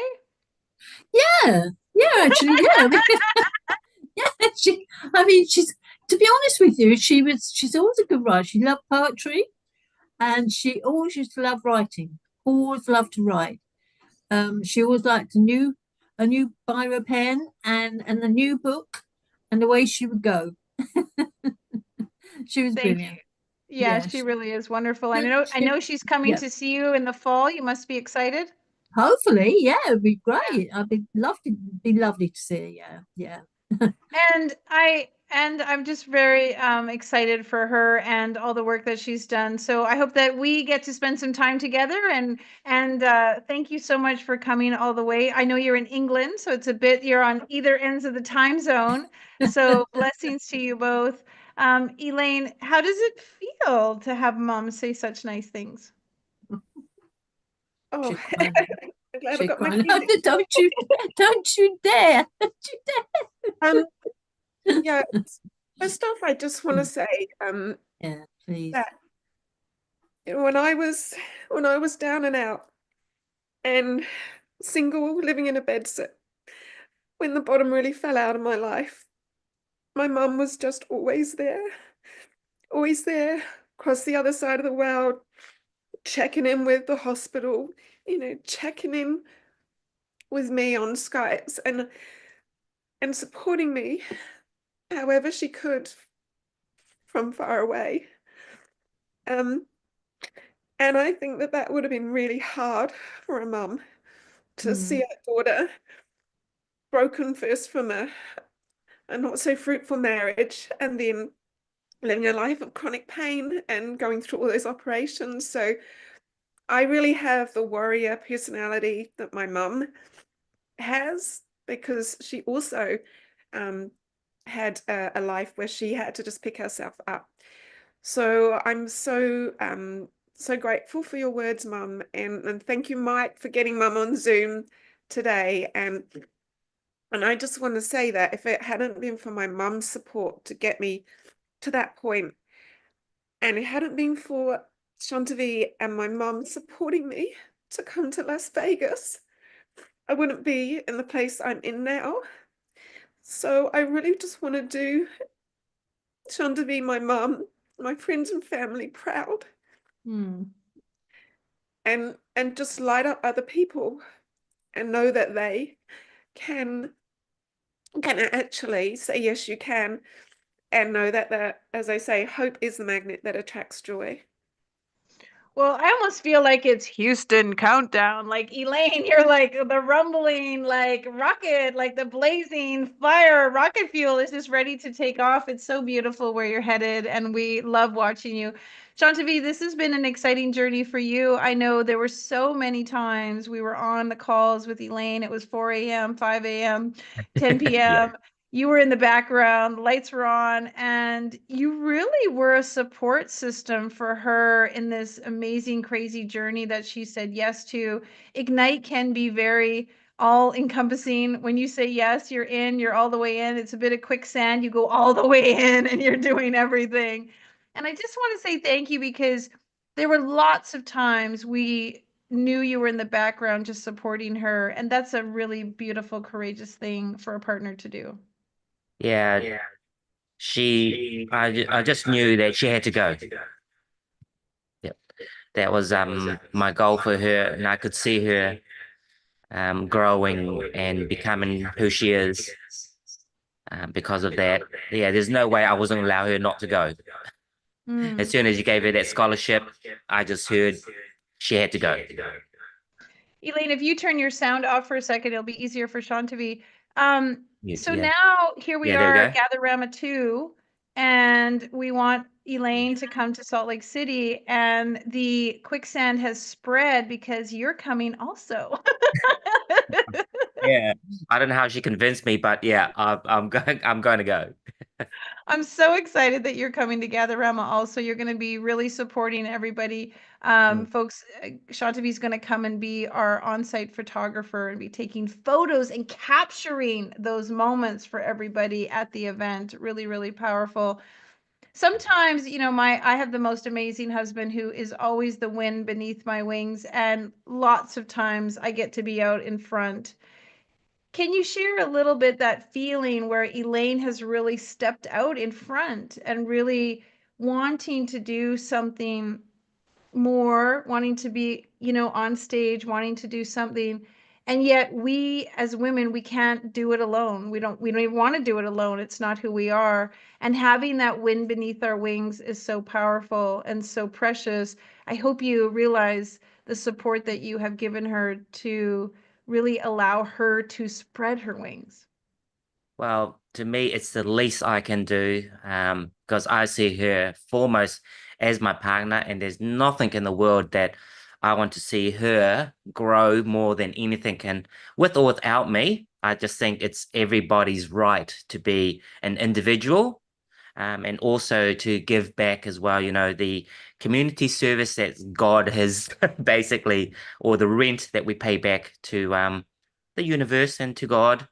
You know, and that's the least I can give to one person, if not anybody else in my life. So yeah, I think Elaine steps out every single day, sometimes stepping out way too much.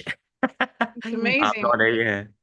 I'm not as giving as her, unfortunately, but she is definitely way too giving sometimes. And you know, sometimes I like need to pull the rein in, but that's never going to happen. I think she's just a wild horse waiting to be released. Now that she's hopefully found not a paddock, but a field, she can take her direction wherever. And I'm glad to see her run off into the sunset. For me, that's the biggest thing I can give her, is the freedom to do whatever she wants to, with or without me. Well, she's doing amazing and she loves being with you, and you guys are locked together. That's pretty obvious. Elaine, let me ask you, as you turn up your sound, you know, this has been always a path. And I often say, what you want wants you. And so, do you realize how this experience wanted you as much as you wanted it? Yeah, I think that's the biggest thing is learning from JB the title of Frequency Alchemist, which I now wear with the badge of honor. I knew actually, from the age of 20, I had this just innate intuition that one day the life I was living would be a story that would be written to help others, women especially, find their joy much sooner than I found mine. And that has happened, but I needed to be well in myself. I needed to be ready, and we're never really ready. And that's why I've kind of moved from that to a yes, you can mindset. And it doesn't come without anxiety and some fear, but we just need to know that when we're supported in a community that's also supportive, just keep walking the path that feels right in your heart. And that's what I've been doing. And I've been blessed all the way to have the support from Shantavi, from my family, from mum, and the Ignite community, and yourself, JB. You know, had you not to me and Peter, I wouldn't be sitting here today. So I'm just, yeah, I just, it's still all a little bit surreal. But I'm sure by the time I get on stage again at Gatherama, it'll be hitting home. And do you find that there's been like has it been like a slow roll for you, or has it been like these lily pad jumps to the next, to the next, to the next? It feels like I've been shot from a rocket. I said rocket earlier. I guess I was reading your mind, right? It just feels like when I said yes, actually, Shantavi had started a job, and so he was a tour director. So he was over out of away from Auckland, and there I was with my book and my biro, beginning to write. So, shot from the launch pad like a rocket, and still in that rocket motion. To be completely honest, at the moment, no lily pad jumps for me. Yeah, Shantavi wrote "shot out of a cannon," exactly like one of those cannons that you just get shoot out of. So beautiful. So, do you have me, I'm always asking my clients 12-month plan, 2-year plan. What do you see as your future now that you've just reached such beautiful accolades? Speaking, being a speaker and lifting other women up, being a mentor. And I know that that's going to be, another shot from a rocket moment. Right? That is going to kind of, as a frequency alchemist, that will be attracted into my frequency, and I'm just going to have to say, yes, you can, because if I don't, then I'm not just failing myself, I'm failing other women who I can lift up on their journey. So I've got more growing ahead, more yes you can to say, and I don't necessarily think it's a 12-month plan or a 24-month plan. I just think it's a life plan right now. Yeah. Well said. Well said, right? It's not about the time. It's about becoming. It's about being it and becoming it. And I just want you to know, like you just said that online to hundreds of thousands of people who are watching, that you want to be a speaker and you want to attract that. And like, I just want you to know, like, now that you put it out there, it will definitely be yours to enjoy. I got that kind of God bumps all over again. And so it shall be now that it has been said. Beautiful. Is there something you would like to leave our viewers with that maybe are feeling like you felt over a year ago, that this wasn't necessarily possible for you? You were suffering from some pain. Your life was in a different place. Is there just something you'd like to share and give them a beacon or a flagpole?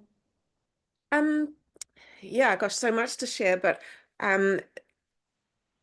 really, like the first story I wrote was When the Bottom Falls Out of Your Life. The second story I wrote was Beyond the Mirror in Ignite Impact.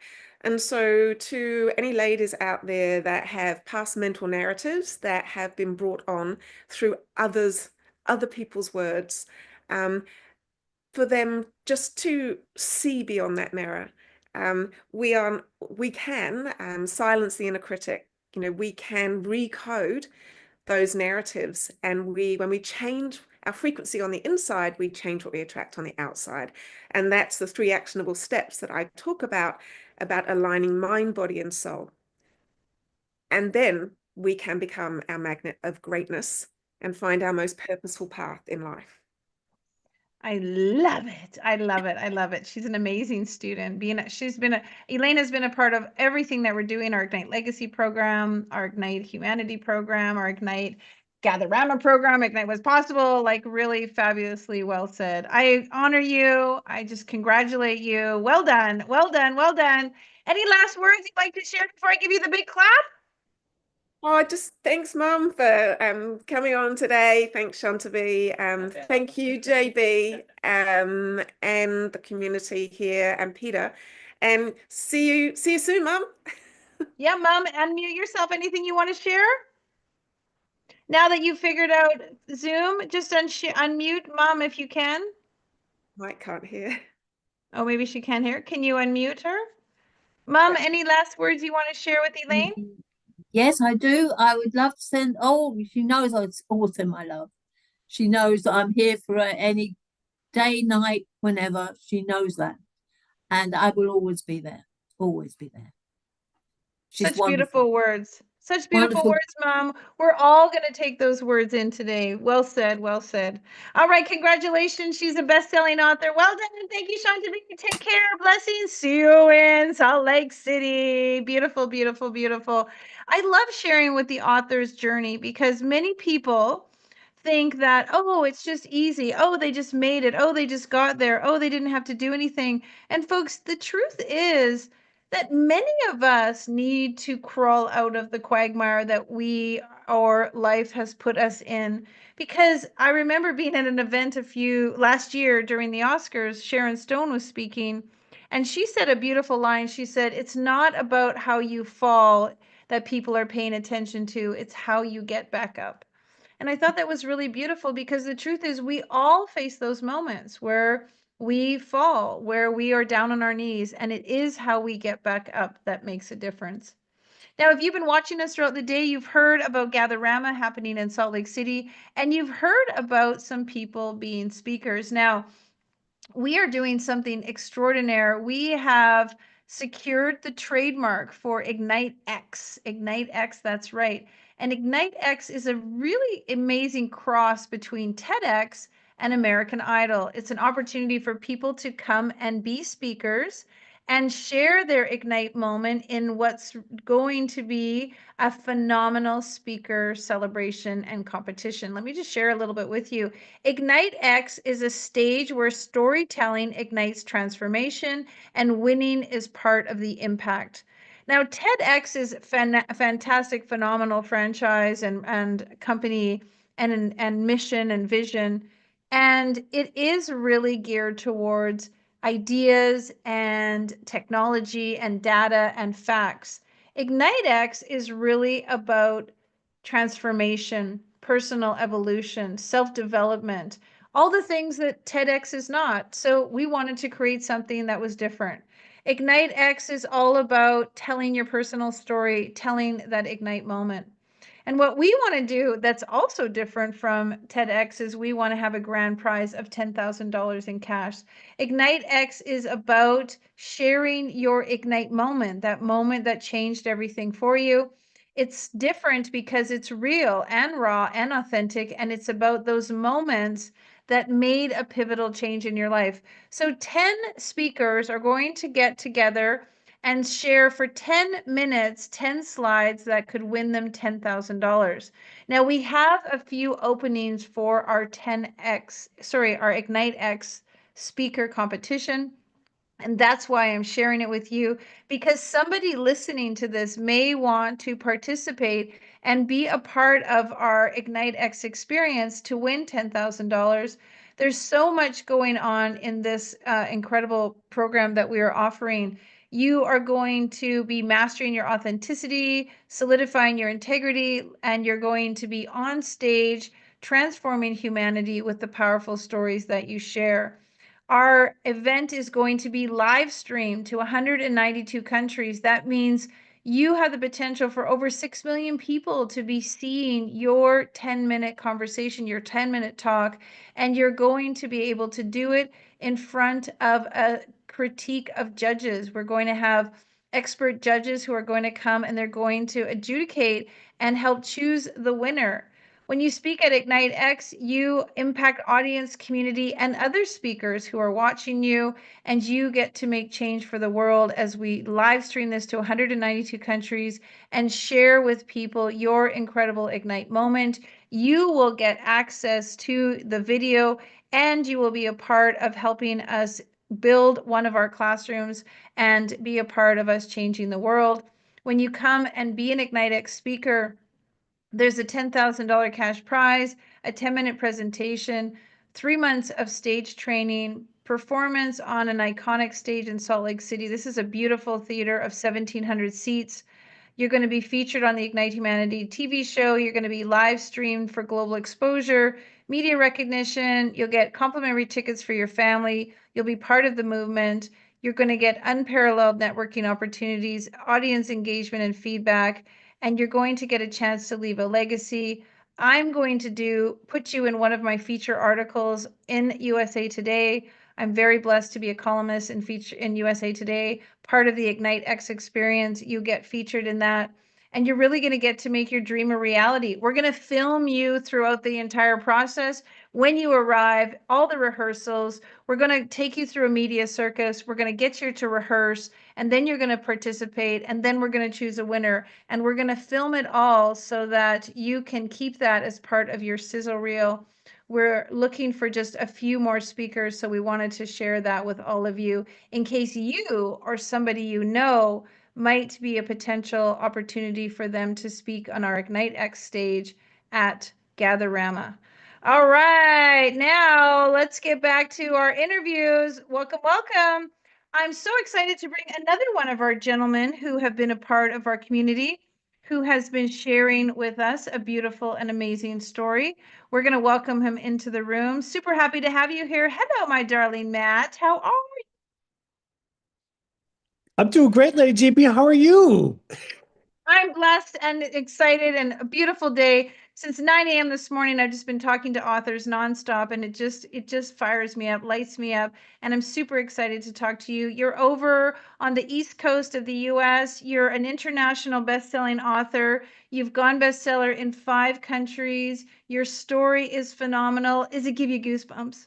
Yeah, as soon as I started talking to you, all my cells are activated Right? and just going off the charts. I mean, how could it not be, Lady JB? And I got to stop and just thank you and Peter and the entire team for just an incredible experience, and one that was a little scary at the beginning, and the hand holding through the entire process has just been super simple, super easy, and just thank you, thank you, thank you.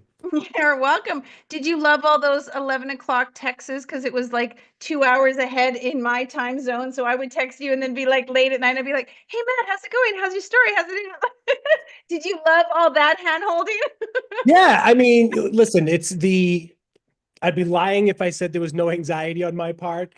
And I think that going into every conversation, really as soon as we got on a call, each person on your team would help to diffuse everything and just say, where you are right now is perfect. And that just helped me be more comfortable and more confident with everything that I did. So it is, Lady JB, I've been thinking about a different word or phrase than a well-oiled machine. You and your team have just made things. It's such a beautiful experience. And it's something that I highly recommend that every single person come out of your comfort zone and step forward and tell your story. Oh my gosh. And do it with this woman here. Her and her and Peter and the rest of the team. I mean, it is just, if I could get the fireworks going off in the background with my Zoom thing, that would be happening right now. And that would be all pink, of course. I remember Matt being in your house because Matt was so blessed, him and his beautiful wife, Yun, who has shown up. Matt and Yun let me stay in their house. This was last year, right before the big hurricane in Florida.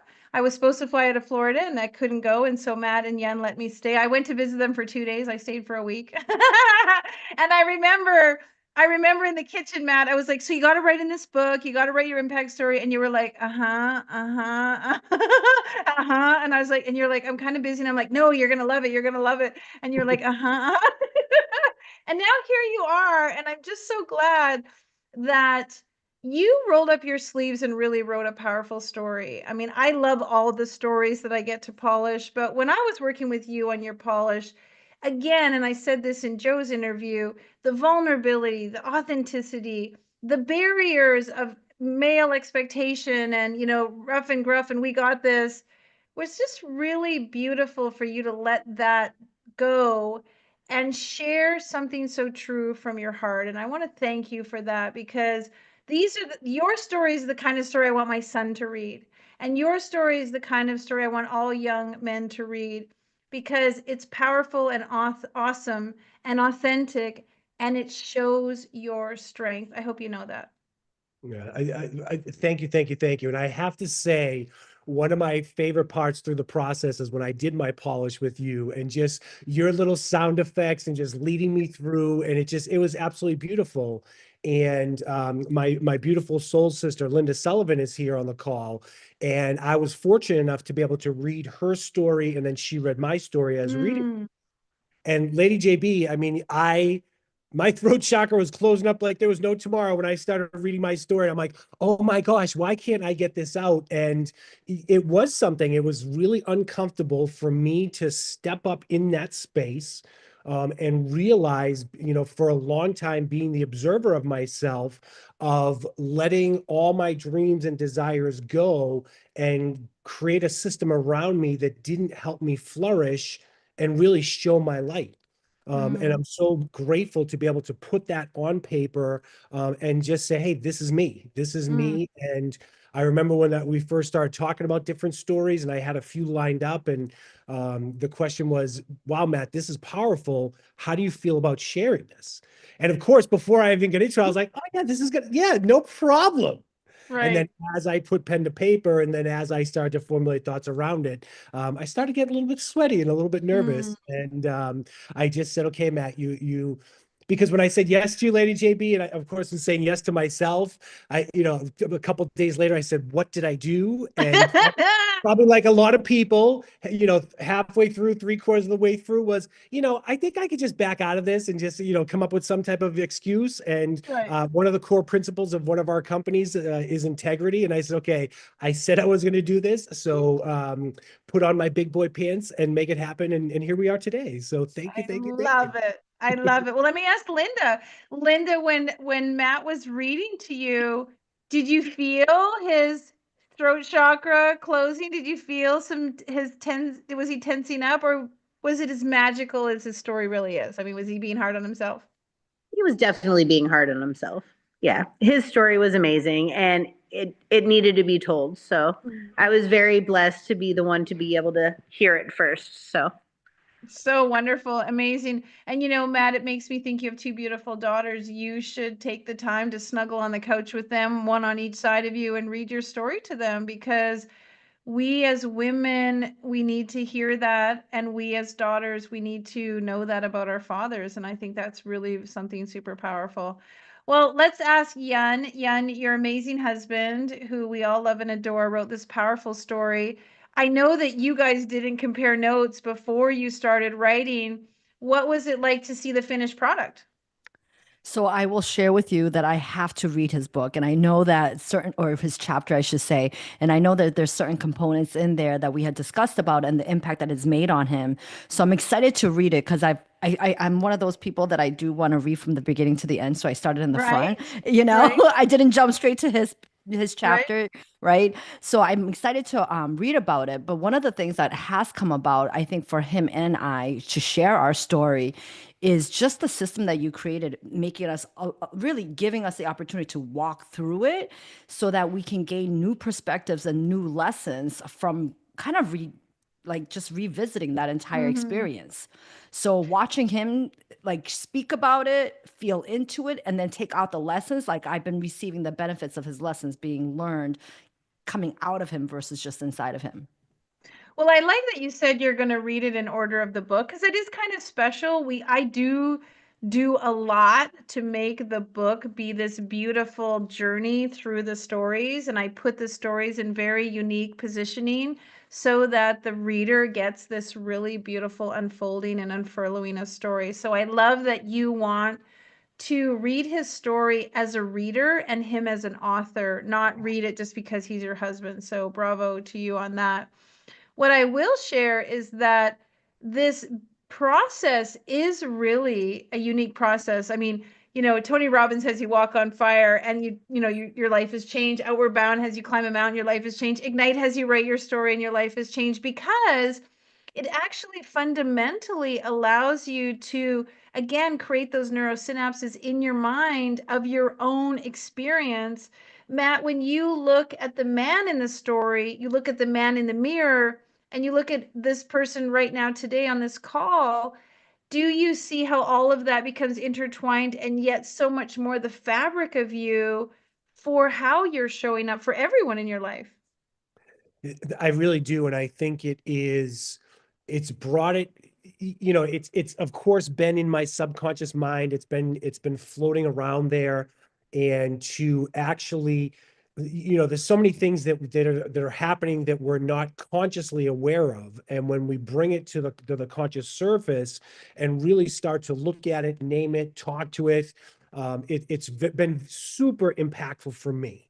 And to go back, I think, when I started to read my story with Linda, there was why I felt my throat was closing is there was a little bit of sadness. There was a little bit of sadness of what I had become, in the sense that I had settled in life, and and anyone that's going to read the book, I mean, I'll give there was a point in time that my entire world was about to come crashing down, because I did not realize that I had been into a space that I had settled, and that being a high performer most of my life, to hear that and to acknowledge that, it completely crushed me. And so to really look at it now and say, and I'm going to say, forgive myself for being in that space, and really just look at that as a lesson. And any point in time that I stop and look at didn't define who I am or who I was. It was just a stop along the way for me to have a lesson. And so now, going through a different set of contrasts, I'm really looking, my mantra right now is just lessons and gratitude, or gratitude and lessons, and being grateful for all of it. And what can I take from this to be better moving forward? Yeah, so well said, because it is all blessings and lessons, right? It's not black or white, it's not one or the other, and it's not all at the same time forever. It is really truly blessings and lessons. All right, Linda, let's speak with you, but please stop moving your camera because you're making us all car sick. um Share with me a little bit, because you also have written in the book. So I'm going to just take some fun here, because Matt, Jan, and Linda all wrote in the book. They all are, congratulations to all of you, international bestselling authors. I'm glad you're all in the same house celebrating and having some fun and really putting some celebration to this. I know, Linda, part of being in the book was on all three of you. I was kind of there in Boston, like, okay, Matt's in the book, Jan's in the book, Linda's in the book, all kind of getting you to triumph together. Has reading Matt's story allowed you to see him from a different perspective that maybe you didn't have before? To a degree, he's opened up a lot about what the story was through the years, but I got to hear it all in one like story. So I got to feel it in a different way than I had before. I knew bits and pieces, but seeing it all in one story and hearing it from his words, it definitely made a huge impact. Yeah, beautiful. Let me ask Una, can I see which one of your daughters are there? There she is. How was it? Oh, can't move it around, guys. It's gonna be good. Would you like to come off the unmute and say a little bit to your dad about his story about being an international bestselling author? Too shy? That's okay. I totally get the youngsters. They're shy when it comes to being on screen. Jan, you get to read Matt's story. And again, we as wives, we think we know everything about our husbands.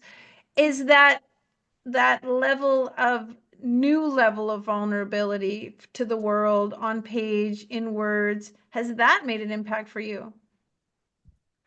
I think that this is just the beginning of many stories to be written through him. And yeah, again, I'm really excited to experience it through the reading, but I do know that it's made an impact on him, and just in his awareness of him to be able to observe himself and the journey that he's been on. I feel like our marriage and our individual selves and our marriage, like there's been so many shifts in just the past 3-4 years. So for us to just kind of pause and have those moments where we can reflect back, it brings us not only closer to ourselves, but in our relationship has strengthened so much, so much. And sharing these types of stories and these experiences, I think that it's just only going to continue to grow. Yeah, beautiful. Let me go back to Matt for a second. Impact. What did that word mean to you previous to the book, and what does it mean now? That's a great question. You didn't tell me you're going to ask me that one, so now I have to go. I think So I would say that impact was it was a lightly used term in the past, of having some type of a shift or a change. And now it's really helped to define into, I'm going to say, single moments. And I say the word moments because there is so, just like Young said, of being able to tell different stories or write different books. What I wrote about is, yes, monumental for a major impact in my life, a major shift in my life. There's so much inside of me, and there's so much to be told. And so I look at every single aspect of the day can be an impactful moment when we're really in tune with ourselves, and we're being honest, and we're being pure, and we're in alignment with our spirit, our mind, and our body. So impact to me, and I'll shift my answer a little bit now, Lady JB, because some major gratitude goes out to you in the sense of, right now, when I think impact, I think humanitarian efforts. I'm very, very blessed that when I met you for the first time and seeing what you were about and how you impact humanity on your, it's not on your own, of course, there's the people around you, what you do on a day-to-day basis, that completely inspired me to step outside of who I am and say, you know what, I'm going to do things a little bit different so I can help more people. And I'm so blessed that we just came off of one of our elevated safari experiences in Tanzania. And we specifically shifted from just going to have this spirit, mind, body connection to incorporate what we do out on an African safari. That now we actually, every trip we go on, if the guests are open to it, we're going to be doing some humanitarian effort. So we spent 2 days in an orphanage, just opening our hearts, opening our minds, playing with the kids, peeling potatoes, singing with them, just loving on them. And it was such an amazing thing that is my drive now. And go back to your question, impact to me is, how am I able to show up with the people that I can lock arms with and say, you know what? We really can make the world a better place. And all we need to do is just lock arms with people that share that same feeling. And it's just so beautiful. And I'm just so grateful because you were the one that ignited that inside of me and was able to help me take that step forward. So thank you, Lady JB. Thank you so much. And your answer was so beautiful. You said it so eloquently, because often we feel like the world is impacting us, like we're impacted, almost like, without any control of what's going on. And when that reverses to how we can impact others, how we can make an impact, how we can impactfully do something differently, it's like the whole world changes. It's like flipping the switch. It's from, I'm impacted by all of these outside forces, to now I'm going to be impactful for others. And so it's beautiful. Yeah, and kind of same question. How has impact shifted for you? Wow, I want to piggyback on what Matt was talking about, like this desire to want to be able to help at such a level. And even just to add to that, and Matt kind of touched upon it, but it's, we have the opportunity to make an impact with every connection and every moment, right? So just the ability to be present with someone so that they can be seen or they can be heard. I believe that I've lived a life filled with so many programs and was rushing through life without even realizing that was what was happening. So in the moments that I get to slow down and now really see it, and like, I just do see Earth as a beautiful classroom and a playground for us to learn more of ourselves, discover more of our gifts, and the purpose to serve other people with our gifts, right? So in every moment, we get to make an impact. And I got to tell you, my imagination is pretty big, and I'm so excited to continuously expand my imagination on the ways that we can impact together. Because it's not about doing it by ourselves, but it's like Matt was talking about, and you're talking about, locking arms with the people that are ready to make an impact together. And then we can move it further, faster, funner, more fun, right? More fun and joy in our life. Right. And imagine the bigger impact we can make when we come together. And that is so precious, because a lot of us have been taught to do it on our own, forge on our own, especially men. You've got to do it on your own, the blah, blah, blah, whatever story that is. It's not really the paradigm anymore. I think that the universe has become so unsiloed, if that's a word, so multi-connected, that we see how much we're all over the world right now on the Zoom call. We've gone all over the planet today, just in this one class, this one training, this one program. We can make impact when we come together. It truly, truly is powerful. And Yen, I want to share with you, I mean, you've made a big impact on my life. You've been a great, great friend to me. You both have welcomed me into your home, which has just been wonderful. We've got all kinds of things planned for you folks. We're going to do some amazing things together. And it's like attracts like the impact that you have all showered upon me. I'm going to say the same thing back to you. You have impacted me equally. And imagine, right, if we're all living in the center of our impactfulness, like what a great world that would be. Well, I see that. And I think that's what, the common vision that we both share is that we see that world. And as long as we continue to show up as that individual, then that's the true ripple effect, right? For us to embody it, to live it, and then bring others along that are ready. I think it's so beautiful what we get to do together. So let me take it from the macro to the micro. You wrote a really powerful story about your childhood, some of the challenges that you went through. Do you want to talk a little bit about that? So that's actually not so deep into it, and I have to play the part. Okay, hold on, give me 1 second. There we go. Yeah. Here, I really want to play the part, right? So I got my Zoom background on, and yes. So one of the things that I talked about in my chapter was that actual moment when I was moving so fast and so much, I was doing circles around everyone. And my chapter really talked about that one question that lit me up, which was when a coach asked me, Jan, who gets the best version of you? And in that moment, like, I couldn't answer because what I initially wanted to say was my husband, my children, my parents, my family members, my friends, the ones that I cared about, but it couldn't come out of my mouth because I knew it wasn't true. Right. Right. So that was a huge pause for me. And there was tears running down my face because in that moment I realized like it hit me like a ton of bricks that they were actually getting the worst version of me. By the time I got home, I was tired, I was cranky, I had a gazillion other things that I needed to do. I do like a clean house. And so when the house wasn't cleaned, food wasn't ready, I would snap. And this would happen over and over and over again. And then the part that really hit home was I didn't even know what I want and I didn't even know who I was. So let alone that they were getting the worst version of me, I didn't even know who I was. I was getting the worst version. It wasn't even taking the time to say, well, what am I doing this for? What does success even mean to me? What do I want out of life? And all of these programs were really instilled in me from my trauma of my childhood, right? I was a really sick child. I had health complications. I was a latchkey. My parents came here for the American dream. So I was, raised by parents that were working 20 plus hours a day for like 2 decades. So all of these natural programs of survival were completely operating me. So my biggest, gift has been giving myself the permission to discover myself. And in doing so, realizing that we all have these beautiful gifts that we have that are meant to be expressed, and they're clouded by these limiting beliefs. And what blows me away in this personal and spiritual development journey is continuously learning of the limiting beliefs that I still operate under that I'm not even aware of.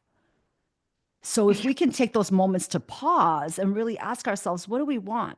That simple question of what is it that we want? Not just what do we want for our fantasies and dreams, but what do we want on a day-to-day basis? Like, what do I want my relationship and my marriage to look like? What do I want my relationship as a mother to look like? My friendship, my community. Like when we ask those things so that we can make conscious choices, then it's much easier to, create habits and do things that are more aligned with yourself versus running on programs and putting on all these different masks and, driving yourself to the ground. And that's where I was, where I was neglecting everything that mattered to me, not realizing that was the case. Right, because we're in the labyrinth of like the whatever we've been sold is the dream, and it's a labyrinth. It's really not the impact we want to make on your kids are on the call, your family's here, your partner's here. Like these are the people that really matter when it all comes down to the final like pare away everything, it's the closest people to you, you're right, that should get the best version of you. And then yet we buy into, I heard something, was it you who said the Kardashian life versus the karmic life? Somebody said something to me the other day, I thought it was you, that we bought into the Kardashian lifestyle versus the karmic lifestyle, where like many people in Europe or in Asia believe like my karma is the most important thing. The karma that I create is the life I should lead, not, you know, the things that we buy into. I think that the impact that is unfolding in the new generation and in definitely stepping into North American culture is that the impact we need to make needs to be for good. And I strongly believe that, and whatever naysayers are out there, I strongly believe that the impact is surrounded by the good. And I feel like this book has really done that. All of your stories have done that. Let me take a minute to ask Linda. So Linda, you know, it's interesting, folks. I went out to Boston. I got to meet everybody. It was so beautiful. And then I was like, okay, you're going to be in the book, and you're going to be in the book, and you're going to be in the book. It was a little more telling than it was asking, because I love them all so much. Linda, you also said yes to telling your story. And I know, you know, life gets in the way, all kinds of things show up, but here you are, now an international best-selling story. You told a beautiful story, heartfelt, challenging, going through a difficult time. And many authors go through challenges while they're writing. It's just sometimes indicative of the process. On the other side of it now, 5 months later, best-selling author, how's that feel? It feels great. It was a huge journey for me. It opened up things that I never even thought mattered, and now I'm dealing with. And I have to thank you, because the growth I'm getting from all of this is huge. I didn't even know I needed to address some of the things that I was thinking about at that time. And the journey of writing and the people you have helping you, they make everything come out in a way that's, it's very impactful. I don't know. Yes. Thank you for saying that. Again, it's kind of like, I want to fly a helicopter, but I don't really know what it takes until I see the many different dials on that dashboard. And it's way more complex than I thought. But once I learn what dials to turn, magic comes, liftoff comes. And so it's kind of the same thing. We often step into writing our story. We don't even know where to begin. But as soon as we're willing to just pull back a little bit of the layer, unfurlough the rose petals a tiny bit, the blossoming becomes so powerful in ourselves. And I've seen that with your story. I've seen that with what you're doing. And I just want to congratulate you too. I know your son is near and beside you. How has it been for mom writing her story? I do not call her my mother. Oh, you would not? Your elder that's sitting beside you, how has your elder been writing her story? No, I call her my mother. Oh, your mother. Got it. How did you feel? Meh. Yeah, Uni, can you just turn your sound down? Uni, can you turn your sound right off? Got it. You know, it's totally, I always interesting, because my kids actually wrote in one of our books, Ignite Happiness. Lydia was like 10, I think Doni was 15, Georgia was 14, and they wrote things in the book I didn't even know about. That's the power of storytelling. We just get to reveal something so amazing within us. Yen, and so this has kind of been a fun book. We had two mother-daughters. Now we have a husband and wife. Peter and I both wrote in the book. Is there something now that feels like unified? Like, you know, sometimes as couples, you're doing your thing and you're doing anything. Now you've sort of done this thing together. Does it feel like there's, sometimes we defrag a little bit, we get to come together, we get to do something and experience something from two different perspectives, but then we come together. Has there been any powerful conversations that have been spurred on by this process? So I don't believe in coincidences. I do believe that this, doing this played a part, ignited a lot of conversations between him and I, and also brought us back into so many different points in our life. I think that we're very unique in the sense that that's how we met too. We met in a working situation, and then we literally worked together for like close to 15 years, every minute of the day together. So I believe we spent more time than most people that spent 50 years of their marriage. Right. And then we went off to kind of do our own thing and then still stay connected. But one of the things that it brought us back into in the recent conversations is really honing in on our own individual strengths towards the Right. common mission, right? So that's been a lot of conversation in the past. And I do believe that even writing this book and just kind of focusing on where our story is and our stories that we share, as we know, actually creates even more patterns for us to unlock or dissolve. Right. So through our stories and even the way we choose to tell our stories, there's so much hidden messages for us to kind of learn along the way. And what I believe that we're both learning and that we're both committed to learning is how to maximize our own individual soul's journey, along with our couple soul's journey, along with the impact that we're here to do together, you know? So there's a lot of great conversations happening. And Right. And then your friend, Linda. So Linda's involved in it too. Linda, has it been interesting to read Matt and Yun's story, knowing that they're married and they're friends and they're colleagues? Yes, very much so. But I have a powerful relationship with each of them separately. Right. But their relationship together is definitely something to be admired. But it has definitely been a journey to watch both of them. Yeah, it's neat to, when I know Matt and Yan, and then I read their story, and it was like another layer of invitation. It's like another like very intimate, private, personal knowing of somebody.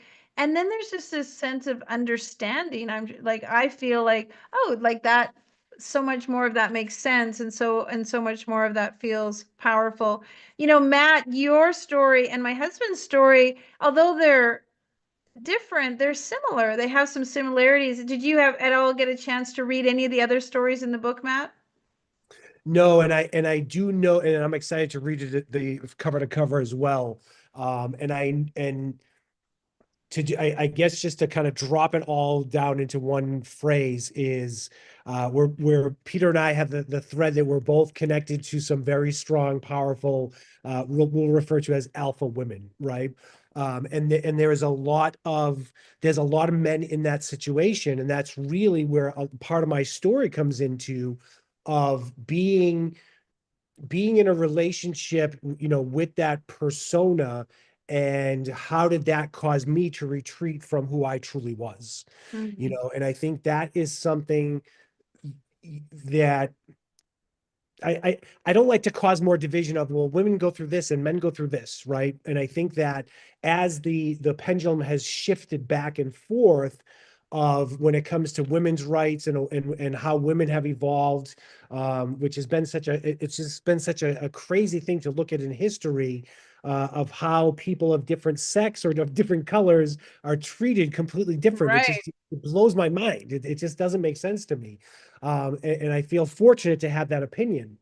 And I think that, especially, I would say over the past probably 2 decades, the role of a man has been confusing, and how we went from the alpha ego of men, and then as women started to take their place in the world and be equal, which they always were equal, society didn't put a value there for some reason.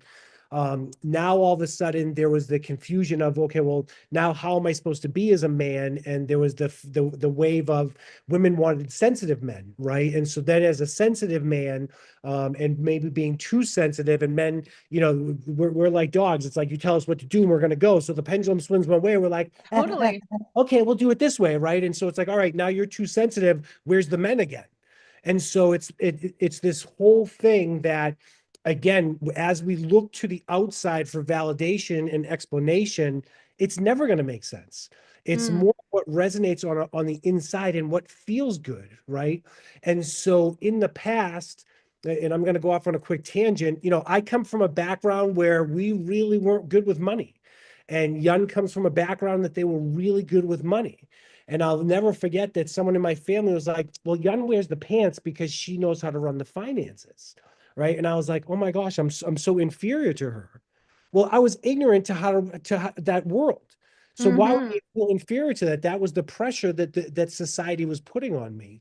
So I think this is something, and the reason why I said, yes, I'm going to step into this story is not only to empower men, but to empower women as well, right? To Right. be able to see what role is your significant other playing, and are they serving themselves to make sure that each individual in the marriage or the relationship is showing up as their best version, to be able to push that other person up to allow them their space, right? And that's where I went through for years, is I said, well, I'm just going to push her forward, and it doesn't matter what I feel, which is a whole nother, I could be on a call for another week talking about the idea of suppressing all my feelings, and then having to go through a process, Lady JB, of, Yun encouraging me, like, all right, feel into that. And I literally had to go through a process to be able to not only feel myself, to now be able to feel others. And it's been a messy road, because when you suppress all your emotions and you don't know what it's like to feel all these different feelings, it gets messy quick. And that's something that I'm so grateful for Yun to help me through that process and to acknowledge that. And I'm so grateful for you and your team to support me and say, Matt, go ahead and put this out there. Right. And it was a little nerve wracking. Right. And I wanted, a big part of my chapter is on codependency. And I literally wanted to go to Yun and be like, do you think it's okay if I write this story? But what you're saying about worthiness and about connection and even about, like, that is non-gender specific. We're all working towards our worthiness. We're all learning to understand where we fit in. We're all trying to formulate connection.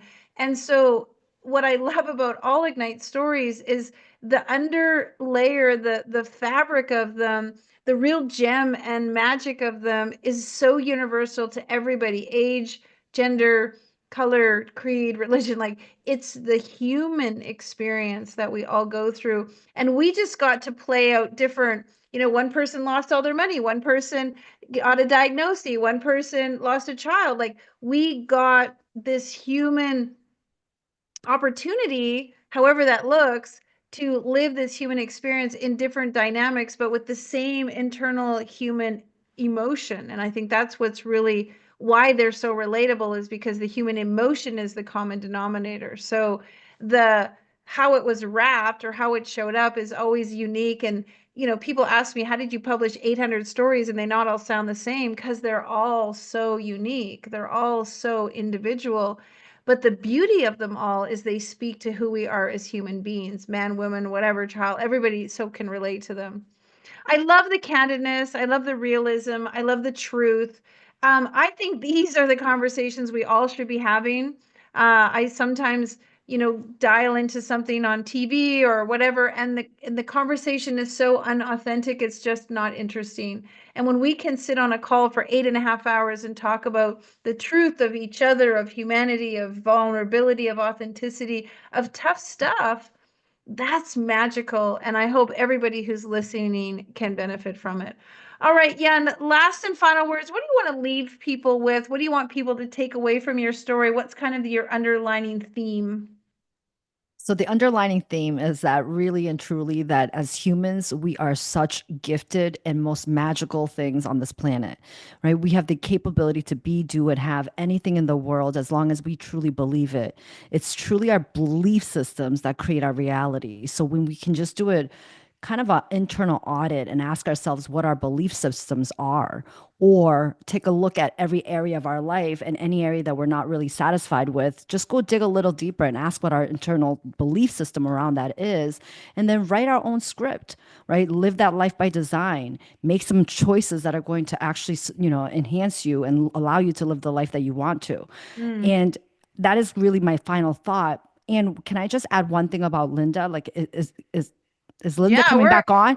No, we're just going. We're just keep going. All three of us are here. What's the point? Keep going. So I want to add something about Linda throughout this journey, because I know that, this is, I believe is like the first time that she wrote about this, ever like thought about it to the depth that she had to. And the amount of growth that I've experienced, and a lot of the things that she unraveled through, which did create some type of, challenge and chaos, but watching her step into her truth and gain her power back, and watching that power be ignited and how she's sharing that with others, it's really mind-blowing. So Linda, I just want to say, like, great job. Like, great job honoring you. Great job to share your story. I know it was really challenging and difficult, and yet you have helped so many people just by being vulnerable and also going into the strength of you, who you are, and sharing that power with the rest of the world. It's truly incredible. So incredible. Receive, receive, receive. Linda, how would you like to respond? Well, it has been a definite journey. And like Jen said, I opened up a lot. Like, this was a much more emotional experience than I really would have thought it was going to be. Um, and it opened up things that like I said before, I didn't even know I needed to hear about and feel, but I know the growth that's coming from it is going to be insane. And I'm so grateful for you, JB, for giving us this platform. But Matt and Yun have been my mentors, and I owe them, not owe them. I am so grateful for them. I don't owe them anything. I'm just so grateful for them and for being there for me, my son, and helping me with my growth. It's been an incredible experience, and I can't wait to see what the future unfolds. We're going to all be in Africa soon doing humanitarian effort. Amen. Amen. Amen. I absolutely believe it. All right, Matt, your final thoughts before we close? My final thought, yeah, my you're the one shows you'd be stumbling. You've been on this all day speaking. So thank you for doing that, Lady JB and the team. My final thoughts have nothing to do with me, and it has to do with everybody else.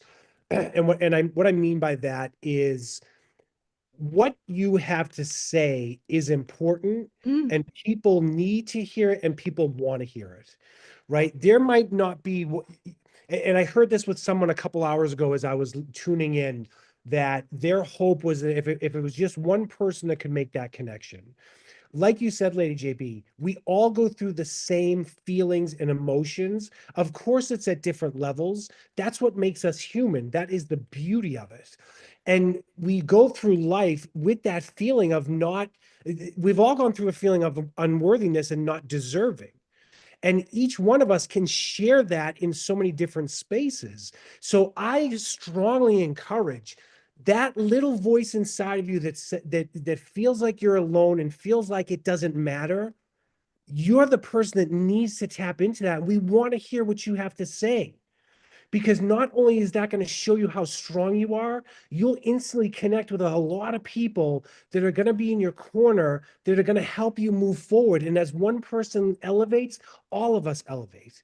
And that's why I'm so grateful for what you've created. You've made something that just seems so simple, of grabbing a pen and a paper, writing a book, and having an entire team and an entire community.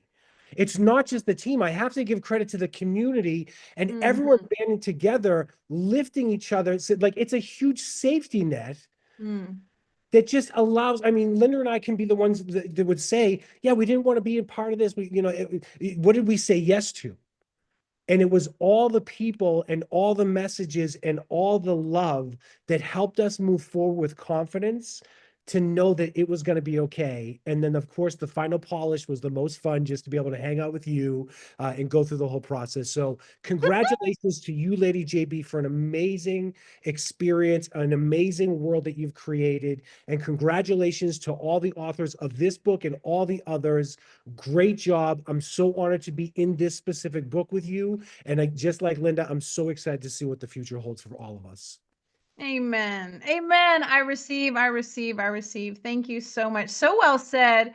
And Matt, I'm going to send you a recording of this, what you just said, because that needs to be said on stage. And I hope and know that you guys will be a part of Gatherama and speaking on stage, all of you folks. I hope that you've enjoyed this amazing trio of interview. It's been a pleasure for me. Thank you all for being so poignant and so prolific to our audience. It is just the beginning for all of us. There is so much more to share. Blessings to you all, international best-selling authors. I hope you're ordering Chinese food tonight. Big love to all of you. Thank you so much for being here. This is how Ignite grows. I met Jan in Florida. I ended up going to see her in Boston. Of course, I met Matt and Linda and many other people in the Elevate community, and it's just become a family. And we have just got big plans, more to come, big things happening in 2026. You'll have to come and see them in Gatherama, speaking and telling you what's up to come and what is going to unfold. Blessings, blessings, blessings, and blessings. All right, well, let me check in with my producer and see what's happening. We are at the 3:15 mark. We've got more authors to go. Don't you go away. We've got a few more to go before the end of the day unfolds. And the truth of the matter is, I get to just wonderfully be in the front row of all of this. I get to watch these authors really transform into a greater version of themselves. And what I love about this community is everybody shows up in their greatness. There's no hierarchy, there's no favoritism, there's no clickiness, there's nothing. The reason why Ignite is so unique is because it doesn't matter what your last name is, doesn't matter what you do for a living. Did you hear me ask anybody what they do for a living, or where they live, or how much money they make, or what kind of car they drive, or who their friends are, or who they know, or who they rub shoulders with, or what kind of bottle of wine they drink? No, none of that actually in the big picture really matters. What matters is every one of these people show up in the Ignite community with their heart on their sleeve, their Ignite moment in their hand, willing to offer it out for others to benefit from. And when you strip away all that other stuff that doesn't really matter, to realize that vulnerability, authenticity, self-worth, self-love, self-loathing, the decision, the loss, the breakthrough, the healing, when that all becomes at the forefront of what matters, you get involved with a community of people who profoundly make a difference in each other's lives. And there's no time wasted in all of the fluff and all of the veneer and all of the facade.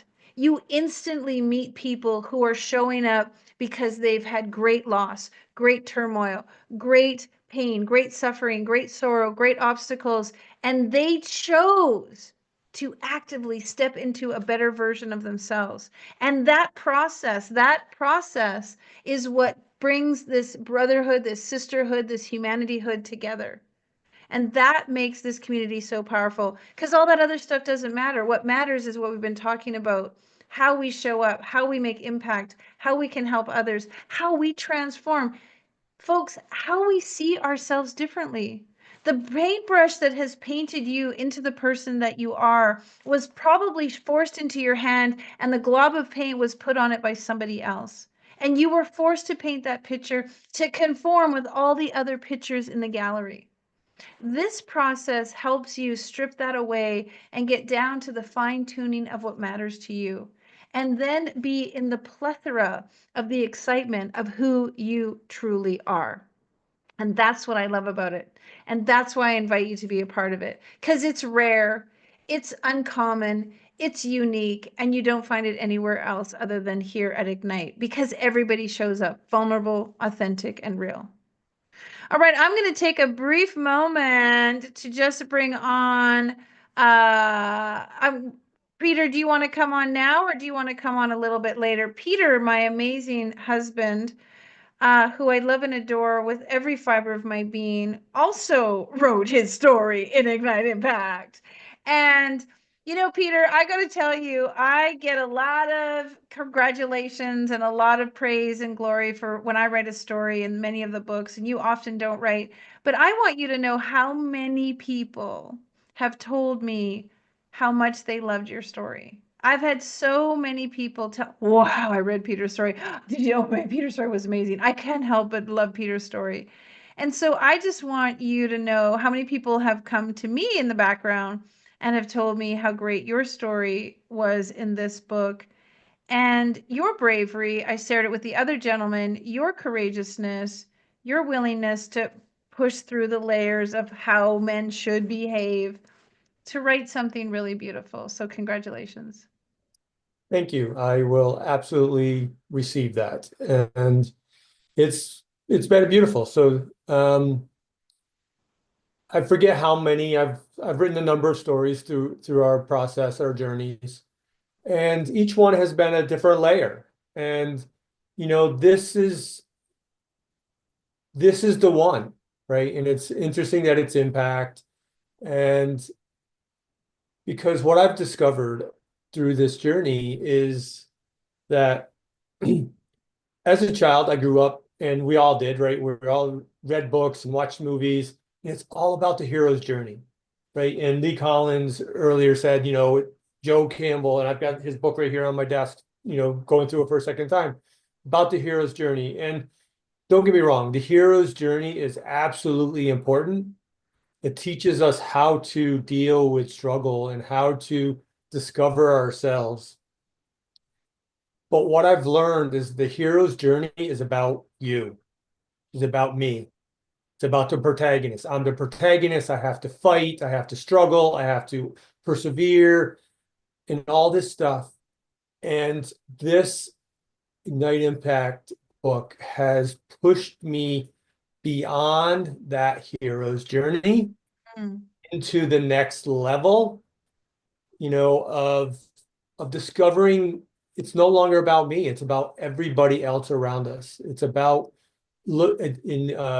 Jan said it earlier, right? Identifying the patterns that are around us and existing, and how do we support those patterns and recognize them and truly take that to the next level. And that's how we're going to impact humanity, when we can step through the hero's journey, and it's no longer about just us. It's about everybody around us, and the pattern, my pattern that's connected to your pattern, that's connected to Matt's pattern, to Linda's, and every author in our story, in our books.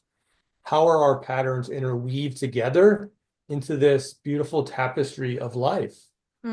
That's really where we're going to make a difference. And it's almost like there's this veil. Like we live in our construct of our lives and our belief systems and our understanding of ourselves. And just past the veil is where the fear is. Brenda spoke about it. Chantel spoke about it. Kim spoke about it. There was this fear outside of the veil. And yet that veil is like paper thin, but we allow it to be a barrier for however long until we decide it's no longer a barrier. We break through the veil, which really wasn't as hard as we thought it was going to be. And that breakthrough becomes our breakthrough story. It becomes us stepping into the majesty, the wonder, the opulence, the beauty of really what's just on the other side of a very thin transparency that we've created and self-induced. Oh, absolutely. And you're right. It's paper thin, but it's strong as hell, right? And because that's what we've been taught, right? That's what society has taught us, that it's got to be tough, and we have to, it's taught us that we have to fight through it, but they've taught us that it's strong and it's there and it's got to be tough, and that's not true. But we can't do it alone, right? And that's my thing, is that we feel we have to do it alone, right? You and I have had a number of conversations, right, about our trajectory. And how many times have I said, JB, I want to do something by myself. JB, I want to do something by myself. Because that's what I thought I had to do, right? And I've been doing that from, if you read my story from, when I was 13 years old on a basketball court in a gym, right? Since that day, I felt that I've always had to prove myself, right? I had to live in shame if I didn't do it right, that I was not enough. I had to be a failure. And it just kept repeating itself. And it's just finally come to a thing. It's like, you know what? I'm going to step through this barrier. Right. And see what it looks like on the other side. And what I'm seeing is beautiful, and it is connections, and it's magical. Right. And that veil is so fascinating, because if we recollect what we've talked to so many of the authors about today, is so many of them have stepped through that veil. And what's so beautiful is how many of them said it was healing. Jessica, Kim, Chantel, like so many people have already mentioned, Melody, Christine, that that paper thin veil that keeps us in a cage of not knowingness is actually so healing. It's like, the birth canal into like the greater experience of the next version of taking a breath of your life, of your real life for the first time. And so I just want to honor you again because your story is super vulnerable and you're part of this company, you're part of this mission, you've been beside me since the day I thought it up and wanted to do it. And even that makes it so much more like, hey, we should show up a certain way. And I just honor you that you show up truly authentic, making and holding space for everybody else. And you let me and you give me, support me, encourage me, lift me up to do all of this because all of this has just helped 35 people go out and ignite the lives in their families, in their friends, in their community, in their towns, in their city. And that is absolutely the spirit of what we're doing. And that is infectious and that is transformative. And that is just, that makes me just want to do more and more and more and more. So thank you for your support. My pleasure. And earlier, Shantavi and Elaine were on, right? Right. And I know he said something that sort of struck me to Elaine, and I know he was being loving, and but I'm asking him to reframe it. He said, "It's the least I could do to support her." I'm going to change that to you. This is the most I can do is to support you. Because I support you with all my being, with all my most, right? Not a side thought. You are my main thought. And so with all my being, I support you in your vision, in your tenacity, in your wisdom to make a difference, to change the way the world is living right now, because the world is in an interesting spot right now. There's lots of stuff going on. Right. And it's People like beautiful you because and people like our authors that are going to change that. yeah, and this is a beautiful compilation because we did like accumulation maybe because we did wisdom and we did faith and we did courage. Like we did a lot of values, we did a lot of tenacity, and we did purpose. And now it's like if you take courage and purpose and wisdom and joy and faith and you put them all together, that really is impact. And so it's beautiful that every time we do a book, we just layer and layer and layer upon it. And the message becomes more and more important to humanity. And so I'm just looking forward to this book going out to the world. As many people reading it as possible. Folks, if you haven't heard, Ignite Impact is free today as all on Amazon. Thanks, Peter, for your love and support. I know you always get us to the finish line, and I appreciate you dearly. Are we continuing and moving on to Chantel, or are we taking a little 5-minute break? Let's take a 5-minute break. All right, a 5-minute break, everybody. Go get your last cup of tea, any little snack that you need. We've got a couple more authors to share with us as we get to the finish line. And I just want to let you know that as we step into this closing of Ignitearama, another couple hours, we really know that if you've been watching and sticking around with us, that it's for a reason. There's something that you were here to learn. There was something that was here to teach you. There was some seed that needed to be planted. And just like Jessica, who at 10 years old wanted to write a book and now she's an international best-selling author, there are seeds being planted in you right now. And so let those seeds germinate. Don't swipe them away or just think they're not important. Let those seeds sink into your mind. If you think, I want to go, I want to try that, I want to be with them, I want to hear them on stage, I want to get to Salt Lake City, I want to write a book, I want to write a solo book, I want to go to Mustang Wisdom, I want to go to Africa, I want to go and be in any one of everybody's programs or anything that you heard here today, let that germinate and come to life. Feed it, nurture it, water it, give it sunshine, believe in it, focus on it, be devoted to it, and let that come to life. All right, we're going to take a 5-minute break. We'll see you at the bottom of the hour.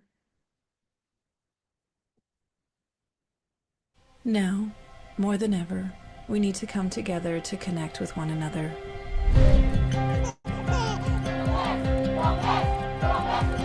We need to feel the truth in who we are and let go of everything that's happened in the past. We need to empower every person on the planet and awaken hearts, enliven souls, come together, laugh, play, rejoice, connect, create, and love.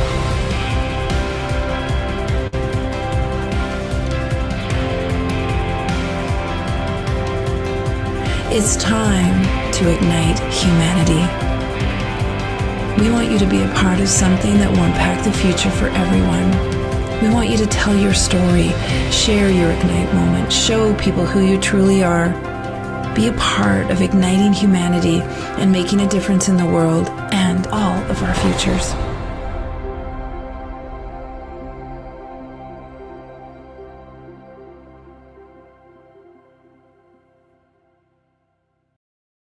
It's breakthrough day.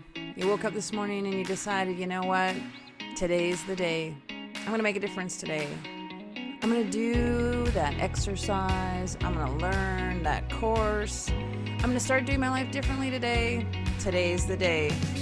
So go after it. Grab hold of that feeling inside that you're going to do today differently, and start. If that means putting on your running shoes, do that. If that means emptying out the fridge or the cupboards of all the food that you don't need, then do that. If that means sitting down at the computer and filling out those forms or learning that course, then it's time to do that. Because today is breakthrough day. Today's the day that you take the motivation inside of you that you've been feeling for however long and you go after it. You don't let your body or your brain or your mind or anyone else in your universe stop you from doing what it is you want. Because breakthrough day means breaking through the old ideas, the old patterns, the habits that have held you back, and doing it differently. In a breakthrough day, you don't stop, you don't question, you don't wonder, and you don't compare. You certainly don't look backwards. You look forwards and you go after it. So today's the day that you've decided you're going to break through an old limiting belief or get rid of a pattern. Then let's do it together. One foot in front of the other. Let's decide that this is the day things are going to be different. So what does that mean? It means making a list of what it is you want to accomplish. It means using positive affirmations to propel you forward. It means only positive languaging in your mind. It means writing down things that are going to help you achieve what it is you want. It means seeing success happening to you. You're going to do this. You're going to get this. You're going to figure this out. You're going to feel everything you need to feel each and every step along the way as you do it. Because when you do the work and you overcome the struggles, it gets easier and easier. Your muscles are like, I got this. Your brain is like, I can do this. Your soul is like, thank you, because I wanted this. So on a day like today, nothing can stop you. You're going for it. You're moving and you're grooving and you're feeling it. And you're taking action and you're making plans and you're surrounding yourself with people who support you. Because on breakthrough days, you can break through anything. You can break through the old.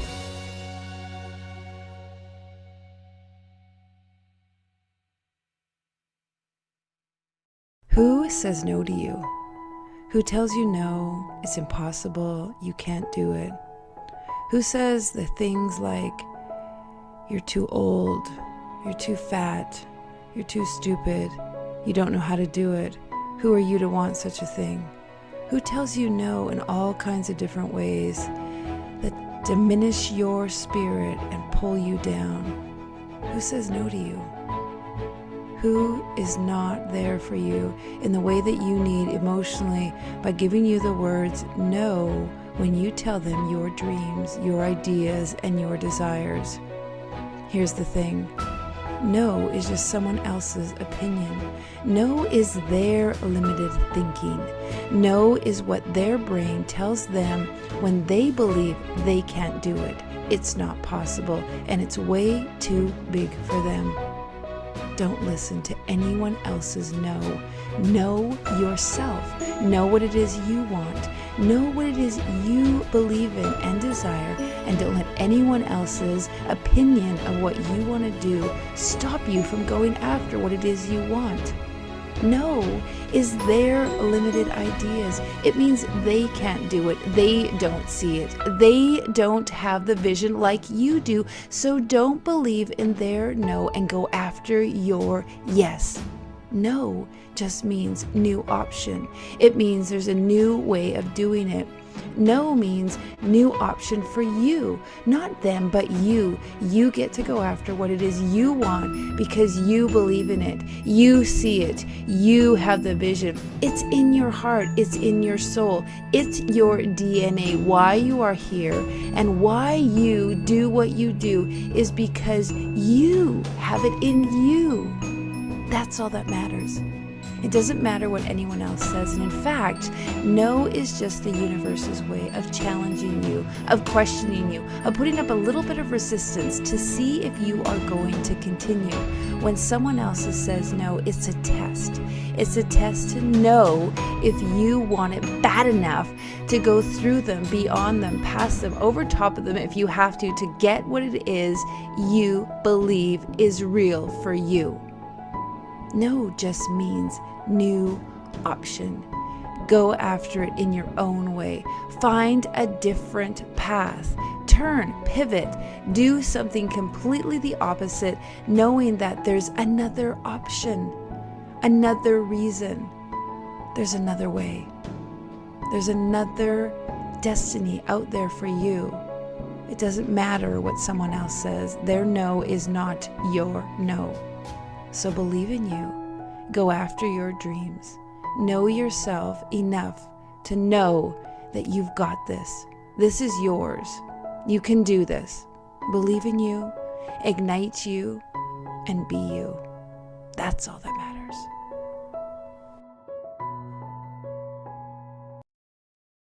Well, welcome back, everybody, to Ignitearama. We are here talking about Ignite Impact, the 26th book in the Ignite series. I know, can you believe it? Some of you have been here since day one. In fact, Phyllis Roberta was here. She is one of our very first authors. She was here with her daughter, Antonia. We've had some incredible experiences over the years, and Ignitearama is one of the best things that we do. We bring authors together, we showcase them, we support them, we celebrate them, we bring in their families, and it really is a beautiful time. And let's not wait any longer. Let's see our last round of authors as they come through the door. Let's welcome Miss Chantel to the stage. Welcome to Ignitearama as we support you in Ignite Impact, going bestseller in 5 different countries in multiple different categories. Chantel, welcome to Ignitearama. How's it feel, girl? Oh my goodness. My soul just feels alive right now, and my human self is screaming with butterflies.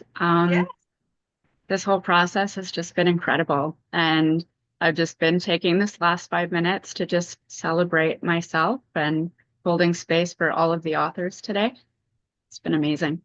I'm so glad you did that because life is a whirlwind. There's so much going on. Go from one thing to the next thing to the next thing. We sometimes don't even take this time to celebrate. In fact, 2 of the authors said to me yesterday, I got on a call with them and they're like, hey, JB, take a moment, like congratulations, your book launch and everything that's happening with Ignite Impact.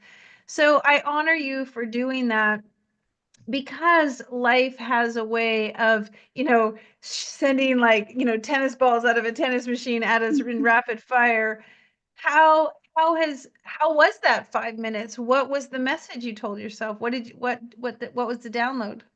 Yeah, so when I was doing my coaching, I would always take that 5 minutes to meditate and ground myself, and I would always welcome spirit in, and so that guidance would be with me so that I could make a greater impact than myself. And so that was really what I was sitting with.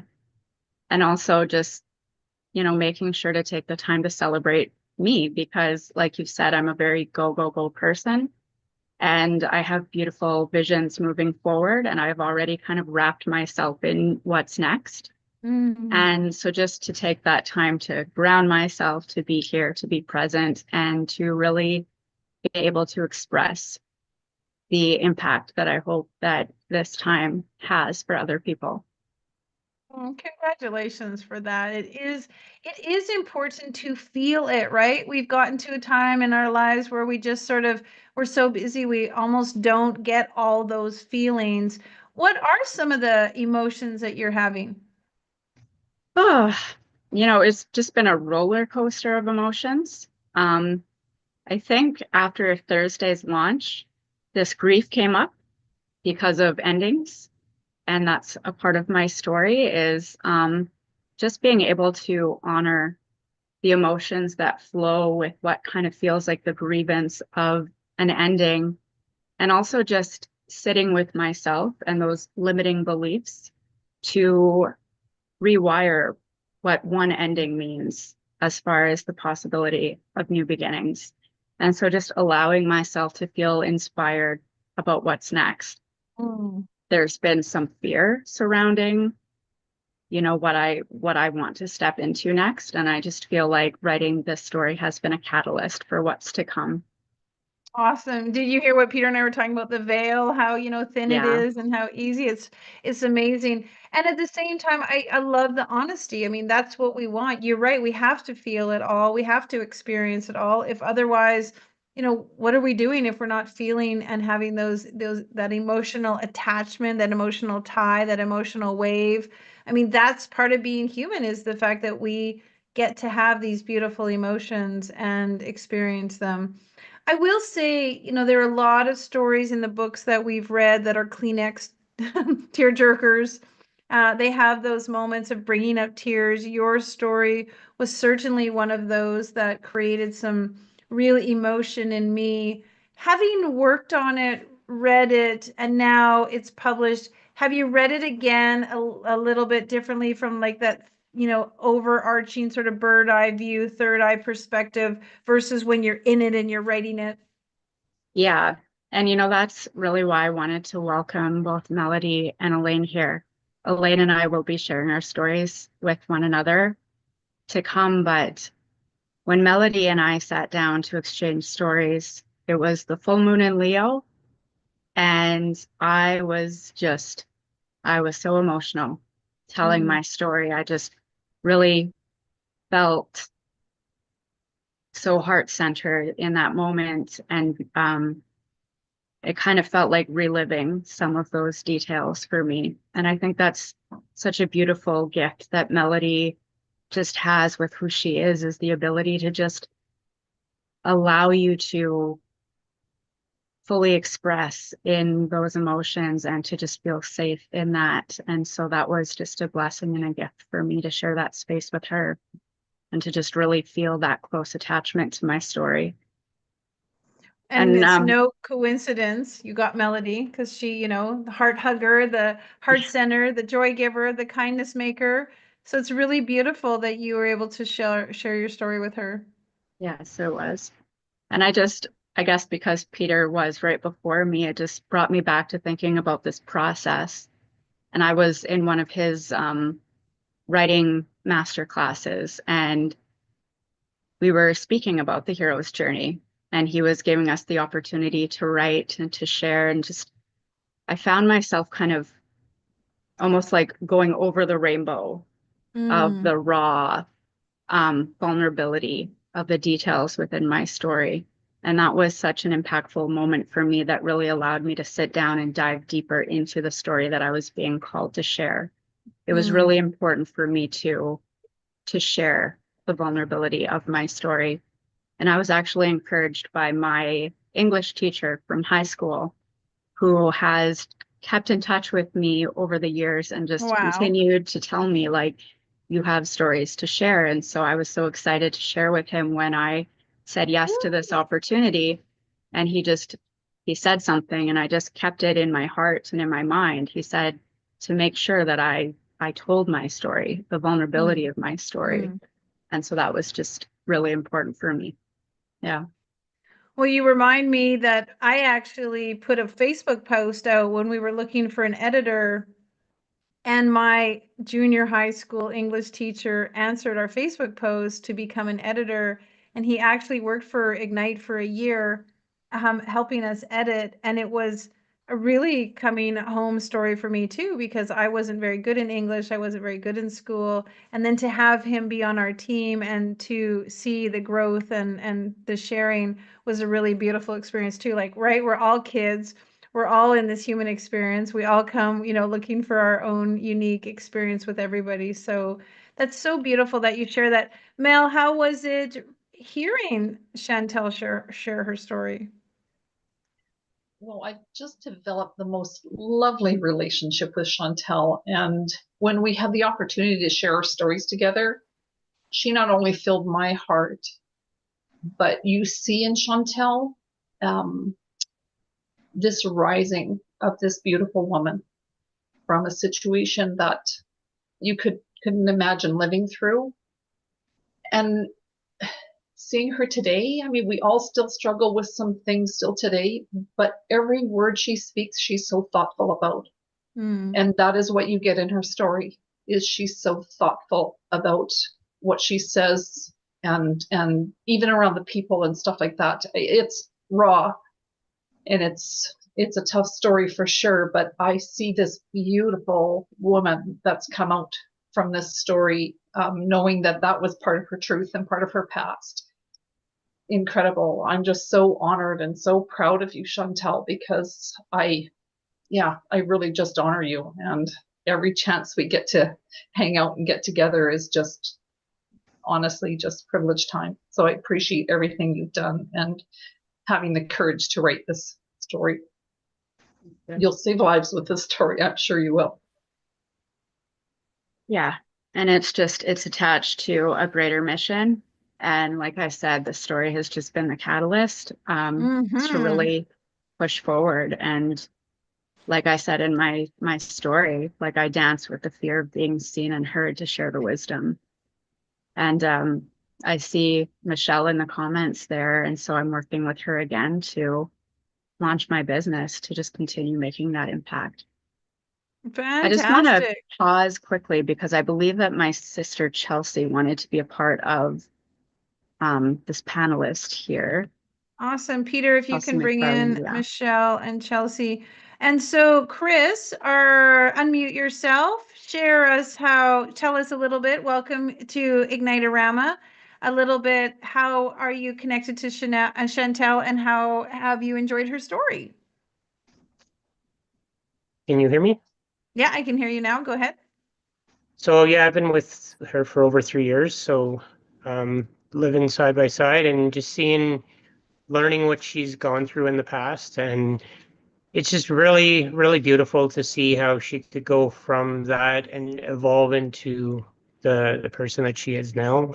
So proud of her and the work and the belief she's put in herself. It was not easy, and it's I couldn't be more proud of her being able to. I'm so grateful to see, where she came from and the steps that she's had to go through to get to where she's at. And I've always held the belief in her, and even if she didn't, but she's I couldn't be more proud of her, and seeing her step into her power and hearing her story. I mean, I did know a lot of things, but I didn't know this story, and I look forward to the other stories as well that I haven't read yet, especially Peter and the other men as well.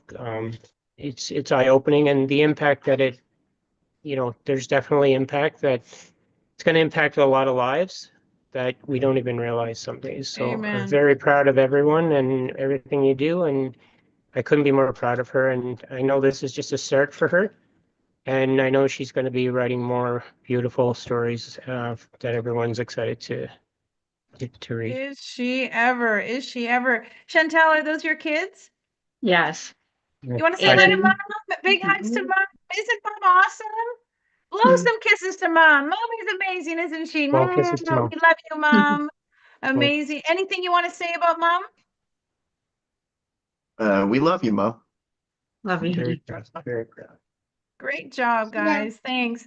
Mom has done a really big thing. We're really, really proud of her. Congratulations.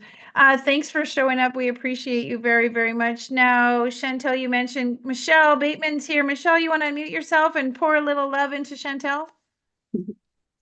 Yes, I was not planning to be on screen, so surprise.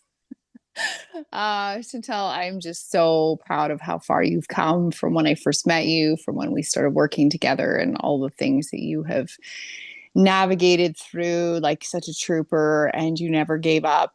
You know, no matter how many obstacles you faced, how much fear showed up, you were still willing to show up and do the work and just be determined. And now it's all coming to the world, and I'm just so proud of you, and I have the utmost love and gratitude for you and your family. So well done. Beautiful, beautiful, beautiful. Chelsea, you want to say something in our last little minute? Hey, can you guys hear me? Yep, go ahead. Awesome. Well, I actually did a voice call with my sister immediately after reading it. I was at the gym. And so in the voice call, I was letting her know, I was holding back tears. And one thing about, I guess, growing up in our household is there was a lot of misunderstanding between everyone. And, even in the voice call, I had let her know how beautiful I think it is that we can have a better understanding of each other. I mean, I think it's really, insightful and obviously inspiring as well, not only to see how far my sister has come, but the bravery as well of her putting herself out there in that way, because I know that's something that she really struggled with for a very long time. But, just being able to understand each other in that way is not only incredibly impactful for us, but, obviously will make a massive difference for us and for so many people as well, that will do the same for in so many other things. So I'm incredibly proud of my sister for that. And yeah, so everything, that she does, honestly, from this point on and even then, it's just beautiful. I'm incredibly proud of her. Amen. Amen. All right, Elaine, 2 seconds, if you don't mind. Would you like to pour into Chantel?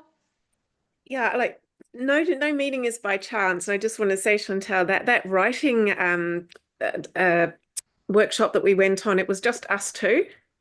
And from that moment to where you are now, you have opened up. And I talked about the chrysalis and the butterfly, and I just see that in you. You have you're not just this beautiful butterfly, but you're flying around touching so many other people's lives as well. And I'm just so glad to have met you on this journey. I'm so glad you said yes. And this is just the start.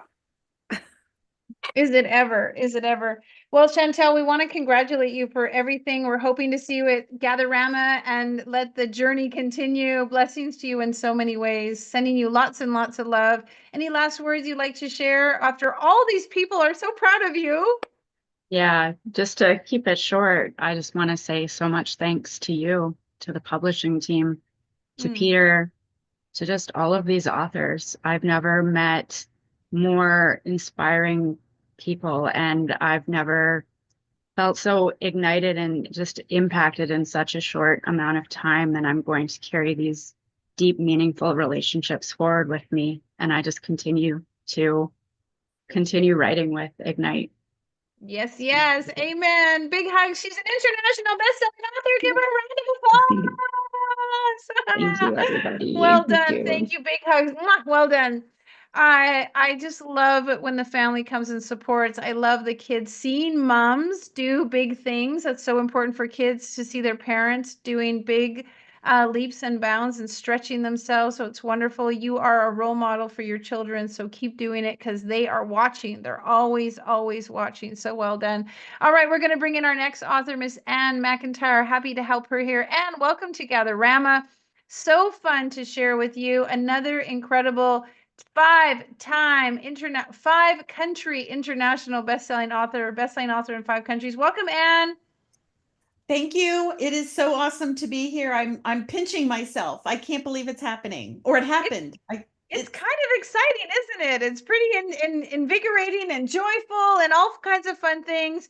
In the spirit of being a writer, what adjectives or adverbs would you apply to the excitement of today? Wow. Unbelievable, exciting, tremendous, life-changing. You know, folks, I'm a little teary. I'm so glad. I can't believe it happened. You know what? I can't believe that through all the times that I said no, that I actually finally said yes and did it. And it was so hard. So hard.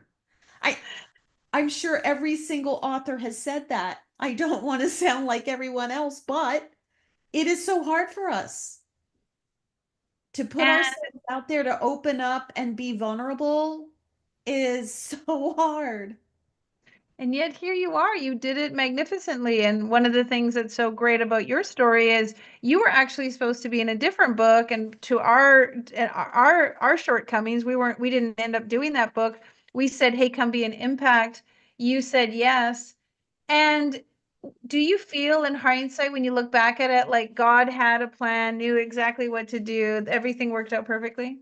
I do. I think and believe and feel that he wanted me to do this one first. There's a reason for everything that happens. And I completely and totally believe I was supposed to do this story first. It chronologically, it happens first in my life. So Right. this was probably meant to be. And the other book can be later. Right. It Right, can and be because it's actually, I will tell you, when I first started Ignite, we had an author withdraw like 2 days before we were supposed to go to the publishers, and it was devastating to me, right? It was like my first book. And yet another author slid in and it really at the last minute showed up, shared their story, it all worked out.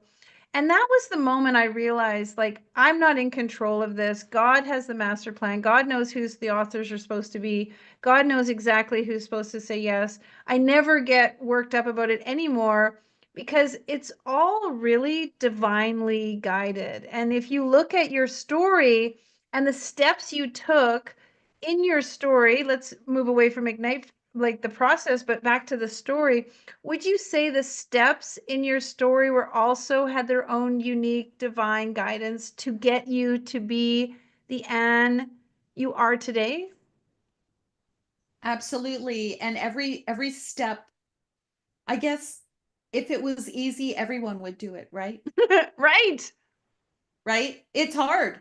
It's hard. Every step is hard because we own, as authors, we own this story. The story is ours and it's about us. And I really wanted to have a different background. I'm looking at the mess behind me. We don't care. We just Um, see you. You're glowing. We see you. Well, you know, this puts us out there, and every single step gets deeper into the story, and it makes us come out of ourselves and kind of look at ourselves from above in a way. You know, we are experiencing the story over and over and over again in a different way. And you taught us to look at it in a different way. We read our own story to you and you're commenting. We have Elaine, who was a big part of this as well, and she's reading the story and she's looking at it from a different viewpoint than you are. Everyone is seeing this in a different way. Everyone's reading this in a different way. And because we all have different experiences in our lives, it means something to each person who reads it. And it's all very different. It's so true. I always chuckle a little bit because the book is also exactly what I need to learn. You know, I'm enmeshed in this for 5 months, and I'm living, breathing, and being a part of every author's story.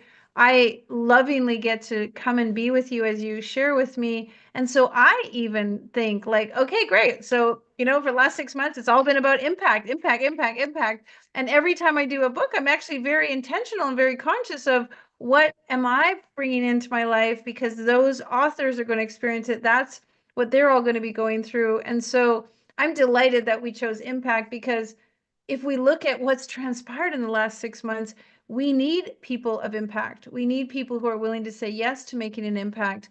And many of the authors, when they heard the word impact, some people said, well, I'm not making an impact. And yet here we all are realizing, like, the smallest little thing can make a massive impact. I was at church earlier today, and a woman came up to me who I don't know, who I had never met. And she came up to me and she said, my husband was sexually abused as a child. And he wears the nail polish on both pinkies. And I said, what? I don't understand. And she said, yes, there's evidently a color of nail polish that you wear on your pinky finger that lets everyone know that you are a child of sexual abuse. Now, I was not sexually abused, but for her to come up to me out of the blue, make that connection just out of nowhere, I didn't even know that anyone in my church, because I'm relatively new at my church, knew about the book. Right. I mean, I really, I've been very, I've held this story back for so long. It's been hard to let it out. I, I, I felt the need to call my cousin a few weeks ago, and I said, I need to let you know about this book coming out. I actually used the word warn. I need to warn you about this book coming out because it's going to talk about your aunt and uncle. And, there's some things that happened that you might not know about. And, and she said, and I never knew this. She said, well, that's my master's degree. I have a master's degree in family science. And I was blown away. I had no idea. She said, I knew that you had a very strict upbringing because I could tell when we came to visit you, as little kids, right? We got together and we're screaming all around the house, of course. And my parents were very strict and hers were not. And she said, I observed that, but I had no idea. And she said, and none of us do. We meet someone and we have no idea what goes on behind closed doors. We don't know what they've experienced in life. And I try to, writing the book has helped me to remember that when I meet someone. Beautiful. Not to judge, right? Because we don't know what's inside. We don't. Beautifully said. We don't know what anybody has been through, and yet we know, what we do know is that everybody has been through something. And so to have that extra compassion, to have that extra understanding, to look at life and look at other people through their, hurt people hurt, or their mishaps, or their mistakes, or their anger is so self-inflicted many times. We're far more critical on ourselves than anyone else could be. It is really a powerful thing. And I love the fact that these stories absolutely breed compassion and empathy and understanding and care and treasure in us as human beings. There will be at least one story that resonates with every reader. And I think that's the point of what all of us wanted. We wanted to be able to share our story and have at least one person be able to relate to that story and know it's okay. We're still here. No matter what happened in our lives, we're still here. And having the courage to write this story and stand straight and tall and be proud of not what happened in our lives, but that we were able to share it and open ourselves, wear that right on our sleeves, and say, this is me. This is the me you didn't know. This is what I've been through. This is what I've overcome. And just put that out there. A friend of mine wrote something on Facebook that absolutely blew me away, basically saying, now I understand. I understand what you've been trying to tell me all these years. I love that you share that, because so many times these stories are healing family wounds, they're healing family shame, they're healing skeletons in families' closets. They're allowing that healing to begin. They're allowing the scab to form, and it's really just a powerful process. And I was thinking in Chantel's interview, and I'll say it here because you reminded me of it. None of us are not pierced by the archer's arrow. You know, like every single one of us has been pierced by the archer's arrow. It's what we do with it and how we choose to move forward with it that really makes the difference. And when we know that every single person has also had that same piercing, wounding, that same same feeling, it allows us to have a better understanding of ourselves and humanity because we're all that mirrors of one another. And so thank you for your story, because I may not have the same experience as you or every single other person in the book, but I have the same human emotions. I have the same human feelings and the same human desires that you have when you were a child, when you wanted, when your parents were treating you a certain way. I can layer myself onto that and live in sort of parallel with you. And as you triumph, it pulls me up. And so that was so powerful about your story, Anne. Well, I appreciate all of that. You know, I lived my childhood and much of my adulthood in fear. And even though I said yes to you, there were so many times I just said, I'm done. It's a no. And what would happen is that I would reread what I had written and thought, I'm writing about all of the no's. I'm writing about all of the negative. It's time to just say yes. And a few things have happened because of this book, by the way. Yay! As I was writing the book, out of my peripheral vision was the piano from my childhood. There's a paragraph in the book, in my chapter, about the piano, that my mother forced me to take piano, and I made mistakes. And so out of fear of her retribution, I would practice alone when she wasn't in the house. And this was a big deal. And I have carried this piano with me on every move. I have not played this piano since I was 18 years old, but I take it with me. I carry it. It's an albatross. It is a weight on my shoulders. And I want to tell you that last week it left my house. It is no longer here. Yes, beautiful. Meanwhile, what I always really wanted was a baby grand piano. It's in my living room. So out with the old and in with the new, out with the negative, welcoming the positive. Write that down. Write that down. She's an international best-selling author. Congratulations, and big hugs to you. Well done. We love it, love it, love it. I can't wait to come over and hear you and see your piano.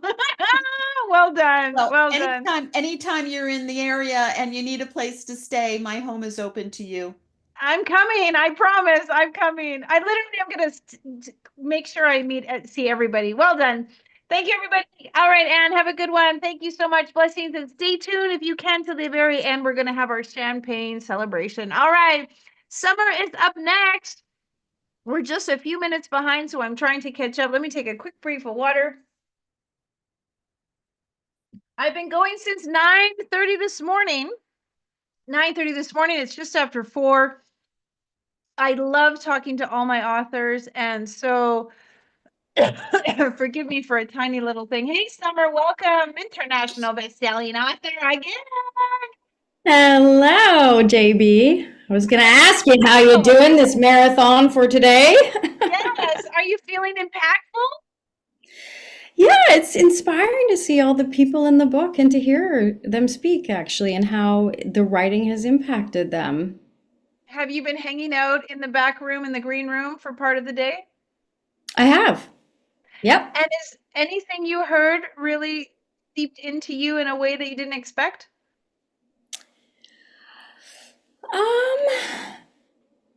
I think just how powerful it is for people to write their stories and share them. I think that was how we healed in how we shared way back when. And I think it's something missing in our world. And so I also got the privilege, of course, of watching your team support others. I've already written a book, but I know so many other people haven't. And your team helped people make a, all the silver threads that were written through. And I found that powerful for me too, even though I've written a book. And I noticed how healing it was for the people doing the writing, and how you encourage them to be vulnerable and share all that. And that's one of my biggest things is it's so important for us to share these things so people aren't alone, so they can see the mirrors. We do, my partner and I who say triggers are mirrors. Everything in our world is a mirror, and the healing doesn't happen until we share our stories. So I noticed how powerful it was for people who were scared to write their own stories and did. And that's, I'm hearing from Anne too, who just shared too. Now, you shared a very personal story. Also, I remember the time when you were like, I didn't think I was going to write this story, and here I am writing it. Talk a little bit about that. No, I wasn't. I did when we met at Her Inspired Journey. I was like, oh, sure. Well, sure. Let's write it. Why not? And I didn't know what I was going to write about. And I wrote about a pretty painful experience with my ex-husband, who's actually in the background here somewhere. And put your hand up so we can bring you up into the room. Well, I think he's pretty shy. I'm not sure he wants to pop up here. Okay, got it. And my new beloved, my partner's here too. So they were both part of the experience with my teenage daughter. It was a very interesting and stressful time through COVID and having a teenager, and our personalities conflicted. We were in a sense of estrangement, and it was very painful. But everything, if anyone's on here who's been estranged from anyone in their life, it's odd to say, but it is a gift.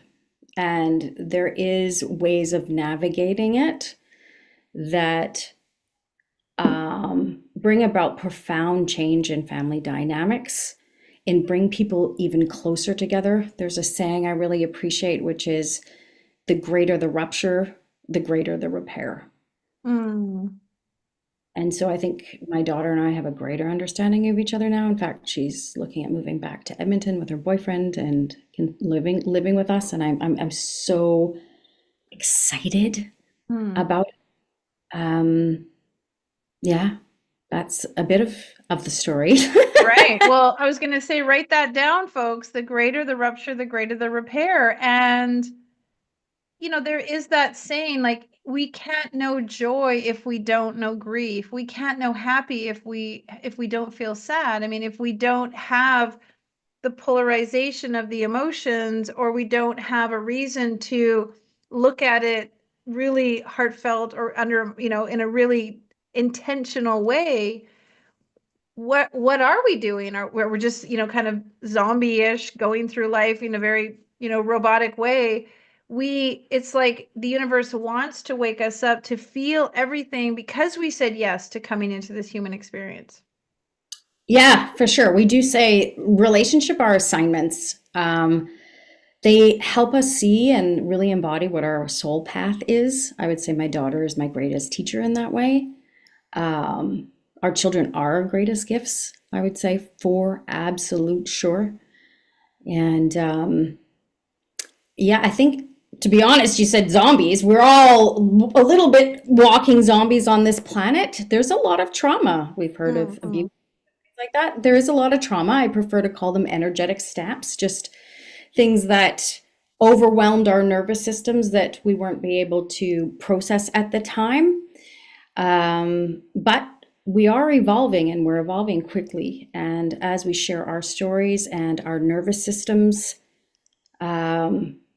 there's exponential growth that happens, and people grow and heal together. Well, what the saying too is, we're born in relationship, we're hurt in relationship, and we heal in relationship, and it's all true. That is so true. Talk a little bit about the frequency of impact, just for all of our authors who are still here. What is sort of how, or the frequency of impact? Just share a little bit about that, because I feel that sometimes we don't realize the power of our impactfulness. I'm not sure I understand your question, like the word impact or the Well, just, word. there's this, I feel like there's a frequency around impact. There's like, when you feel the word impact, it sort of has a frequency to it. And yet some of us, for all of us here in the book, you said it very correctly. We're all coming together. We're healing together, because as you're healing, someone else in the book is healing, and as other people in the book are healing. So there's this communal frequency going on. Absolutely. Community is one of the key words that I would use for healing. When you say impact, the first thing I see actually is a car accident. But also, I would say the ripple effect.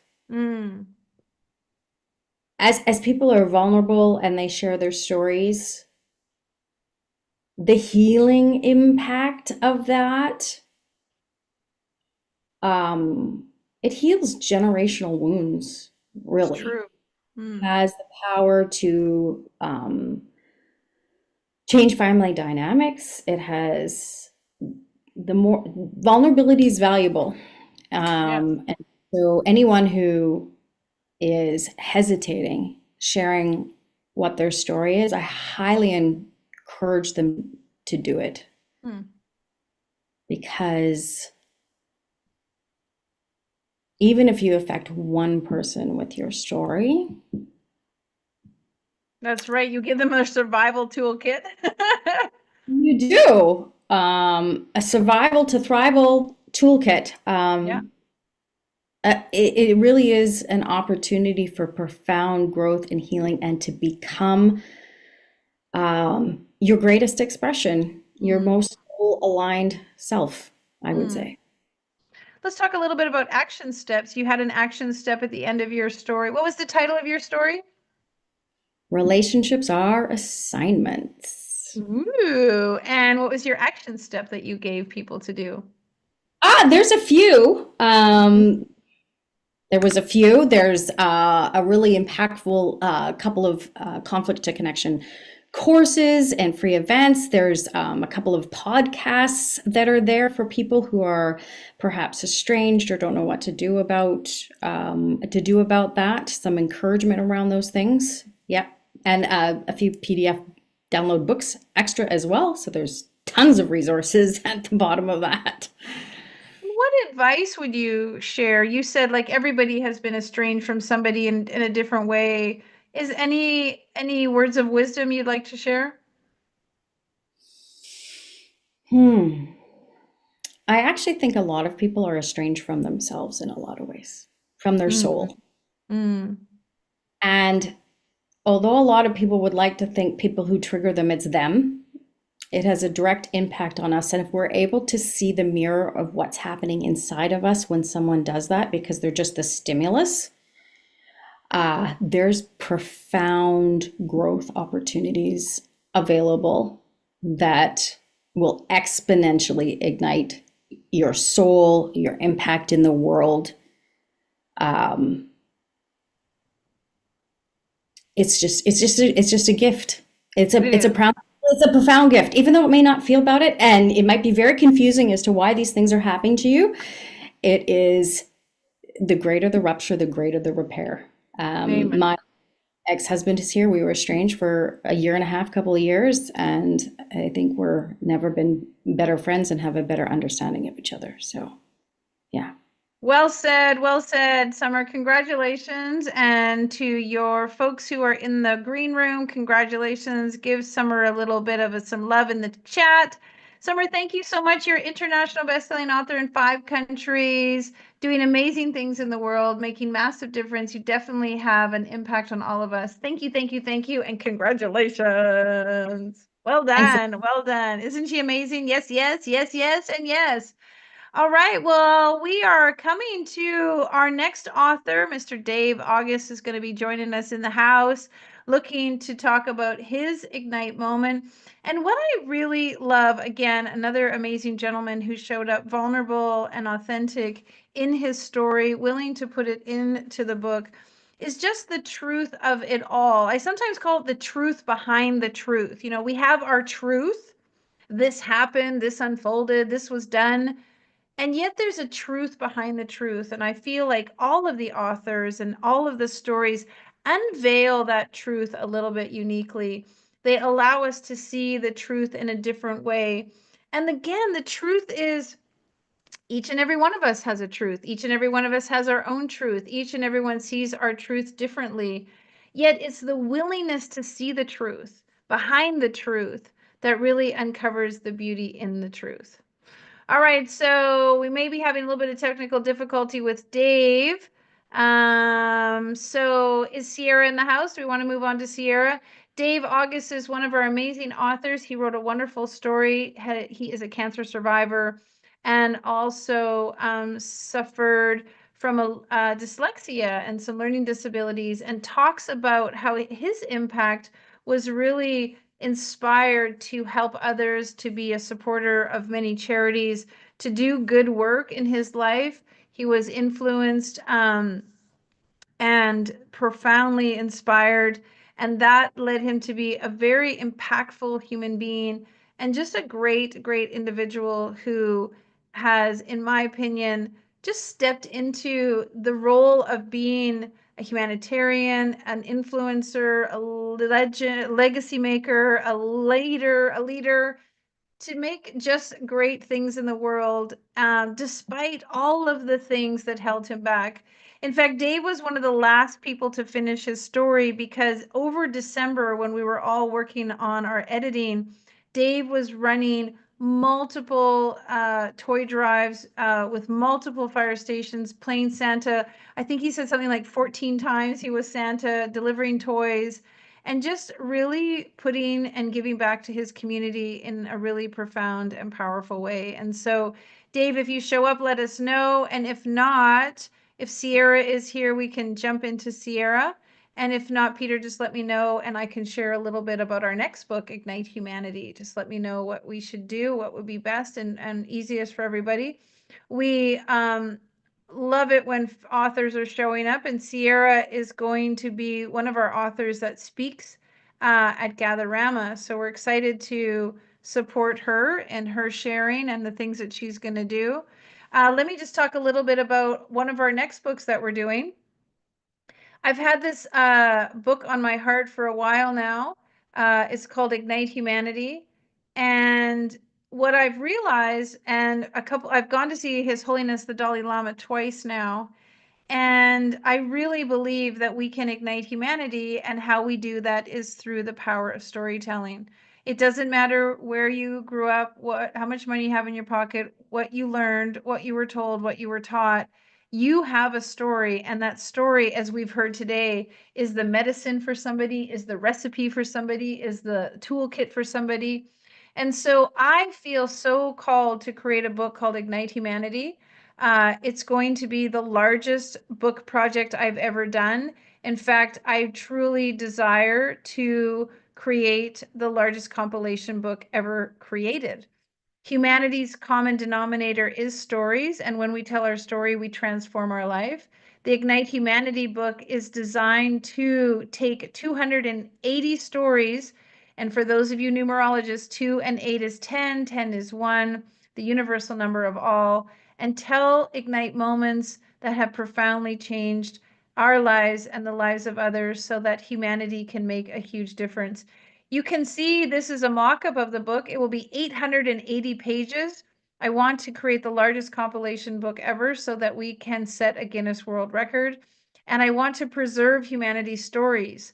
As AI comes more into the picture and defines our narrative, we need to be teaching AI what humanity stands for. We need to be showing AI what humanity's stories are. And this book is designed to preserve those stories It really is about igniting a community, about igniting humanity, and about igniting the lives of others. It's a 2,500 word personal story.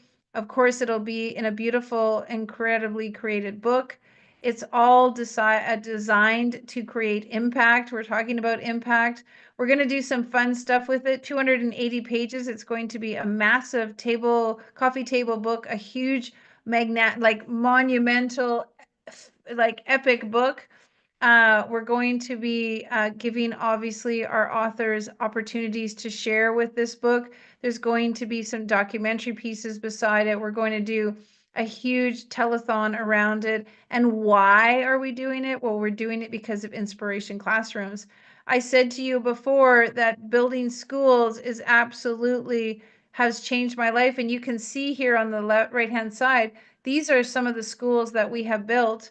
And what I know is every single time we sell one of those books, every single time someone pays the tuition to be in those books, it's going 100% to our 501c3.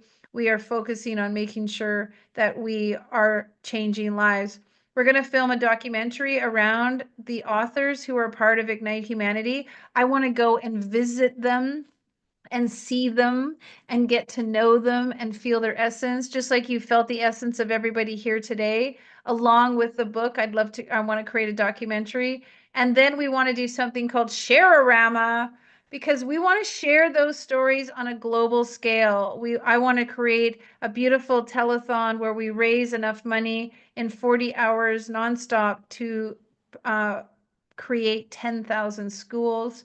We're looking for servant leaders. We're looking for people who want to make a difference. We're looking people who have a story, innovators, champions, creators, advocates, those folks who have a story.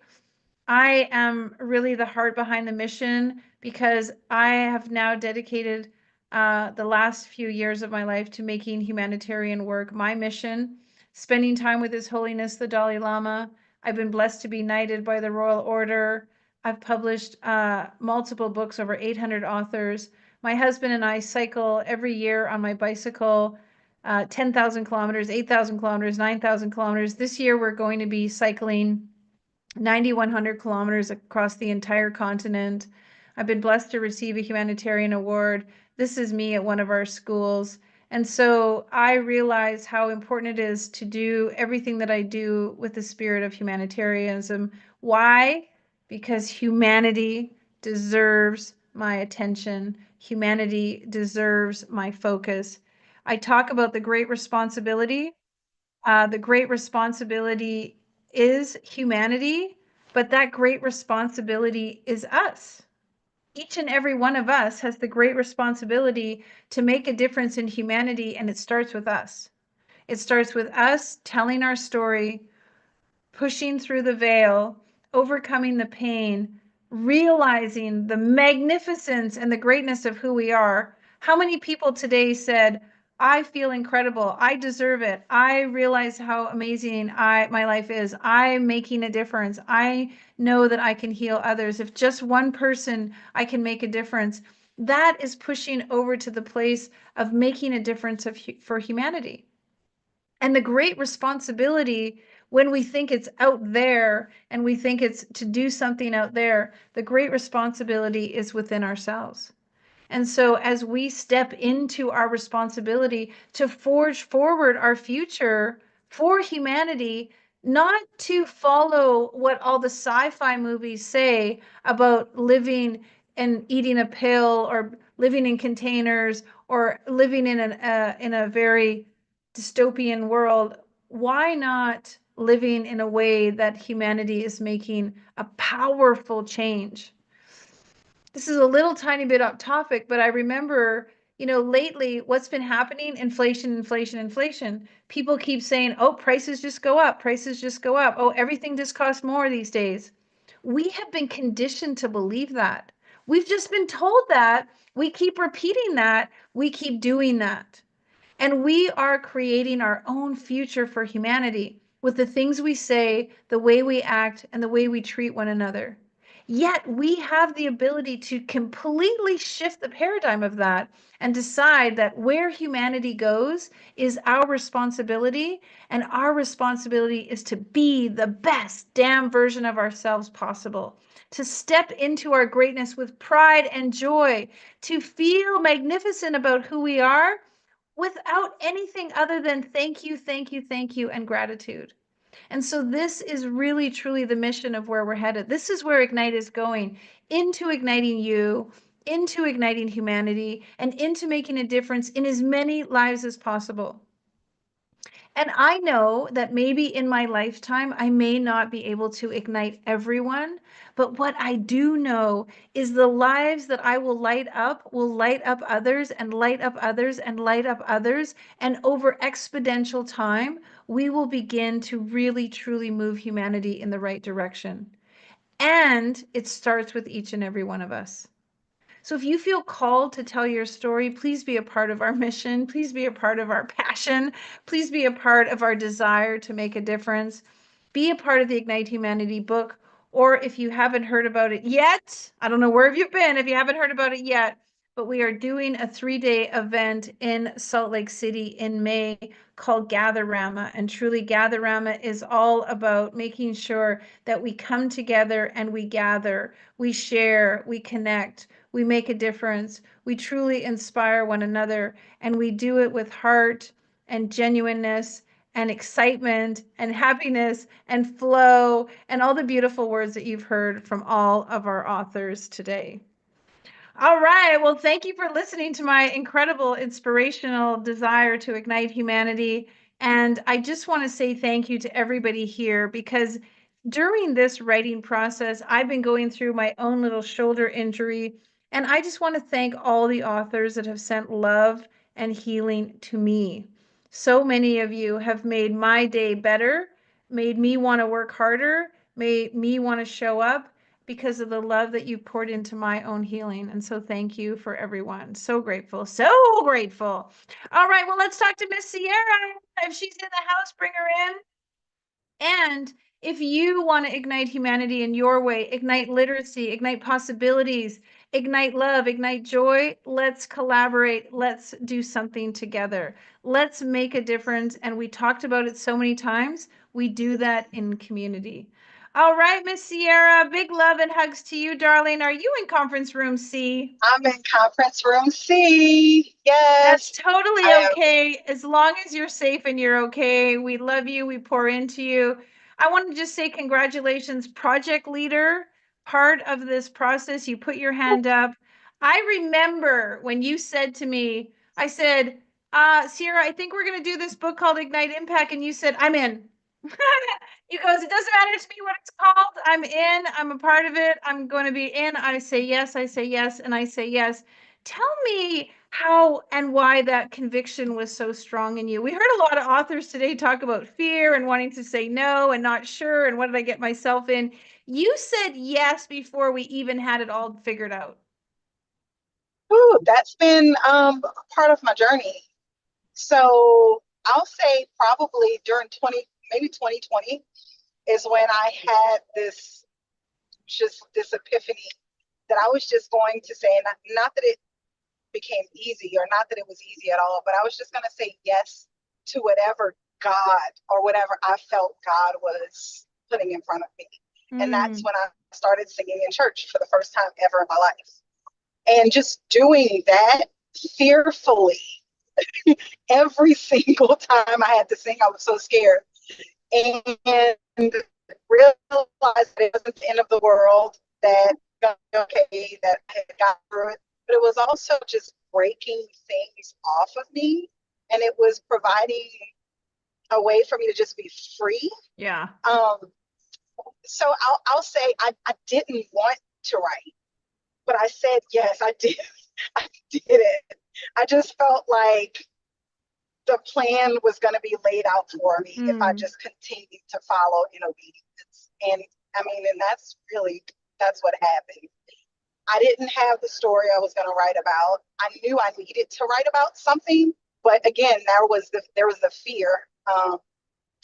saying I couldn't write that story. So I kept thinking, oh, I'm going to write about just dealing with my daughter's allergies.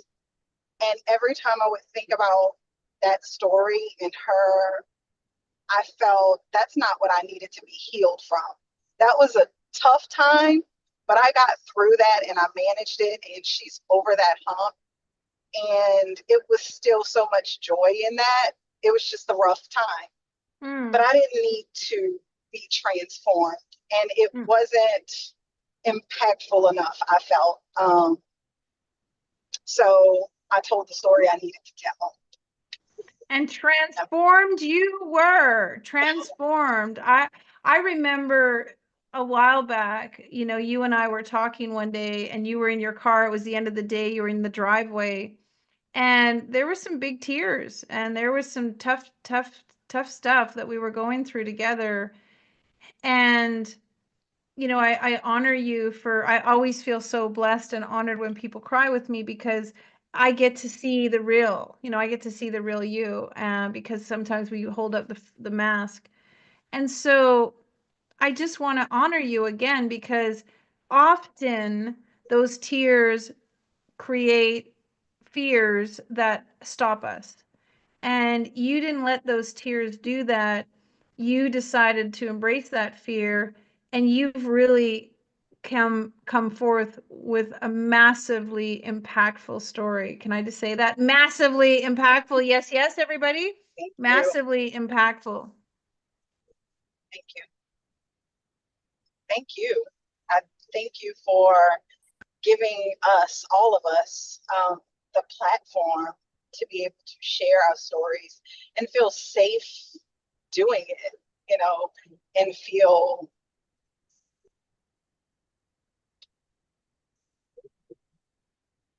yeah.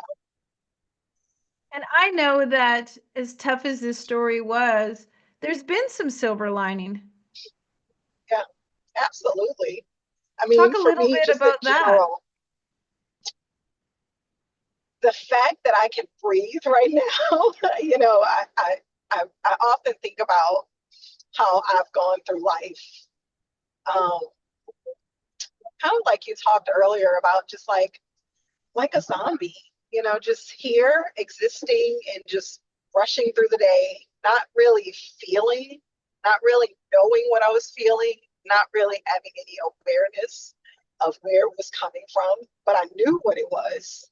It's just that if I can shove it so far down, then it make it seem like it didn't exist. I gotta come up with a better word than zombie, right? What was I thinking? No, but it's I think that's it. That's it. Why, you know, like, why are we here? What are we doing? For me, just writing, I'll tell you, it's given me a voice, and also it has shifted my perspective. It allows me to see that, I mean, just impact is not so much about success or achievements. And I see that now. It's like truly understanding that you can change someone's perspective. You can allow someone to see something or have someone resonate with a story of yours that does create transformation, that heals, that breaks chains, that sets people free. I mean, that's what it did for me. I don't feel bound to that story anymore because I was holding on to it. And I know that there's a lot of people out there that has experienced exactly what I've gone through. And so if I could somehow be an example of what it looks like coming out on the other side of it, that's why I say yes. I honor you so much. It's true. When we started the book and I kept talking about impact, a lot of people thought that it was, you know, going to be for CEOs and executives and, you know, people who had done all of these kind of like ladder climbing things. And I kept saying, no, it's not that. It's not about that. It's not that. Those are impactful, yes, but this book is really for, we said it earlier, like a stone and a pebble both fall into a well and create impact. They both cause a ripple on the top of the water. And that impact is powerful in multitude of ways. And so I love that you understand that you have made an impact. And many of us probably started this process and thought, my impact is quite small. And I think every one of us is leaving this process or coming to this portion of the process realizing, wow, my impact is big.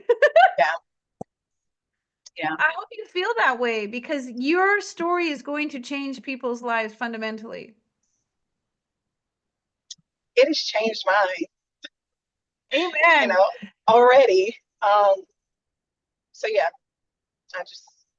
I can't even, when I think about it, like what made me, what took so long? Like what took so long to just feel confident enough or comfortable enough to just say it. And not that I just said it, because that's not what it was. It was very tough to get those words on that paper. It was very tough to hear it every editing session. It was tougher to read it during the polish. So it has not been easy. And every time I think about it, just, some of the pieces, they begin to mend just a little bit. Amen. Well, you have 3 amazing people here who want to pour into you. Elaine, you want to get started? Well, I'm just so honored to have worked alongside you, Ciara. Thank you for all your support. And you've blossomed so much. And I had the pleasure to be on the speaker training with you, and you stood on a virtual stage, hadn't had time to prepare because you had been cooking up things in the kitchen, and you were in conference room C. And you were hoping that you wouldn't get asked to come up, and you could turn your video off, but you did not. You turned your video on, and you stood on that virtual stage, and I got goosebumps, God bumps, especially when you talked about courage, and you said that, your words are going to be much better than mine, but you said that courage wasn't about fear; it was about actually, showing up, but with vulnerability. And that really changed my outlook. It really had an impact on me on how to look at fear. So you've had, a huge touch point on my life as well. And I just congratulate you and celebrate you for being so courageous. And I can't wait to meet you in Salt Lake City. Yes. Yeah, absolutely. All right, Mel, your turn. Oh, Ciara, I feel like I have more to say than what we have time for. When we shared our stories that day, the impact probably that I felt the deepest was how I don't have that story, the same story as you, but I felt every word of your story as we shared that day. And I am forever changed because of it. And I just really wanted to just back up everything that I know everybody feels about you. And just, you were this rock star in your business. You were this rock star, and you still ask what you can do to help, where you can be of best service, and your faith in God, all of it, Ciara. I'm just so honestly taken with. It feels great to spend time with you, and I can hardly wait to give you a heart hug. May's a long time away, but I am holding space and really just loving into you. Thank you. Fantastic. I think I have a few people here. I don't know if Peter can let them in. Who are you? So Jackie, is that part of your crew? Yes, Jackie, Tiara. I was seeing some of the comments popping up. I'm not exactly I will let sure. them in, Ciara. I will let them in. They just have to accept the invite. So yes, gotcha. Hey, Peter. All right. Sierra and Jackie, if you want to accept Peter's invite and let them in. Chantel, you want to pour into Sierra? Yeah, I'll be brief with the time we have left here, but I was so deeply moved by your story, and I could just really resonate with what you shared about the outside world and then your life going into that home. And I definitely felt that kind of breaking open through that experience. And that's what I really think about with this healing journey of sharing the story, is just how it breaks us open and it calls us deeper into discipline. And I also feel that movement that I'm being called to with God. And so just to not feel alone in that is so powerful, and it just inspires me to move forward.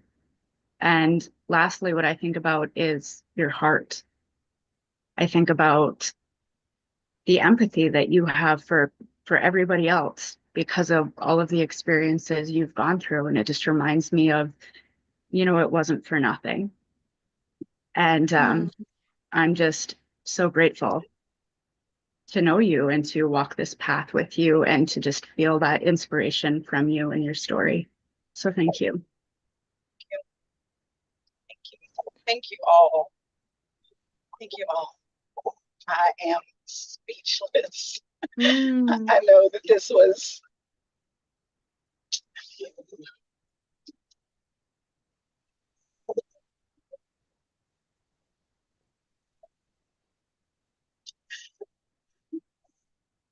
know that this was 100% set up by God.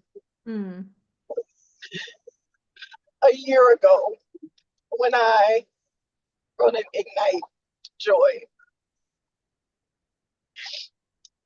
I know that this has been His plan all along.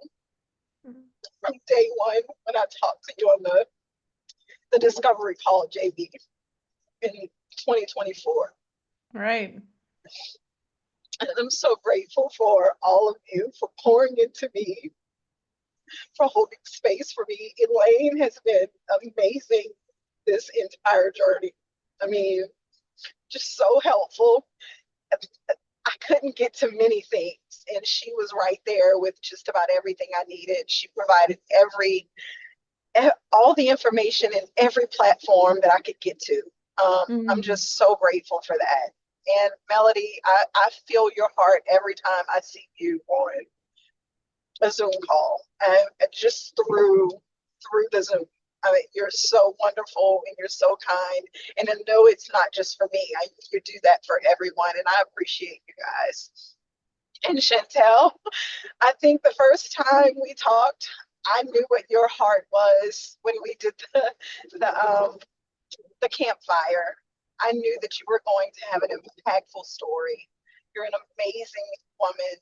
I'm just so grateful to be here with y'all. And this community has done more for me in the last 2 years than any other community that I've been in for a very, very long time. So I'm so grateful. Yay, we received that. We received that. We received that. Peter, are you here to share something with Sierra? Sure, absolutely. So I'm going to ask you a question, Sierra. What's your dream? Oh, that's tough.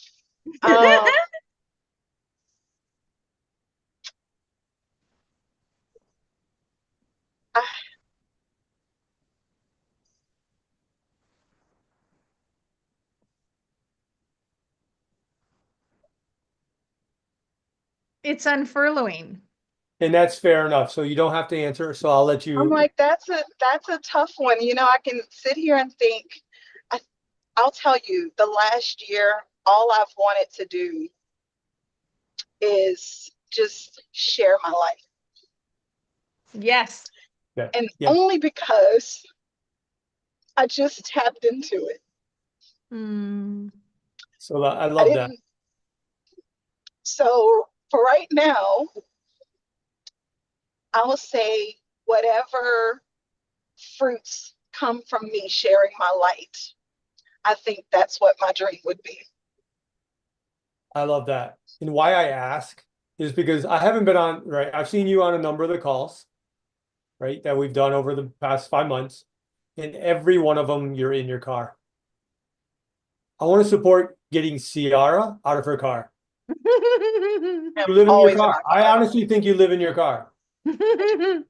So what do we do to get you out of your car? Nice. Will we get her together, Rama, and get her on stage? Exactly. Woo! Congratulations. Well done. All right, Sierra. Well, we just pour into you with love and gratitude. Congratulations, project leader for this event. Name on the cover, 5 different countries, international bestseller. Coming together, Rama to speak, an integral part of what we do. We love you. We love you. Thank you so much. All right, Peter's going to put everybody into the green room for just a few seconds. Don't go home or don't leave. We're going to come back for our author celebration that we're going to do. I'm just going to get us all offline and thank our viewers. Folks, if you've been watching Ignitearama since the beginning, you have undoubtedly been touched by blessings, joy, and transformation by our incredible authors. They've all done something wonderful. They've all stepped through the veil onto a greater platform of who they want to become, and they all want to ignite you. So please take advantage of the Ignite Impact book, available for free on Amazon for digital download today only. Today's the last day. We launched it on Thursday. Thursday, we were bestseller before 10 o'clock in our first country. It was phenomenal. Big impact by these authors. And what I want to share is the impact is not measured in dollars and cents.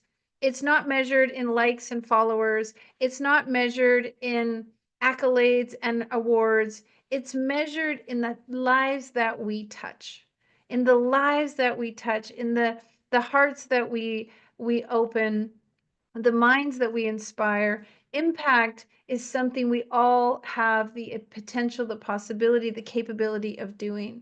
And you being here, I hope, has been an impact in your life. And I hope, if anything, you feel inspired to go out and create an impact in your unique way. We're not meant to be the same. A hedgehog doesn't wish that they were a cheetah. A cheetah doesn't look at a turtle with envy. Nothing else in the animal kingdom wishes they were something that they're not. Only human beings look across the pond and wish that they were that, or they could go there, or they could do that. And it is something that we need to eradicate from our understanding, because we are born perfect. We were designed perfect. We were brought to this earth in the likeness of the greatness of all that there is. There's nothing other than our own greatness that we need to foster.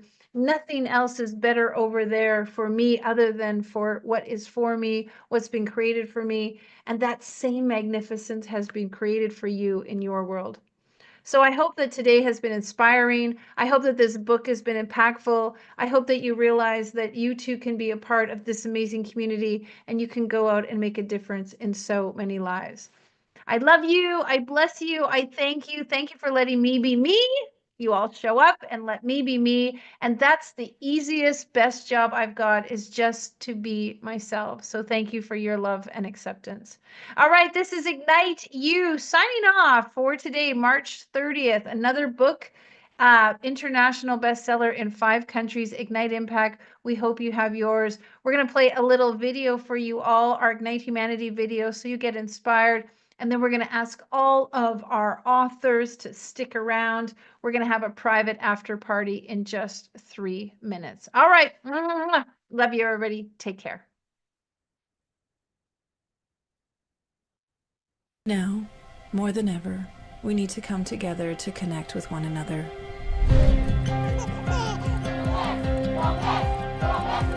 We need to feel the truth in who we are and let go of everything that's happened in the past.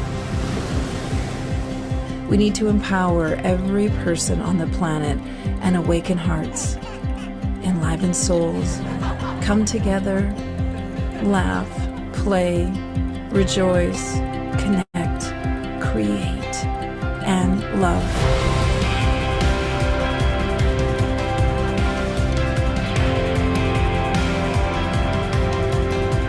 It's time to ignite humanity. want you to be a part of something that will impact the future for everyone. We want you to tell your story, share your Ignite moment, show people who you truly are. Be a part of igniting humanity and making a difference in the world.